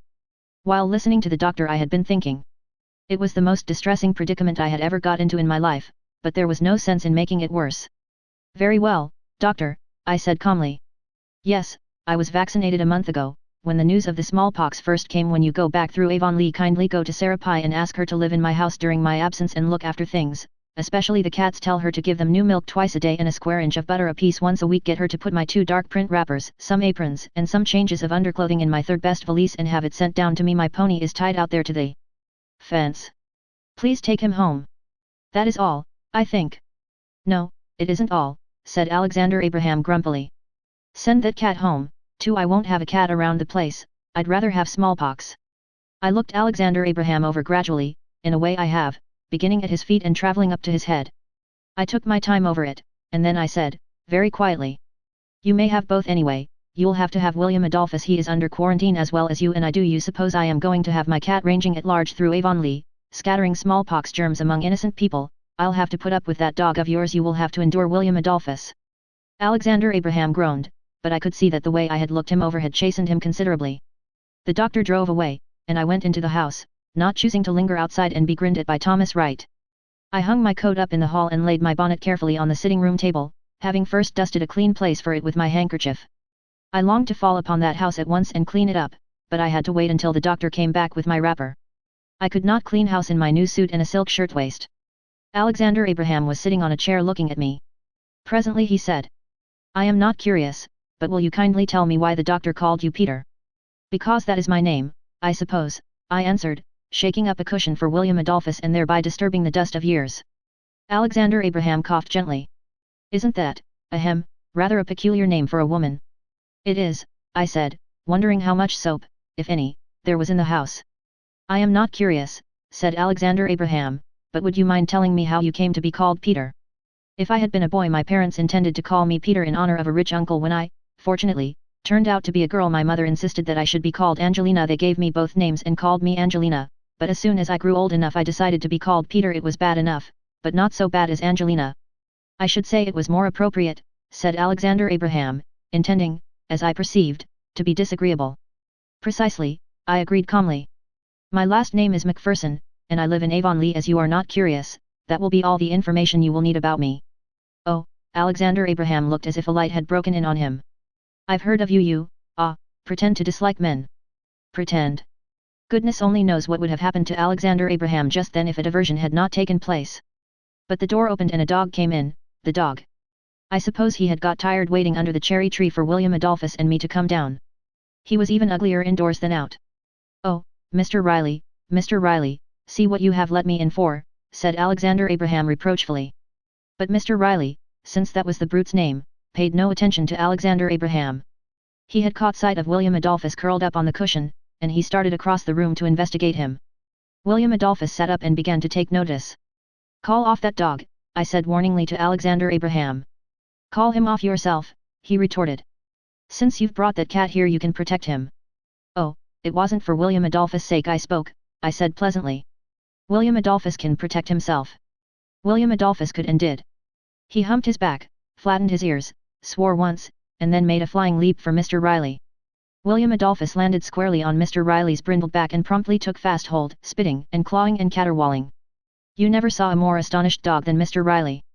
With a yell of terror he bolted out to the kitchen, out of the kitchen into the hall, through the hall into the room, and so into the kitchen and round again. With each circuit he went faster and faster, until he looked like a brindled streak with a dash of black and white on top. Such a racket and commotion I never heard, and I laughed until the tears came into my eyes. Mr. Riley flew around and around, and William Adolphus held on grimly and clawed. Alexander Abraham turned purple with rage. Woman, call off that infernal cat before he kills my dog, he shouted above the din of yelps and yowls. Oh, he won't kill him, I said reassuringly, and he's going too fast to hear me if I did call him. If you can stop the dog, Mr. Bennet, I'll guarantee to make William Adolphus listen to reason, but there's no use trying to argue with a lightning flash. Alexander Abraham made a frantic lunge at the brindled streak as it whirled past him, with the result that he overbalanced himself and went sprawling on the floor with a crash. I ran to help him up, which only seemed to enrage him further. Woman, he spluttered viciously, I wish you and your fiend of a cat were in Avonlea, I finished quickly, to save Alexander Abraham from committing profanity. So do I, Mr. Bennet, with all my heart, but since we are not, let us make the best of it like sensible people, and in future you will kindly remember that my name is Miss Macpherson, not woman. With this the end came, and I was thankful, for the noise those two animals made was so terrific that I expected the policeman would be rushing in, smallpox or no smallpox, to see if Alexander Abraham and I were trying to murder each other. Mr. Riley suddenly veered in his mad career and bolted into a dark corner between the stove and the woodbox. William Adolphus let go just in time. There never was any more trouble with Mr. Riley after that. A meeker, more thoroughly chastened dog you could not find. William Adolphus had the best of it, and he kept it. Seeing that things had calmed down and that it was 5 o'clock, I decided to get tea. I told Alexander Abraham that I would prepare it, if he would show me where the eatables were. You needn't mind, said Alexander Abraham. I've been in the habit of getting my own tea for 20 years. I dare say, but you haven't been in the habit of getting mine, I said firmly. I wouldn't eat anything you cooked if I starved to death. If you want some occupation, you'd better get some salve and anoint the scratches on that poor dog's back. Alexander Abraham said something that I prudently did not hear. Seeing that he had no information to hand out, I went on an exploring expedition into the pantry. The place was awful beyond description, and for the first time a vague sentiment of pity for Alexander Abraham glimmered in my breast. When a man had to live in such surroundings, the wonder was, not that he hated women, but that he didn't hate the whole human race. But I got up a supper somehow. I am noted for getting up suppers. The bread was from the Carmody bakery, and I made good tea and excellent toast. Besides, I found a can of peaches in the pantry which, as they were bought, I wasn't afraid to eat. That tea and toast mellowed Alexander Abraham in spite of himself. He ate the last crust, and didn't growl when I gave William Adolphus all the cream that was left. Mr. Riley did not seem to want anything. He had no appetite. By this time the doctor's boy had arrived with my valise. Alexander Abraham gave me quite civilly to understand that there was a spare room across the hall and that I might take possession of it. I went to it and put on a wrapper. There was a set of fine furniture in the room, and a comfortable bed. But the dust. William Adolphus had followed me in, and his paws left marks everywhere he walked. Now, I said briskly, returning to the kitchen, I'm going to clean up, and I shall begin with this kitchen. You'd better betake yourself to the sitting room, Mr. Bennet, so as to be out of the way. Alexander Abraham glared at me. I'm not going to have my house meddled with, he snapped. It suits me. If you don't like it, you can leave it. No, I can't. That is just the trouble, I said pleasantly. If I could leave it, I shouldn't be here for a minute. Since I can't, it simply has to be cleaned. I can tolerate men and dogs when I am compelled to, but I cannot and will not tolerate dirt and disorder. Go into the sitting room. Alexander Abraham went. As he closed the door, I heard him say, in capitals, what an awful woman. I cleared that kitchen and the pantry adjoining. It was 10 o'clock when I got through, and Alexander Abraham had gone to bed without deigning further speech. I locked Mr. Riley in one room and William Adolphus in another and went to bed, too. I had never felt so dead tired in my life before. It had been a hard day. But I got up bright and early the next morning and got a tip-top breakfast, which Alexander Abraham condescended to eat. When the provision man came into the yard, I called to him from the window to bring me a box of soap in the afternoon, and then I tackled the sitting room. It took me the best part of a week to get that house in order, but I did it thoroughly. I am noted for doing things thoroughly. At the end of the time it was clean from garret to cellar. Alexander Abraham made no comments on my operations, though he groaned loud and often, and said caustic things to poor Mr. Riley, who hadn't the spirit to answer back after his drubbing by William Adolphus. I made allowances for Alexander Abraham because his vaccination had taken and his arm was real sore, and I cooked elegant meals, not having much else to do, once I had got things scoured up. The house was full of provisions. Alexander Abraham wasn't mean about such things, I will say that for him. Altogether, I was more comfortable than I had expected to be.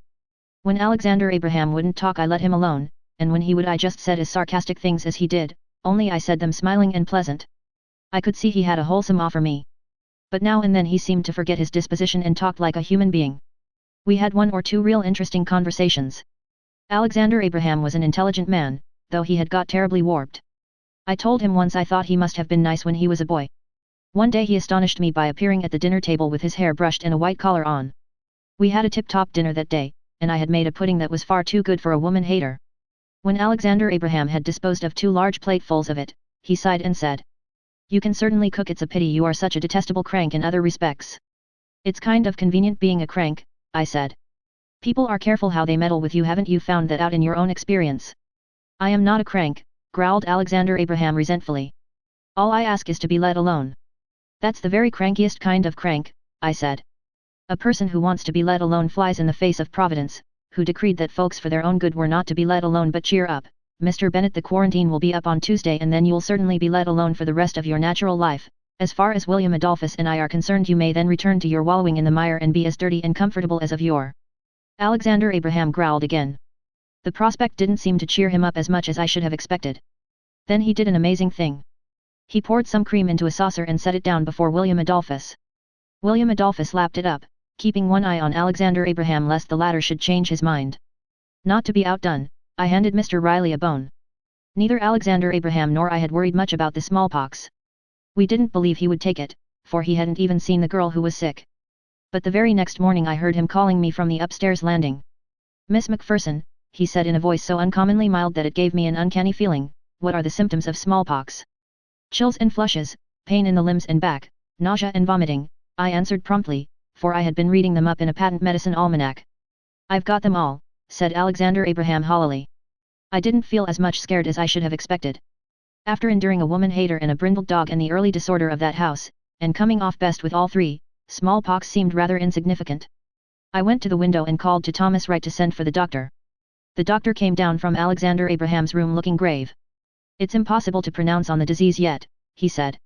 "There is no certainty until the eruption appears, but, of course, there is every likelihood that it is the smallpox. It is very unfortunate. I am afraid that it will be difficult to get a nurse. All the nurses in town who will take smallpox cases are over busy now, for the epidemic is still raging there. However, I'll go into town tonight and do my best. Meanwhile, at present, you must not go near him, Peter."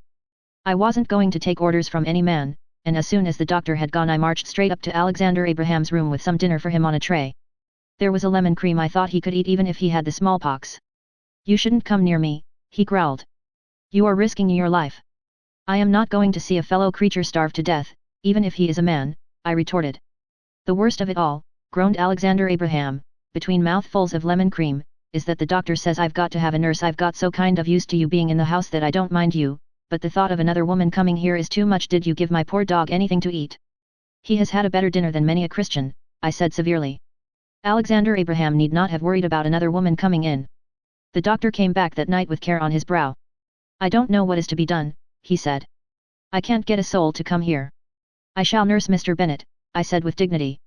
"It is my duty and I never shirk my duty. I am noted for that. He is a man, and he has smallpox, and he keeps a vile dog, but I am not going to see him die for lack of care for all that." "You're a good soul, Peter," said the doctor, looking relieved, manlike, as soon as he found a woman to shoulder the responsibility. I nursed Alexander Abraham through the smallpox, and I didn't mind it much. He was much more amiable sick than well, and he had the disease in a very mild form. Below stairs I reigned supreme and Mr. Riley and William Adolphus lay down together like the lion and the lamb. I fed Mr. Riley regularly, and once, seeing him looking lonesome, I patted him gingerly. It was nicer than I thought it would be. Mr. Riley lifted his head and looked at me with an expression in his eyes which cured me of wondering why on earth Alexander Abraham was so fond of the beast. When Alexander Abraham was able to sit up, he began to make up for the time he'd lost being pleasant. Anything more sarcastic than that man in his convalescence you couldn't imagine. I just laughed at him, having found out that could be depended on to irritate him. To irritate him still further I cleaned the house all over again. But what vexed him most of all was that Mr. Riley took to following me about and wagging what he had of a tail at me. "It wasn't enough that you should come into my peaceful home and turn it upside down, but you have to alienate the affections of my dog," complained Alexander Abraham. "He'll get fond of you again when I go home," I said comfortingly. "Dogs aren't very particular that way. What they want is bones. Cats now, they love disinterestedly. William Adolphus has never swerved in his allegiance to me, although you do give him cream in the pantry on the sly." Alexander Abraham looked foolish. He hadn't thought I knew that. I didn't take the smallpox, and in another week the doctor came out and sent the policeman home. I was disinfected and William Adolphus was fumigated, and then we were free to go. "Goodbye, Mr. Bennet," I said, offering to shake hands in a forgiving spirit. "I've no doubt that you are glad to be rid of me, but you are no gladder than I am to go. I suppose this house will be dirtier than ever in a month's time, and Mr. Riley will have discarded the little polish his manners have taken on. Reformation with men and dogs never goes very deep." With this Parthian shaft I walked out of the house, supposing that I had seen the last of it and Alexander Abraham. I was glad to get back home, of course, but it did seem queer and lonesome. The cats hardly knew me, and William Adolphus roamed about forlornly and appeared to feel like an exile. I didn't take as much pleasure in cooking as usual, for it seemed kind of foolish to be fussing over oneself. The sight of a bone made me think of poor Mr. Riley. The neighbors avoided me pointedly, for they couldn't get rid of the fear that I might erupt into smallpox at any moment. My Sunday school class had been given to another woman, and altogether I felt as if I didn't belong anywhere. I had existed like this for a fortnight when Alexander Abraham suddenly appeared. He walked in one evening at dusk, but at first sight I didn't know him, he was so spruced and barbered up. But William Adolphus knew him. Will you believe it, William Adolphus, my own William Adolphus, rubbed up against that man's trouser leg with an undisguised purr of satisfaction. I had to come, Angelina, said Alexander Abraham. I couldn't stand it any longer. My name is Peter, I said coldly, although I was feeling ridiculously glad about something. It isn't, said Alexander Abraham stubbornly. It is Angelina for me, and always will be. I shall never call you Peter. Angelina just suits you exactly, and Angelina Bennet would suit you still better. You must come back, Angelina. Mr. Riley is moping for you, and I can't get along without somebody to appreciate my sarcasms, now that you have accustomed me to the luxury. What about the other 5 cats? I demanded. Alexander Abraham sighed. I suppose they'll have to come too, he sighed, though no doubt they'll chase poor Mr. Riley clean off the premises, but I can live without him, and I can't without you. How soon can you be ready to marry me? I haven't said that I was going to marry you at all, have I? I said tartly, just to be consistent. For I wasn't feeling tart. No, but you will, won't you? Said Alexander Abraham anxiously.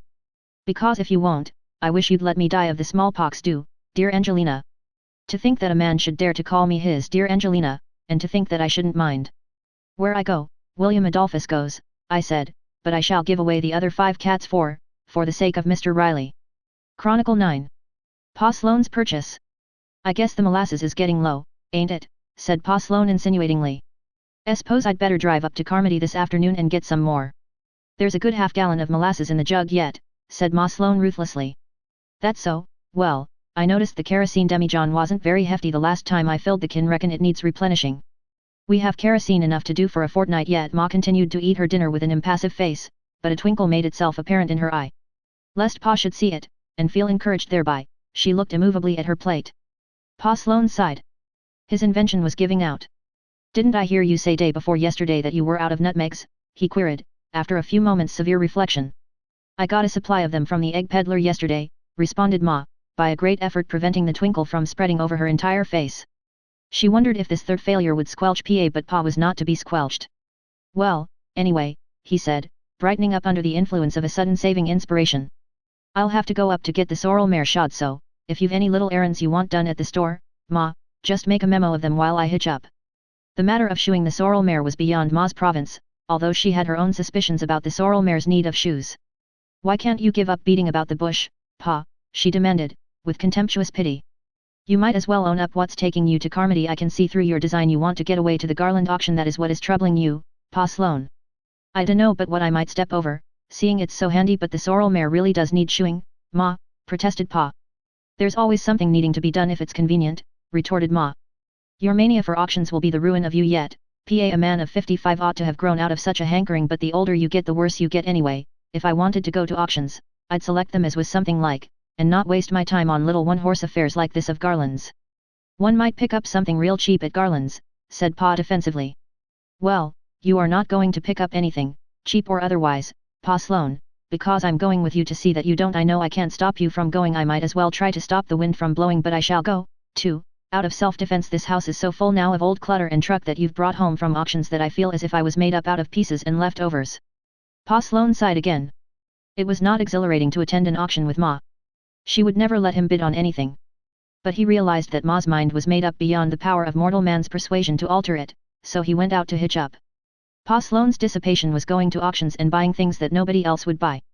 Ma Sloane's patient endeavors of over 30 years had been able to effect only a partial reform. Sometimes Pa heroically refrained from going to an auction for 6 months at a time, then he would break out worse than ever, go to all that took place for miles around, and come home with a wagon full of misfits. His last exploit had been to bid on an old dasher churn for $5. The boys ran things up on Pa Sloane for the fun of it, and bring it home to outraged Ma, who had made her butter for 15 years in the very latest, most up-to-date barrel churn. To add insult to injury, this was the second dasher churn Pa had bought at auction. That settled it. Ma decreed that henceforth she would chaperone Pa when he went to auctions. But this was the day of Pa's good angel. When he drove up to the door where Ma was waiting, a breathless, hatless imp of 10 flew into the yard, and hurled himself between Ma and the wagon step. "Oh, Mrs. Sloane, won't you come over to our house at once?" he gasped. "The baby, he's got colic, and Ma's just wild, and he's all black in the face." Ma went, feeling that the stars in their courses fought against a woman who was trying to do her duty by her husband. But first she admonished Pa.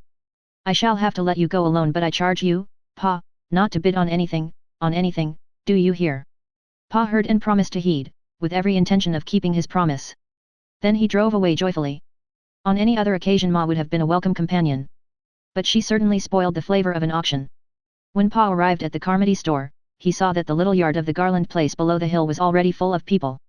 The auction had evidently begun, so, not to miss any more of it, Pa hurried down. The sorrel mare could wait for her shoes until afterwards.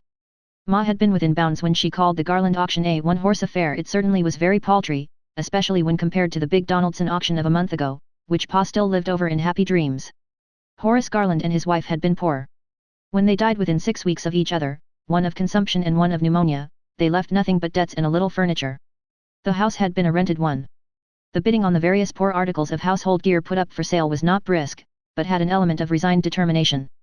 Carmody people knew that these things had to be sold to pay the debts, and they could not be sold unless they were bought. Still, it was a very tame affair. A woman came out of the house carrying a baby of about 18 months in her arms, and sat down on the bench beneath the window. "There's Marthy Blair with the Garland baby," said Robert Lawson to Pa. "I'd like to know what's to become of that poor young one." "Ain't there any of the father's or mother's folks to take him?" asked Pa. No, Horace had no relatives that anybody ever heard of. Mrs. Horace had a brother, but he went to Manitoba years ago, and nobody knows where he is now. Somebody'll have to take the baby, and nobody seems anxious to. I've got 8 myself, or I'd think about it. He's a fine little chapter." Pa, with Ma's parting admonition ringing in his ears, did not bid on anything, although it will never be known how great was the heroic self-restraint he put on himself, until just at the last, when he did bid on a collection of flower pots, thinking he might indulge himself to that small extent. But Josiah Sloane had been commissioned by his wife to bring those flower pots home to her, so Pa lost them. "There, that's all," said the auctioneer, wiping his face, for the day was very warm for October. "There's nothing more unless we sell the baby." A laugh went through the crowd. The sale had been a dull affair, and they were ready for some fun. Someone called out, "Put him up, Jacob." The joke found favor and the call was repeated hilariously. Jacob Blair took little Teddy Garland out of Martha's arms and stood him up on the table by the door, steadying the small chap with one big brown hand. The baby had a mop of yellow curls, and a pink and white face, and big blue eyes. He laughed out at the men before him and waved his hands in delight. Pa Sloane thought he had never seen so pretty a baby. "Here's a baby for sale," shouted the auctioneer. "A genuine article, pretty near as good as brand new, a real live baby, warranted to walk and talk a little. Who bids? $1. Did I hear anyone mean enough to bid $1? No, sir, babies don't come as cheap as that, especially the curly-headed brand." The crowd laughed again. Pa Sloane, by way of keeping on the joke, cried, $4. Everybody looked at him. The impression flashed through the crowd that Pa was in earnest, and meant thus to signify his intention of giving the baby a home. He was well-to-do, and his only son was grown up and married. "6, cried out John Clark from the other side of the yard. John Clark lived at White Sands and he and his wife were childless. That bit of John Clark's was Pa's undoing. Pa Sloane could not have an enemy, but a rival he had, and that rival was John Clark. Everywhere at auctions John Clark was wont to bid against Pa. At the last auction he had outbid Pa in everything, not having the fear of his wife before his eyes. Pa's fighting blood was up in a moment. He forgot Ma Sloane, he forgot what he was bidding for, he forgot everything except a determination that John Clark should not be victor again. 10, he called shrilly. 15, shouted Clark. 20, vociferated Pa. 25, bellowed Clark. 30, shrieked Pa. He nearly bust a blood vessel in his shrieking, but he had won. Clark turned off with a laugh and a shrug, and the baby was knocked down to Pa Sloane by the auctioneer, who had meanwhile been keeping the crowd in roars of laughter by a quick fire of witticisms. There had not been such fun at an auction in Carmody for many a long day. Pa Sloane came, or was pushed, forward. The baby was put into his arms. He realized that he was expected to keep it, and he was too dazed to refuse. Besides, his heart went out to the child. The auctioneer looked doubtfully at the money which Pa laid mutely down. "I suppose that part was only a joke," he said. "Not a bit of it," said Robert Lawson. "All the money won't be too much to pay the debts. There's a doctor's bill, and this will just about pay it. Pa Sloane drove back home, with the sorrel mare still unshod, the baby, and the baby's meager bundle of clothes. The baby did not trouble him much, it had become well used to strangers in the past 2 months, and promptly fell asleep on his arm, but Pa Sloane did not enjoy that drive. At the end of it he mentally saw Ma Sloane. Ma was there, too, waiting for him on the back doorstep as he drove into the yard at sunset. Her face, when she saw the baby, expressed the last degree of amazement. Pa Sloane, she demanded, whose is that young one, and where did you get it? I bought it at the auction, Ma, said Pa feebly. Then he waited for the explosion. None came. This last exploit of Pa's was too much for Ma. With a gasp she snatched the baby from Pa's arms, and ordered him to go out and put the mare in. When Pa returned to the kitchen, Ma had set the baby on the sofa, fenced him around with chairs so that he couldn't fall off, and given him a last cookie. Now, Pa Sloane, you can explain, she said. Pa explained. Ma listened in grim silence until he had finished. Then she said sternly. Do you reckon we're going to keep this baby? I dunno, said Pa, and he didn't. Well, we're not. I brought up one boy and that's enough. I don't calculate to be pestered with any more. I never was much struck on children as children. Anyhow, you say that Mary Garland had a brother out in Manitoba? Well, we shall just write to him and tell him he's got to look out for his nephew. But how can you do that, Ma, when nobody knows his address? Objected Pa, with a wistful look at that delicious, laughing baby. I'll find out his address if I have to advertise in the papers for him, retorted Ma. As for you, Pa Sloane, you're not fit to be out of a lunatic asylum. The next auction you'll be buying a wife, I suppose. Pa, quite crushed by Ma's sarcasm, pulled his chair into supper. Ma picked up the baby and sat down at the head of the table. Little Teddy laughed and pinched her face, Ma's face. Ma looked very grim, but she fed him his supper as skillfully as if it had not been 30 years since she had done such a thing. But then, the woman who once learns the mother knack never forgets it. After tea, Ma dispatched Pa over to William Alexander's to borrow a high chair. When Pa returned in the twilight, the baby was fenced in on the sofa again, and Ma was stepping briskly about the garret. She was bringing down the little cot bed her own boy had once occupied, and setting it up in their room for Teddy. Then she undressed the baby and rocked him to sleep, crooning an old lullaby over him. Pa Sloane sat quietly and listened, with very sweet memories of the long ago, when he and Ma had been young and proud, and the bewhiskered William Alexander had been a curly-headed little fellow like this one. Ma was not driven to advertising for Mrs. Garland's brother. That personage saw the notice of his sister's death in a home paper and wrote to the Carmody postmaster for full information. The letter was referred to Ma and Ma answered it. She wrote that they had taken in the baby, pending further arrangements, but had no intention of keeping it, and she calmly demanded of its uncle what was to be done with it. Then she sealed and addressed the letter with an unfaltering hand, but, when it was done, she looked across the table at Pa Sloane, who was sitting in the armchair with the baby on his knee. They were having a royal good time together. Pa had always been dreadfully foolish about babies. He looked 10 years younger. Ma's keen eyes softened a little as she watched them. A prompt answer came to her letter. Teddy's uncle wrote that he had 6 children of his own, but was nevertheless willing and glad to give his little nephew a home. But he could not come after him. Josiah Spencer, of White Sands, was going out to Manitoba in the spring. If Mr. and Mrs. Sloane could only keep the baby till then, he could be sent out with the Spencers. Perhaps they would see a chance sooner. There'll be no chance sooner, said Pa Sloane in a tone of satisfaction. No, worse luck, retorted Ma crisply. The winter passed by. Little Teddy grew and throve, and Pa Sloane worshipped him. Ma was very good to him, too, and Teddy was just as fond of her as of Pa. Nevertheless, as the spring drew near, Pa became depressed. Sometimes he sighed heavily, especially when he heard casual references to the Josiah Spencer emigration. One warm afternoon in early May, Josiah Spencer arrived. He found Ma knitting placidly in the kitchen, while Pa nodded over his newspaper and the baby played with the cat on the floor. Good afternoon, Mrs. Sloane, said Josiah with a flourish. I just dropped in to see about this young man here. We are going to leave next Wednesday, so you'd better send him down to our place Monday or Tuesday, so that he can get used to us, and... Oh, Ma, began Pa, rising imploringly to his feet. Ma transfixed him with her eye. Sit down, Pa, she commanded. Unhappy Pa sat. Then Ma glared at the smiling Josiah, who instantly felt as guilty as if he had been caught stealing sheep red-handed. We are much obliged to you, Mr. Spencer, said Ma icily, but this baby is ours. We bought him, and we paid for him. A bargain is a bargain when I pay cash down for babies. I propose to get my money's worth. We are going to keep this baby in spite of any number of uncles in Manitoba. Have I made this sufficiently clear to your understanding, Mr. Spencer? Certainly, certainly, stammered the unfortunate man, feeling guiltier than ever, but I thought you didn't want him. I thought you'd written to his uncle. I really wouldn't think quite so much if I were you, said Ma kindly.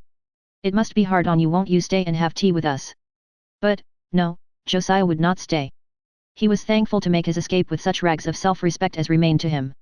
Pa Sloane arose and came around to Ma's chair. He laid a trembling hand on her shoulder. Ma, you're a good woman, he said softly. Go long, Pa, said Ma. Chronicle 10. The Courting of Prissy Strong. I wasn't able to go to prayer meeting that evening because I had neuralgia in my face, but Thomas went, and the minute he came home I knew by the twinkle in his eye that he had some news. Who do you suppose Stephen Clark went home with from meeting tonight, he said, chuckling. Jane Miranda Blair, I said promptly. Stephen Clark's wife had been dead for 2 years and he hadn't taken much notice of anybody, so far as was known. But Carmody had Jane Miranda all ready for him, and really I don't know why she didn't suit him, except for the reason that a man never does what he is expected to do when it comes to marrying. Thomas chuckled again. Wrong. He stepped up to Prissy Strong and walked off with her cold soup warmed over. Prissy Strong, I just held up my hands. Then I laughed. He needn't try for Prissy, I said. Emmeline nipped that in the bud 20 years ago, and she'll do it again. Emmeline is an old crank, growled Thomas. He detested Emmeline Strong, and always did. She's that, all right, I agreed, and that is just the reason she can turn poor Prissy any way she likes, you mark my words, she'll put her foot right down on this as soon as she finds it out. Thomas said that I was probably right. I lay awake for a long time after I went to bed that night, thinking of Prissy and Stephen. As a general rule, I don't concern my head about other people's affairs, but Prissy was such a helpless creature I couldn't get her off my mind. 20 years ago Stephen Clark had tried to go with Prissy Strong. That was pretty soon after Prissy's father had died. She and Emmeline were living alone together. Emmeline was 30, 10 years older than Prissy, and if ever there were two sisters totally different from each other in every way, those two were Emmeline and Prissy Strong. Emmeline took after her father, she was big and dark and homely, and she was the most domineering creature that ever stepped on shoe leather. She simply ruled poor Prissy with a rod of iron. Prissy herself was a pretty girl, at least most people thought so. I can't honestly say I ever admired her style much myself. I like something with more vim and snap to it. Prissy was slim and pink, with soft, appealing blue eyes, and pale gold hair all clinging in baby rings around her face. She was just as meek and timid as she looked, and there wasn't a bit of harm in her. I always liked Prissy, even if I didn't admire her looks as much as some people did. Anyway, it was plain her style suited Stephen Clark. He began to drive her, and there wasn't a speck of doubt that Prissy liked him. Then Emmeline just put a stopper on the affair. It was pure cantankerousness in her. Stephen was a good match and nothing could be said against him. But Emmeline was just determined that Prissy shouldn't marry. She couldn't get married herself, and she was sore enough about it. Of course, if Prissy had had a spark of spirit she wouldn't have given in. But she hadn't a mite. I believe she would have cut off her nose if Emmeline had ordered her to do it. She was just her mother over again. If ever a girl belied her name, Prissy Strong did. There wasn't anything strong about her. One night, when prayer meeting came out, Stephen stepped up to Prissy as usual and asked if he might see her home. Thomas and I were just behind, we weren't married ourselves then, and we heard it all. Prissy gave one scared, appealing look at Emmeline and then said, "No, thank you, not tonight." Stephen just turned on his heel and went. He was a high-spirited fellow and I knew he would never overlook a public slight like that. If he had had as much sense as he ought to have had he would have known that Emmeline was at the bottom of it, but he didn't, and he began going to see Althea Gillis, and they were married the next year. Althea was a rather nice girl, though giddy, and I think she and Stephen were happy enough together. In real life things are often like that. Nobody ever tried to go with Prissy again. I suppose they were afraid of Emmeline. Prissy's beauty soon faded. She was always kind of sweet looking, but her bloom went, and she got shyer and limper every year of her life. She wouldn't have dared put on her second best dress without asking Emmeline's permission. She was real fond of cats and Emmeline wouldn't let her keep one. Emmeline even cut the cereal out of the religious weekly she took before she would give it to Prissy, because she didn't believe in reading novels. It used to make me furious to see it all. They were my next door neighbors after I married Thomas, and I was often in and out. Sometimes I'd feel real vexed at Prissy for giving in the way she did, but, after all, she couldn't help it, she was born that way. And now Stephen was going to try his luck again. It certainly did seem funny. Stephen walked home with Prissy from prayer meeting 4 nights before Emmeline found it out. Emmeline hadn't been going to prayer meeting all that summer because she was mad at Mr. Leonard.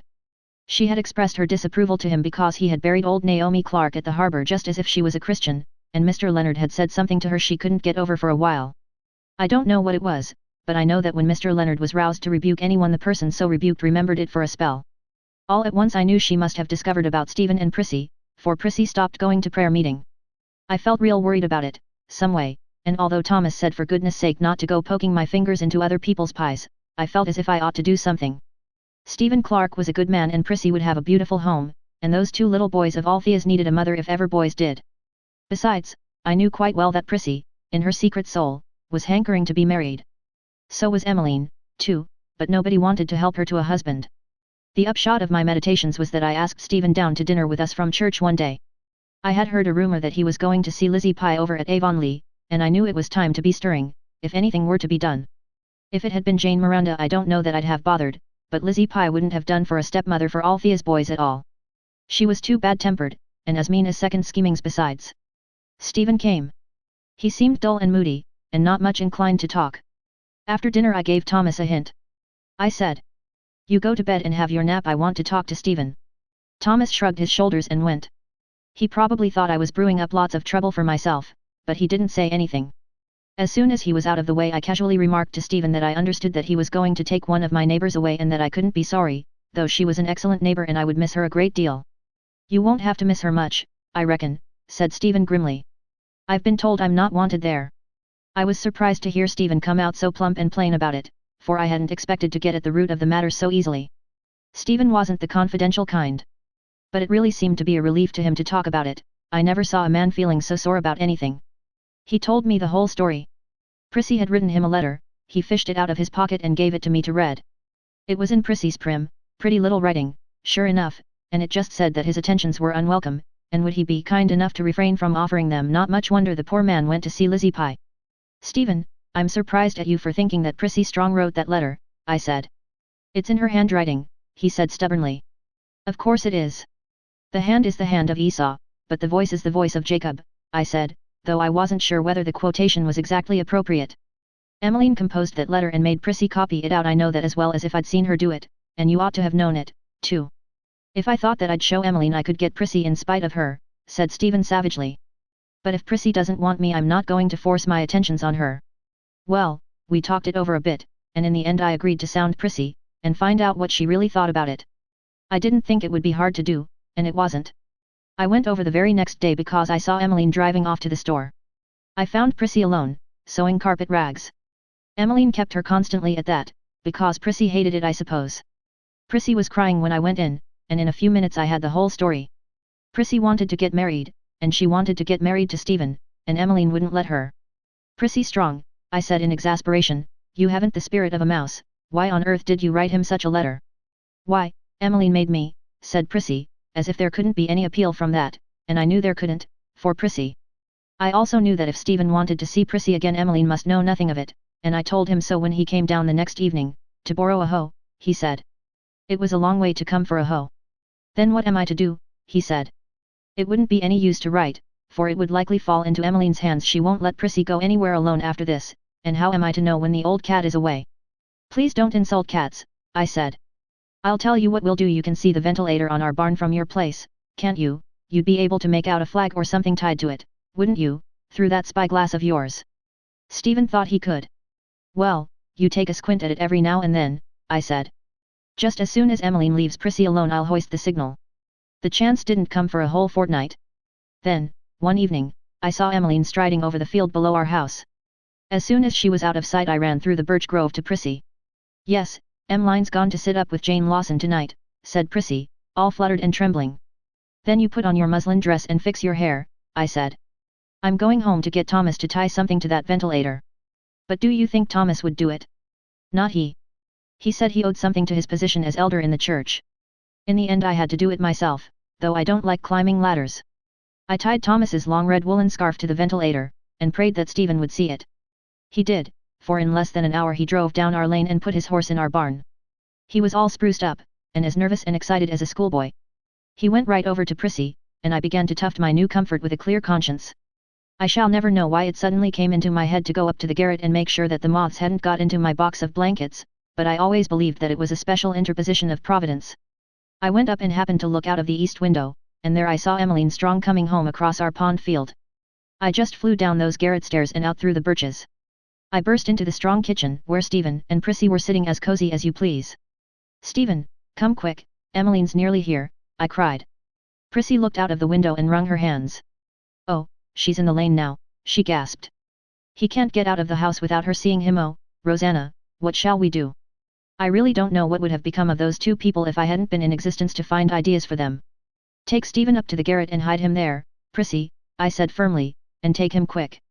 Prissy took him quick, but she had barely time to get back to the kitchen before Emmeline marched in, mad as a wet hen because somebody had been ahead of her offering to sit up with Jane Lawson, and so she lost the chance of poking and prying into things while Jane was asleep. The minute she clapped eyes on Prissy she suspected something. It wasn't any wonder, for there was Prissy, all dressed up, with flushed cheeks and shining eyes. She was all in a quiver of excitement, and looked 10 years younger. Priscilla Strong, you've been expecting Stephen Clark here this evening, burst out Emmeline. You wicked, deceitful, underhanded, ungrateful creature. And she went on storming at Prissy, who began to cry, and looked so weak and babyish that I was frightened she would betray the whole thing. This is between you and Prissy, Emmeline, I struck in, and I'm not going to interfere, but I want to get you to come over and show me how to tuft my comfort, that new pattern you learned in Avonlea, and as it had better be done before dark I wish you'd come right away. I suppose I'll go, said Emmeline ungraciously, but Priscilla shall come, too, for I see that she isn't to be trusted out of my sight after this. I hoped Stephen would see us from the garret window and make good his escape. But I didn't dare trust to chance, so when I got Emmeline safely to work on my comfort I excused myself and slipped out. Luckily my kitchen was on the off side of the house, but I was a nervous woman as I rushed across to the strong place and dashed up Emmeline's garret stairs to Stephen. It was fortunate I had come, for he didn't know we had gone. Prissy had hidden him behind the loom and he didn't dare move for fear Emmeline would hear him on that creaky floor. He was a sight with cobwebs. I got him down and smuggled him into our barn, and he stayed there until it was dark and the strong girls had gone home. Emmeline began to rage at Prissy the moment they were outside my door. Then Stephen came in and we talked things over. He and Prissy had made good use of their time, short as it had been. Prissy had promised to marry him, and all that remained was to get the ceremony performed. And that will be no easy matter, I warned him. Now that Emmeline's suspicions are aroused she'll never let Prissy out of her sight until you're married to another woman. If it's years I know Emmeline Strong and I know Prissy, if it was any other girl in the world she'd run away, or manage it somehow, but Prissy never will. She's too much in the habit of obeying Emmeline. You'll have an obedient wife, Stephen, if you ever get her. Stephen looked as if he thought that wouldn't be any drawback. Gossip said that Althea had been pretty bossy. I don't know. Maybe it was so. Can't you suggest something, Rosanna, he implored. You've helped us so far, and I'll never forget it. The only thing I can think of is for you to have the license ready, and speak to Mr. Leonard, and keep an eye on our ventilator, I said. I'll watch here and signal whenever there's an opening. Well, I watched and Stephen watched, and Mr. Leonard was in the plot, too. Prissy was always a favorite of his, and he would have been more than human, saint as he is, if he'd had any love for Emmeline, after the way she was always trying to brew up strife in the church. But Emmeline was a match for us all. She never let Prissy out of her sight. Everywhere she went she toted Prissy, too. When a month had gone by, I was almost in despair. Mr. Leonard had to leave for the assembly in another week and Stephen's neighbors were beginning to talk about him. They said that a man who spent all his time hanging around the yard with a spyglass, and trusting everything to a hired boy, couldn't be altogether right in his mind. I could hardly believe my eyes when I saw Emmeline driving away one day alone. As soon as she was out of sight I whisked over, and Anne Shirley and Diana Barry went with me. They were visiting me that afternoon. Diana's mother was my second cousin, and, as we visited back and forth frequently, I'd often seen Diana. But I'd never seen her chum, Anne Shirley, although I'd heard enough about her to drive anyone frantic with curiosity. So when she came home from Redmond College that summer I asked Diana to take pity on me and bring her over some afternoon. I wasn't disappointed in her. I considered her a beauty, though some people couldn't see it. She had the most magnificent red hair and the biggest, shiningest eyes I ever saw in a girl's head. As for her laugh, it made me feel young again to hear it.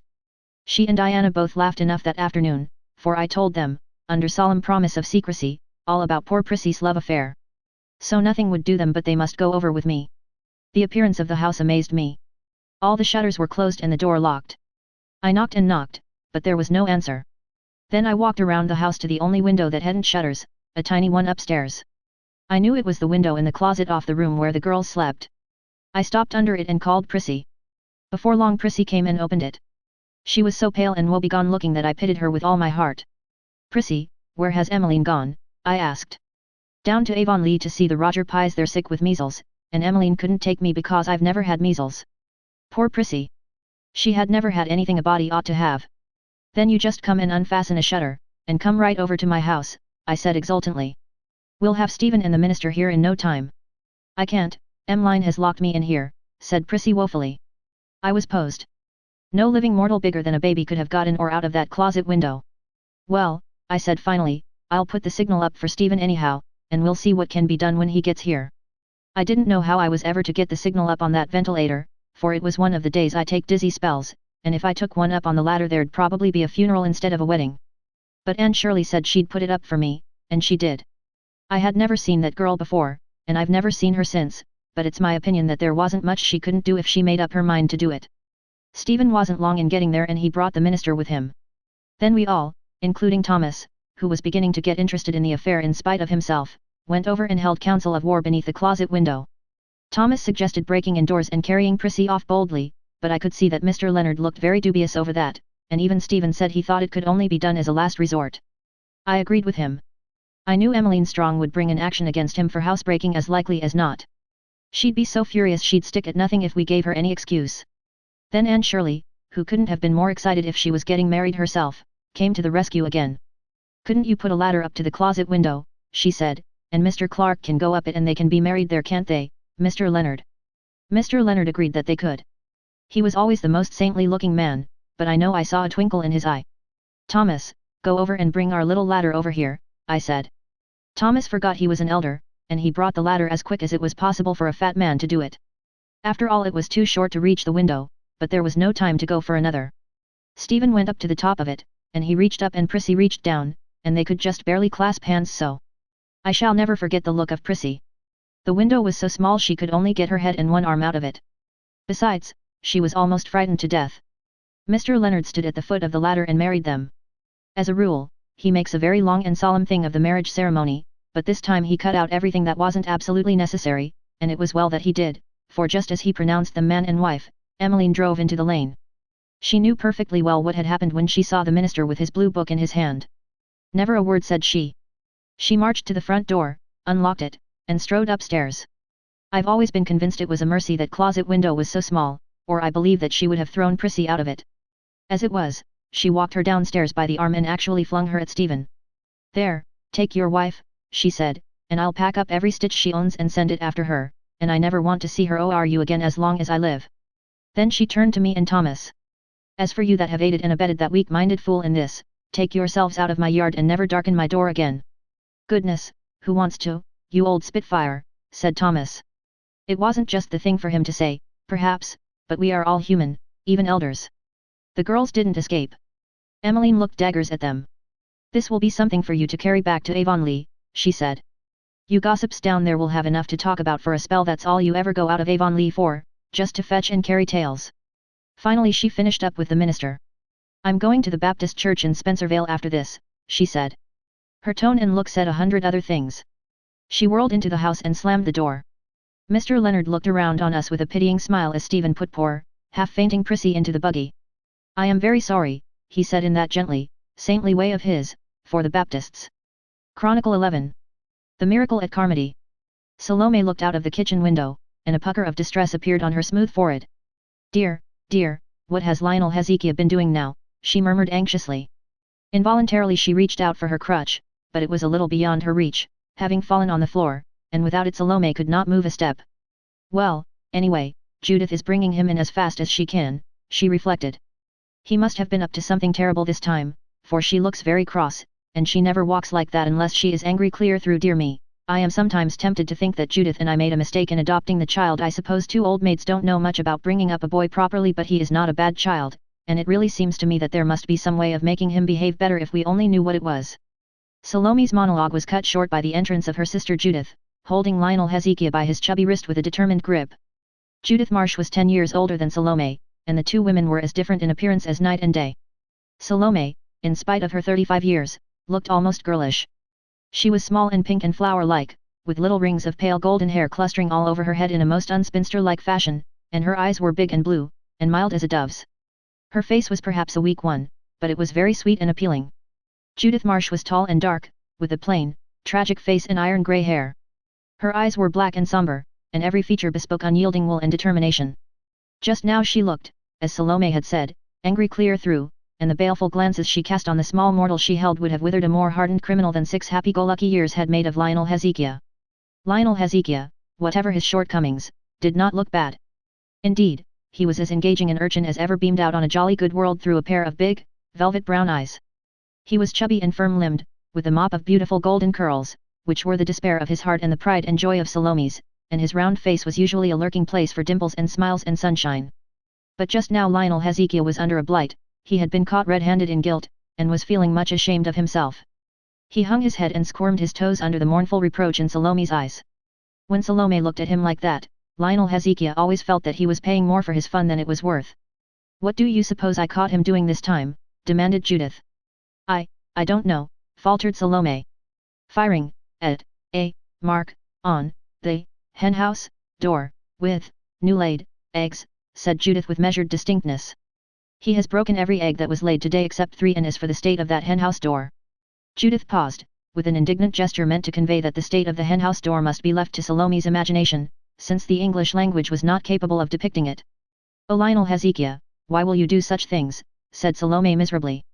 "I didn't know it was wrong," said Lionel Hezekiah, bursting into prompt tears. I thought it would be bully fun seems if everything what's fun's wrong." Salome's heart was not proof against tears, as Lionel Hezekiah very well knew. She put her arm about the sobbing culprit, and drew him to her side. "He didn't know it was wrong," she said defiantly to Judith.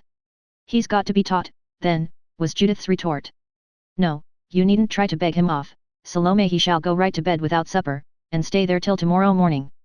"Oh, not without his supper," entreated Salome. You won't improve the child's morals by injuring his stomach, Judith."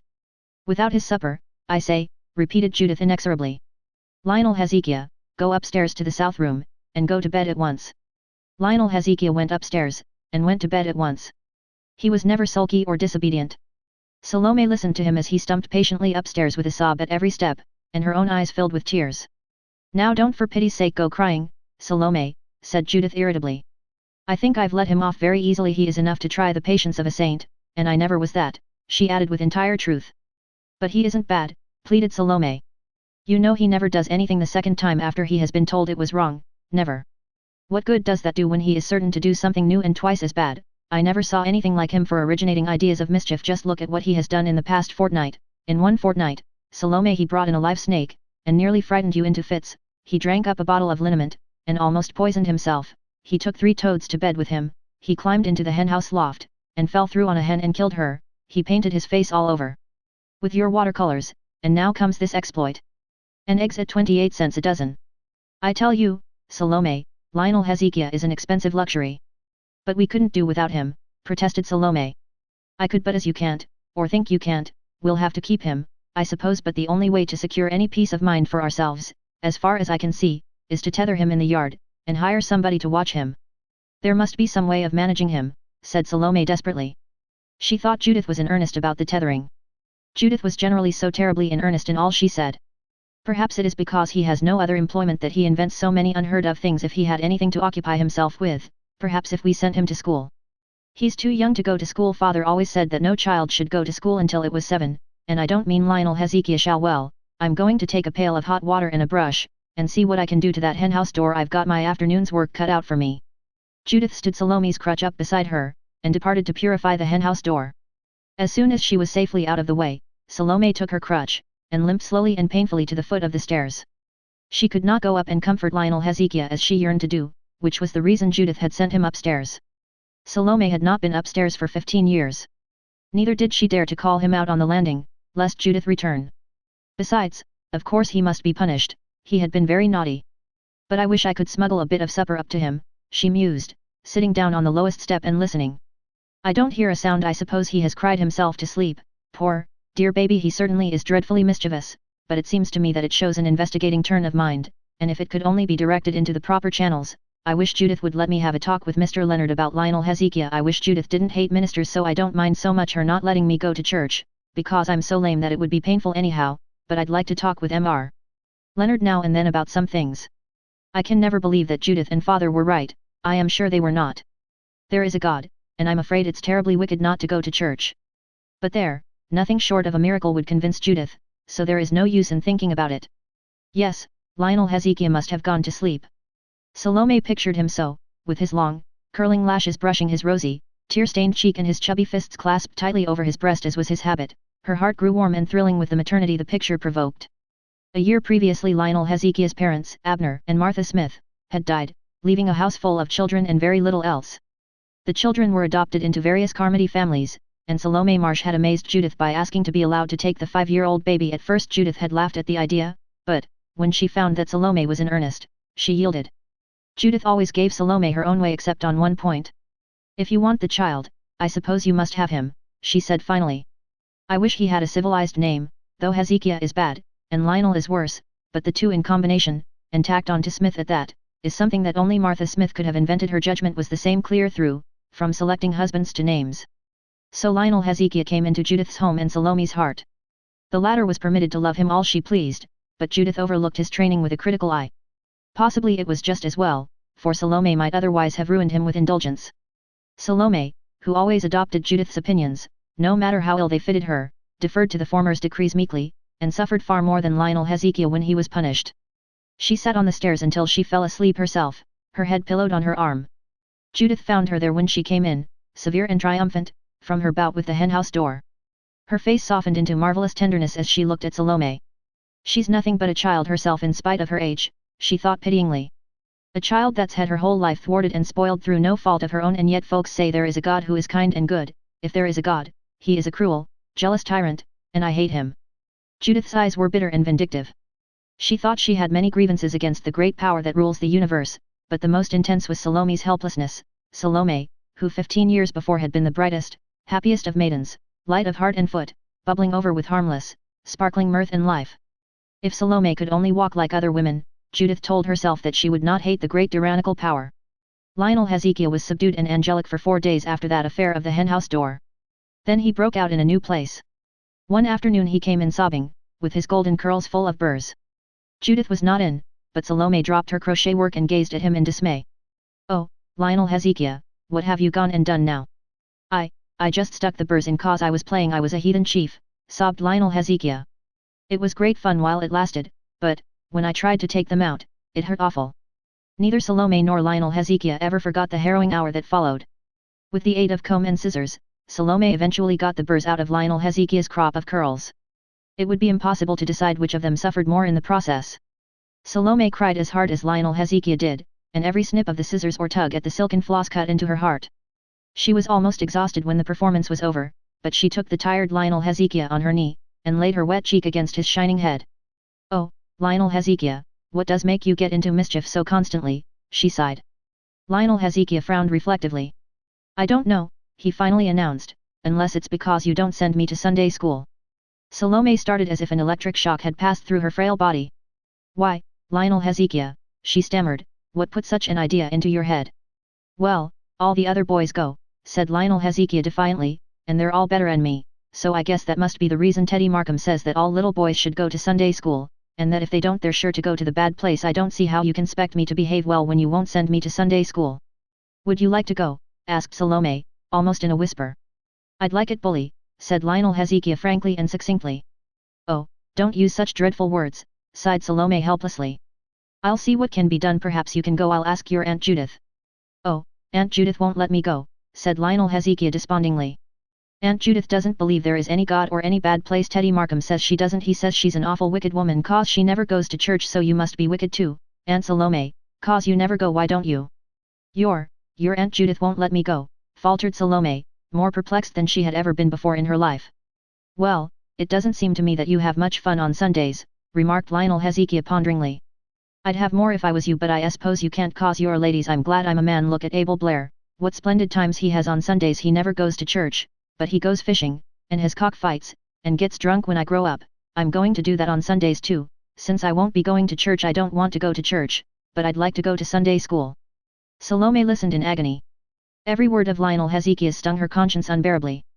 So this was the result of her weak yielding to Judith. This innocent child looked upon her as a wicked woman, and, worse still, regarded old, depraved Abel Blair as a model to be imitated.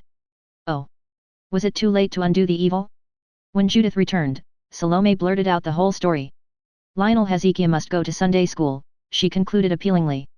Judith's face hardened until it was as if cut in stone. "No, he shall not," she said stubbornly. "No one living in my household shall ever go to church or Sunday school. I gave in to you when you wanted to teach him to say his prayers, though I knew it was only foolish superstition, but I shan't yield another inch. You know exactly how I feel on this subject, Salome. I believe just as father did. You know he hated churches and church-going, and was there ever a better, kinder, more lovable man? Mother believed in God, mother always went to church, pleaded Salome. Mother was weak and superstitious, just as you are, retorted Judith inflexibly. I tell you, Salome, I don't believe there is a God, but, if there is, he is cruel and unjust, and I hate him. Judith, gasped Salome, aghast at the impiety. She half expected to see her sister struck dead at her feet. Don't Judith me, said Judith passionately, in the strange anger that any discussion of the subject always roused in her. I mean every word I say. Before you got lame I didn't feel much about it one way or another. I'd just as soon have gone with mother as with father, but, when you were struck down like that, I knew father was right. For a moment Salome quailed.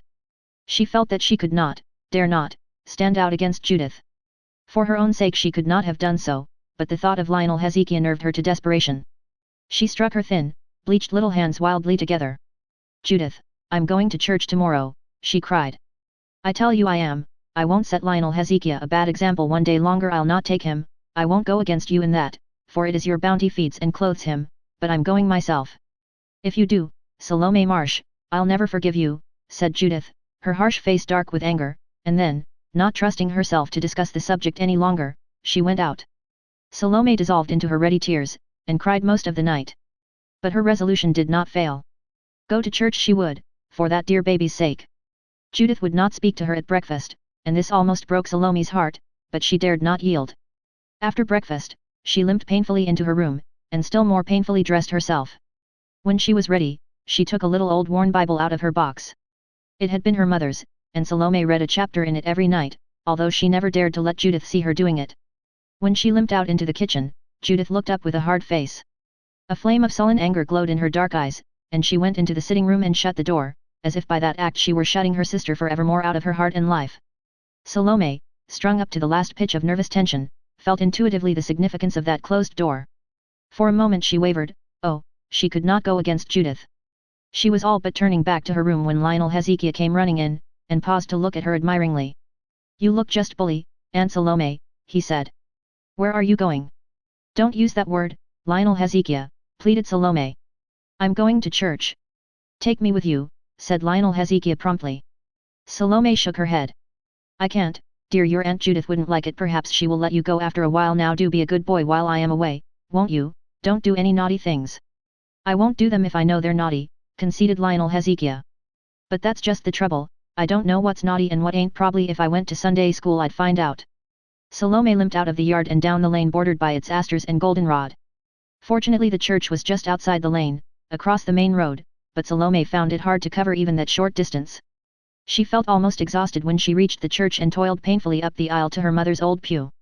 She laid her crutch on the seat, and sank into the corner by the window with a sigh of relief. She had elected to come early so that she might get there before the rest of the people.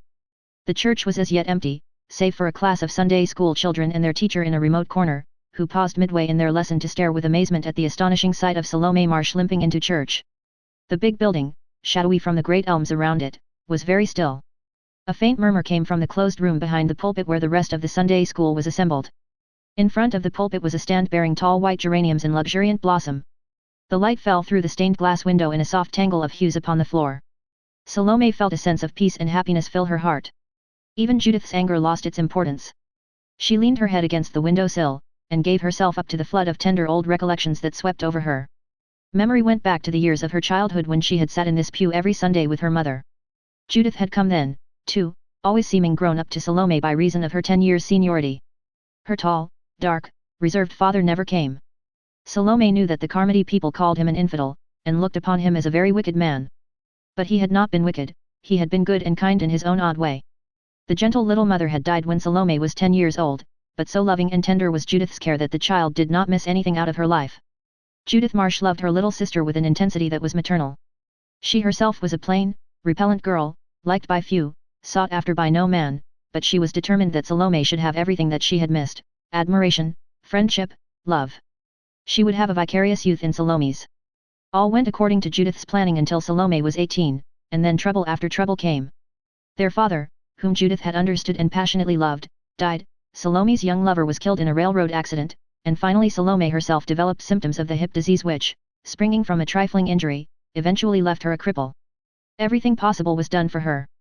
Judith, falling heir to a snug little fortune by the death of the old aunt for whom she was named, spared nothing to obtain the best medical skill, and in vain. One and all, the great doctors failed. Judith had borne her father's death bravely enough in spite of her agony of grief. She had watched her sister pining and fading with the pain of her broken heart without growing bitter, but when she knew at last that Salome would never walk again save as she hobbled painfully about on her crutch, the smoldering revolt in her soul broke its bounds, and overflowed her nature in a passionate rebellion against the being who had sent, or had failed to prevent, these calamities.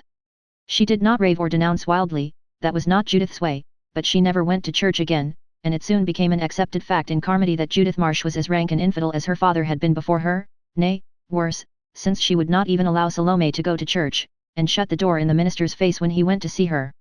I should have stood out against her for conscience sake, reflected Salome in her pew self-reproachfully. But, oh dear, I'm afraid she'll never forgive me, and how can I live if she doesn't, but I must endure it for Lionel Hezekiah's sake. My weakness has perhaps done him great harm already. They say that what a child learns in the first 7 years never leaves him, so Lionel Hezekiah has only another year to get set right about these things. Oh, if I've left it till too late. When the people began to come in, Salome felt painfully the curious glances directed at her. Look where she would, she met them, unless she looked out of the window, so out of the window she did look unswervingly, her delicate little face burning crimson with self-consciousness. She could see her home and its backyard plainly, with Lionel Hezekiah making mud pies joyfully in the corner. Presently she saw Judith come out of the house and stride away to the pine wood behind it. Judith always betook herself to the pines in time of mental stress and strain. Salome could see the sunlight shining on Lionel Hezekiah's bare head as he mixed his pies. In the pleasure of watching him she forgot where she was and the curious eyes turned on her. Suddenly Lionel Hezekiah ceased concocting pies, and betook himself to the corner of the summer kitchen, where he proceeded to climb up to the top of the storm fence and from there to mount the sloping kitchen roof. Salome clasped her hands in agony. What if the child should fall? Oh! Why had Judith gone away and left him alone? What if, and then, while her brain with lightning-like rapidity pictured forth a dozen possible catastrophes, something really did happen. Lionel Hezekiah slipped, sprawled wildly, slid down, and fell off the roof, in a bewildering whirl of arms and legs, plump into the big rainwater hogshead under the spout, which was generally full to the brim with rainwater, a hogshead big and deep enough to swallow up half a dozen small boys who went climbing kitchen roofs on a Sunday. Then something took place that is talked of in Carmody to this day, and even fiercely wrangled over, so many and conflicting are the opinions on the subject. Salome Marsh, who had not walked a step without assistance for 15 years, suddenly sprang to her feet with a shriek, ran down the aisle, and out of the door. Every man, woman, and child in the Carmody church followed her, even to the minister, who had just announced his text. When they got out, Salome was already halfway up her lane, running wildly. In her heart was room for but one agonized thought. Would Lionel Hezekiah be drowned before she reached him? She opened the gate of the yard, and panted across it just as a tall, grim-faced woman came around the corner of the house and stood rooted to the ground in astonishment at the sight that met her eyes. But Salome saw nobody. She flung herself against the hogshead and looked in, sick with terror at what she might see. What she did see was Lionel Hezekiah sitting on the bottom of the hogshead in water that came only to his waist. He was looking rather dazed and bewildered, but was apparently quite uninjured. The yard was full of people, but nobody had as yet said a word. Awe and wonder held everybody in spellbound silence. Judith was the first to speak. She pushed through the crowd to Salome. Her face was blanched to a deadly whiteness, and her eyes, as MRS William Blair afterwards declared, were enough to give a body the creeps. Salome, she said in a high, shrill, unnatural voice, where is your crutch? Salome came to herself at the question. For the first time, she realized that she had walked, nay, run, all that distance from the church alone and unaided. She turned pale, swayed, and would have fallen if Judith had not caught her. Old Dr. Blair came forward briskly. Carry her in, he said, and don't all of you come crowding in, either she wants quiet and rest for a spell.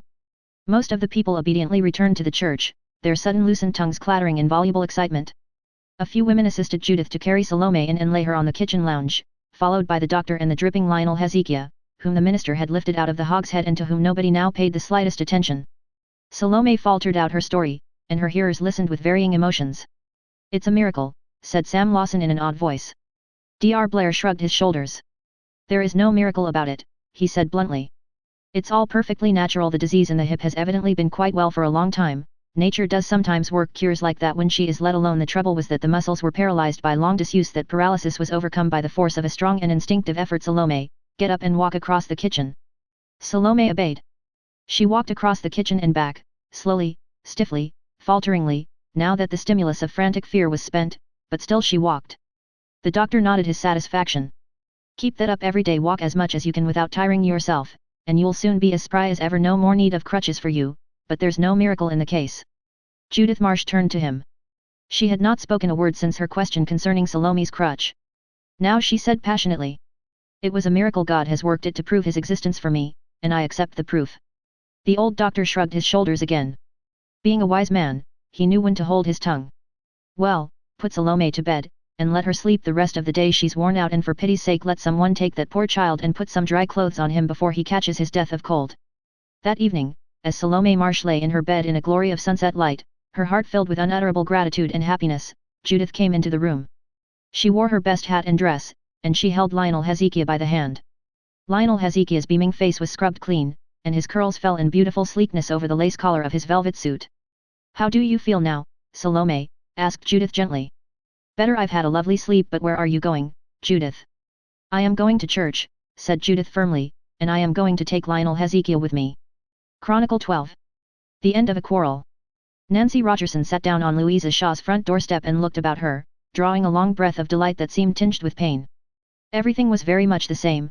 The square garden was a charming hodgepodge of fruit and flowers, and gooseberry bushes and tiger lilies, a gnarled old apple tree sticking up here and there, and a thick cherry copse at the foot. Behind was a row of pointed firs, coming out darkly against the swimming pink sunset sky, not looking a day older than they had looked 20 years ago, when Nancy had been a young girl walking and dreaming in their shadows.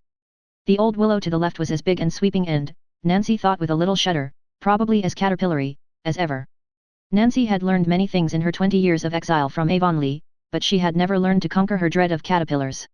Nothing is much changed, Louisa, she said, propping her chin on her plump white hands, and sniffing at the delectable odor of the bruised mint upon which Louisa was trampling. I'm glad. I was afraid to come back for fear you would have improved the old garden out of existence, or else into some prim, orderly lawn, which would have been worse. It's as magnificently untidy as ever, and the fence still wobbles. It can't be the same fence, but it looks exactly like it. No, nothing is much changed, thank you, Louisa.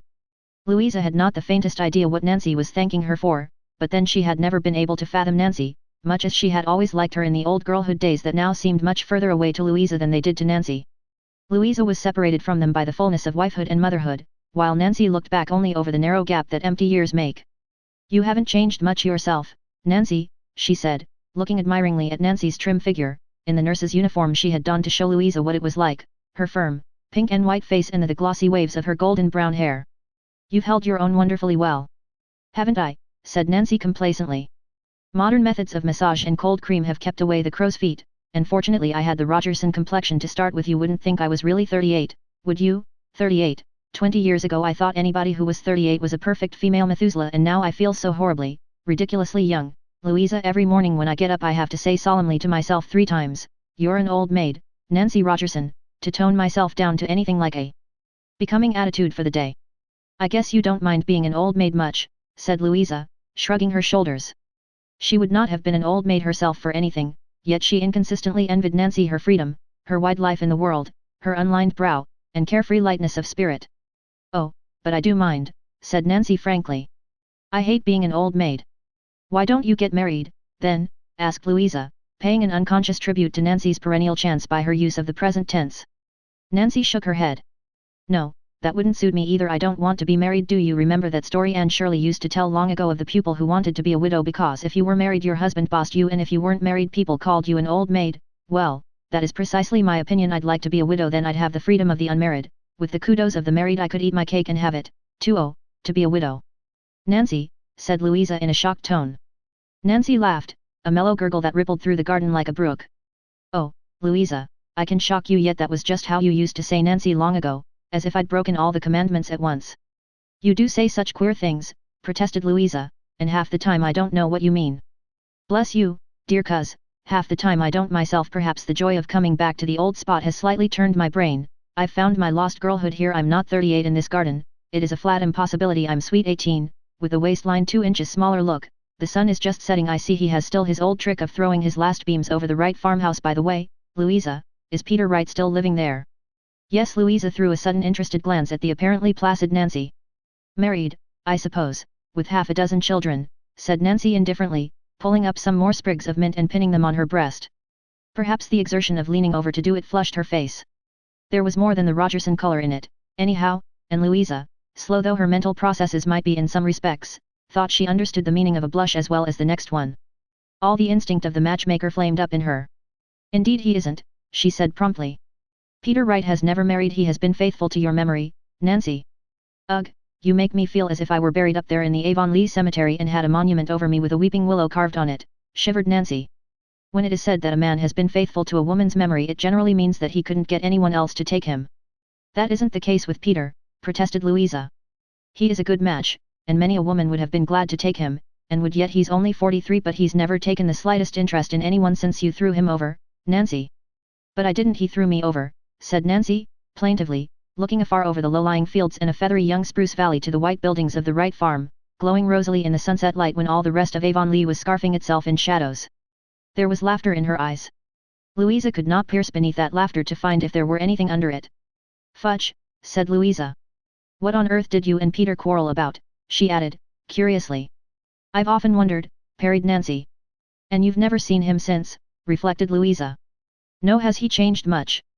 Well, he is grey and kind of tired looking, but it isn't to be wondered at, living the life he does. He hasn't had a housekeeper for 2 years, not since his old aunt died. He just lives there alone and cooks his own meals. I've never been in the house, but folks say the disorder is something awful. Yes, I shouldn't think Peter was cut out for a tidy housekeeper, said Nancy lightly, dragging up more mint. Just think, Louisa, if it hadn't been for that old quarrel I might be Mrs. Peter Wright at this very moment, mother to the aforesaid supposed half-dozen, and vexing my soul over Peter's meals and socks and cows. I guess you are better off as you are, said Louisa. Oh, I don't know. Nancy looked up at the White House on the hill again. I have an awfully good time out of life, but it doesn't seem to satisfy, somehow, to be candid, and oh, Louisa, candor is a rare thing among women when it comes to talking of the men. I believe I'd rather be cooking Peter's meals and dusting his house. I wouldn't mind his bad grammar now. I've learned 1 or 2 valuable little things out yonder, and one is that it doesn't matter if a man's grammar is askew, so long as he doesn't swear at you. By the way, is Peter as ungrammatical as ever? I don't know, said Louisa helplessly. I never knew he was ungrammatical. Does he still say, I seen, and them things? Demanded Nancy. I never noticed, confessed Louisa. Enviable Louisa, would that I had been born with that blessed faculty of never noticing. It stands a woman in better stead than beauty or brains. I used to notice Peter's mistakes when he said I seen, it jarred on me in my salad days. I tried, oh, so tactfully, to reform him in that respect. Peter didn't like being reformed. The Wrights always had a fairly good opinion of themselves. You know, it was really over a question of syntax we quarreled. Peter told me I'd have to take him as he was, grammar and all, or go without him. I went without him, and ever since I've been wondering if I were really sorry, or if it were merely a pleasantly sentimental regret I was hugging to my heart. I dare say it's the latter.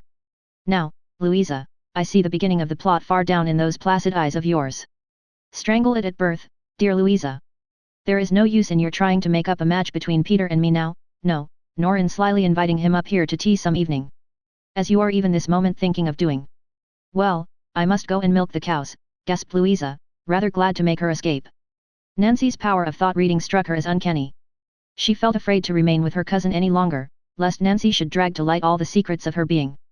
Nancy sat long on the steps after Louisa had gone, sat until the night came down darkly and sweetly over the garden, and the stars twinkled out above the firs. This had been her home in girlhood. Here she had lived and kept house for her father. When he died, Curtis Shaw, newly married to her cousin Louisa, bought the farm from her and moved in. Nancy stayed on with them, expecting soon to go to a home of her own. She and Peter Wright were engaged. Then came their mysterious quarrel, concerning the cause of which kith and kin on both sides were left in annoying ignorance. Of the results they were not ignorant. Nancy promptly packed up and left Avonlea 700 miles behind her. She went to a hospital in Montreal and studied nursing. In the 20 years that followed she had never even revisited Avonlea. Her sudden descent on it this summer was a whim born of a moment's homesick longing for this same old garden. She had not thought about Peter. In very truth, she had thought little about Peter for the last 15 years. She supposed that she had forgotten him. But now, sitting on the old doorstep, where she had often sat in her courting days, with Peter lounging on a broad stone at her feet, something tugged at her heartstrings. She looked over the valley to the light in the kitchen of the Wright farmhouse, and pictured Peter sitting there, lonely and uncared for, with naught but the cold comfort of his own providing. Well, he should have got married, she said snappishly. I am not going to worry because he is a lonely old bachelor when all these years I have supposed him a comfy Benedict. Why doesn't he hire him a housekeeper? At least, he can afford it. The place looks prosperous. Ugh, I've a fat bank account, and I've seen almost everything in the world worth seeing. but I've got several carefully hidden grey hairs and a horrible conviction that grammar isn't one of the essential things in life after all. Well, I'm not going to moon out here in the dew any longer. I'm going in to read the smartest, frilliest, frothiest society novel in my trunk. In the week that followed, Nancy enjoyed herself after her own fashion. She read and swung in the garden, having a hammock hung under the firs. She went far afield, in rambles to woods and lonely uplands. I like it much better than meeting people, she said, when Louisa suggested going to see this one and that one, especially the Avonlea people. All my old chums are gone, or hopelessly married and changed, and the young set who have come up, no, not Joseph, and make me feel uncomfortably middle-aged. It's far worse to feel middle-aged than old, you know. Away there in the woods I feel as eternally young as nature herself, and oh, it's so nice not having to fuss with thermometers and temperatures and other people's whims. Let me indulge my own whims, Louisa dear, and punish me with a cold bite when I come in late for meals. I'm not even going to church again. It was horrible there yesterday. The church is so offensively spick and span, brand new and modern. It's thought to be the prettiest church in these parts, protested Louisa, a little sorely. Churches shouldn't be pretty, they should at least be 50 years old and mellowed into beauty. New churches are an abomination. Did you see Peter Wright in church? Asked Louisa. She had been bursting to ask it. Nancy nodded. Verily, yes, he sat right across from me in the corner pew. I didn't think him painfully changed. Iron grey hair becomes him, but I was horribly disappointed in myself. I had expected to feel at least a romantic thrill, but all I felt was a comfortable interest, such as I might have taken in any old friend. Do my utmost, Louisa, I couldn't compass a thrill. Did he come to speak to you? Asked Louisa, who hadn't any idea what Nancy meant by her thrills. Alas, no, it wasn't my fault. I stood at the door outside with the most amiable expression I could assume, but Peter merely sauntered away without a glance in my direction. It would be some comfort to my vanity if I could believe it was on account of rankling spite or pride, but the honest truth, dear Wheezy, is that it looked to me exactly as if he never thought of it. He was more interested in talking about the hay crop with Oliver Sloane, who, by the way, is more Oliver Sloanish than ever. If you feel as you said you did the other night, why didn't you go and speak to him? Louisa wanted to know. But I don't feel that way now. That was just a mood. You don't know anything about moods, dearie. You don't know what it is to yearn desperately 1 hour for something you wouldn't take if it were offered you the next. But that is foolishness, protested Louisa. To be sure it is, rank foolishness, but oh, it is so delightful to be foolish after being compelled to be unbrokenly sensible for 20 years. Well, I'm going picking strawberries this afternoon. Lou, don't wait tea for me. I probably won't be back till dark. I've only 4 more days to stay and I want to make the most of them. Nancy wandered far and wide in her rambles that afternoon. When she had filled her jug, she still roamed about with delicious aimlessness. Once she found herself in a wood lane skirting a field wherein a man was mowing hay. The man was Peter Wright. Nancy walked faster when she discovered this, with never a roving glance, and presently the green, ferny depths of the maple woods swallowed her up. From old recollections, she knew that she was on Peter Morrison's land, and calculated that if she kept straight on she would come out where the old Morrison house used to be. Her calculations proved correct, with a trifling variation. She came out 50 yards south of the old deserted Morrison house, and found herself in the yard of the Wright farm. Passing the house where she had once dreamed of reigning as mistress, Nancy's curiosity overcame her. The place was not in view of any other near house. She deliberately went up to it, intending, low be it spoken, to peep in at the kitchen window. But, seeing the door wide open, she went to it instead and halted on the step, looking about her keenly. The kitchen was certainly pitiful in its disorder. The floor had apparently not been swept for a fortnight. On the bare deal table were the remnants of Peter's dinner, a meal that could not have been very tempting at its best. What a miserable place for a human being to live in, groaned Nancy. Look at the ashes on that stove, and that table. Is it any wonder that Peter has got grey? He'll work hard haymaking all the afternoon, and then come home to this. An idea suddenly darted into Nancy's brain. At first she looked aghast. Then she laughed and glanced at her watch. I'll do it, just for fun and a little pity. It's 2:30, and Peter won't be home till 4 at the earliest. I'll have a good hour to do it in, and still make my escape in good time. Nobody will ever know, nobody can see me here. Nancy went in, threw off her hat, and seized a broom. The first thing she did was to give the kitchen a thorough sweeping. Then she kindled a fire, put a kettle full of water on to heat, and attacked the dishes. From the number of them she rightly concluded that Peter hadn't washed any for at least a week.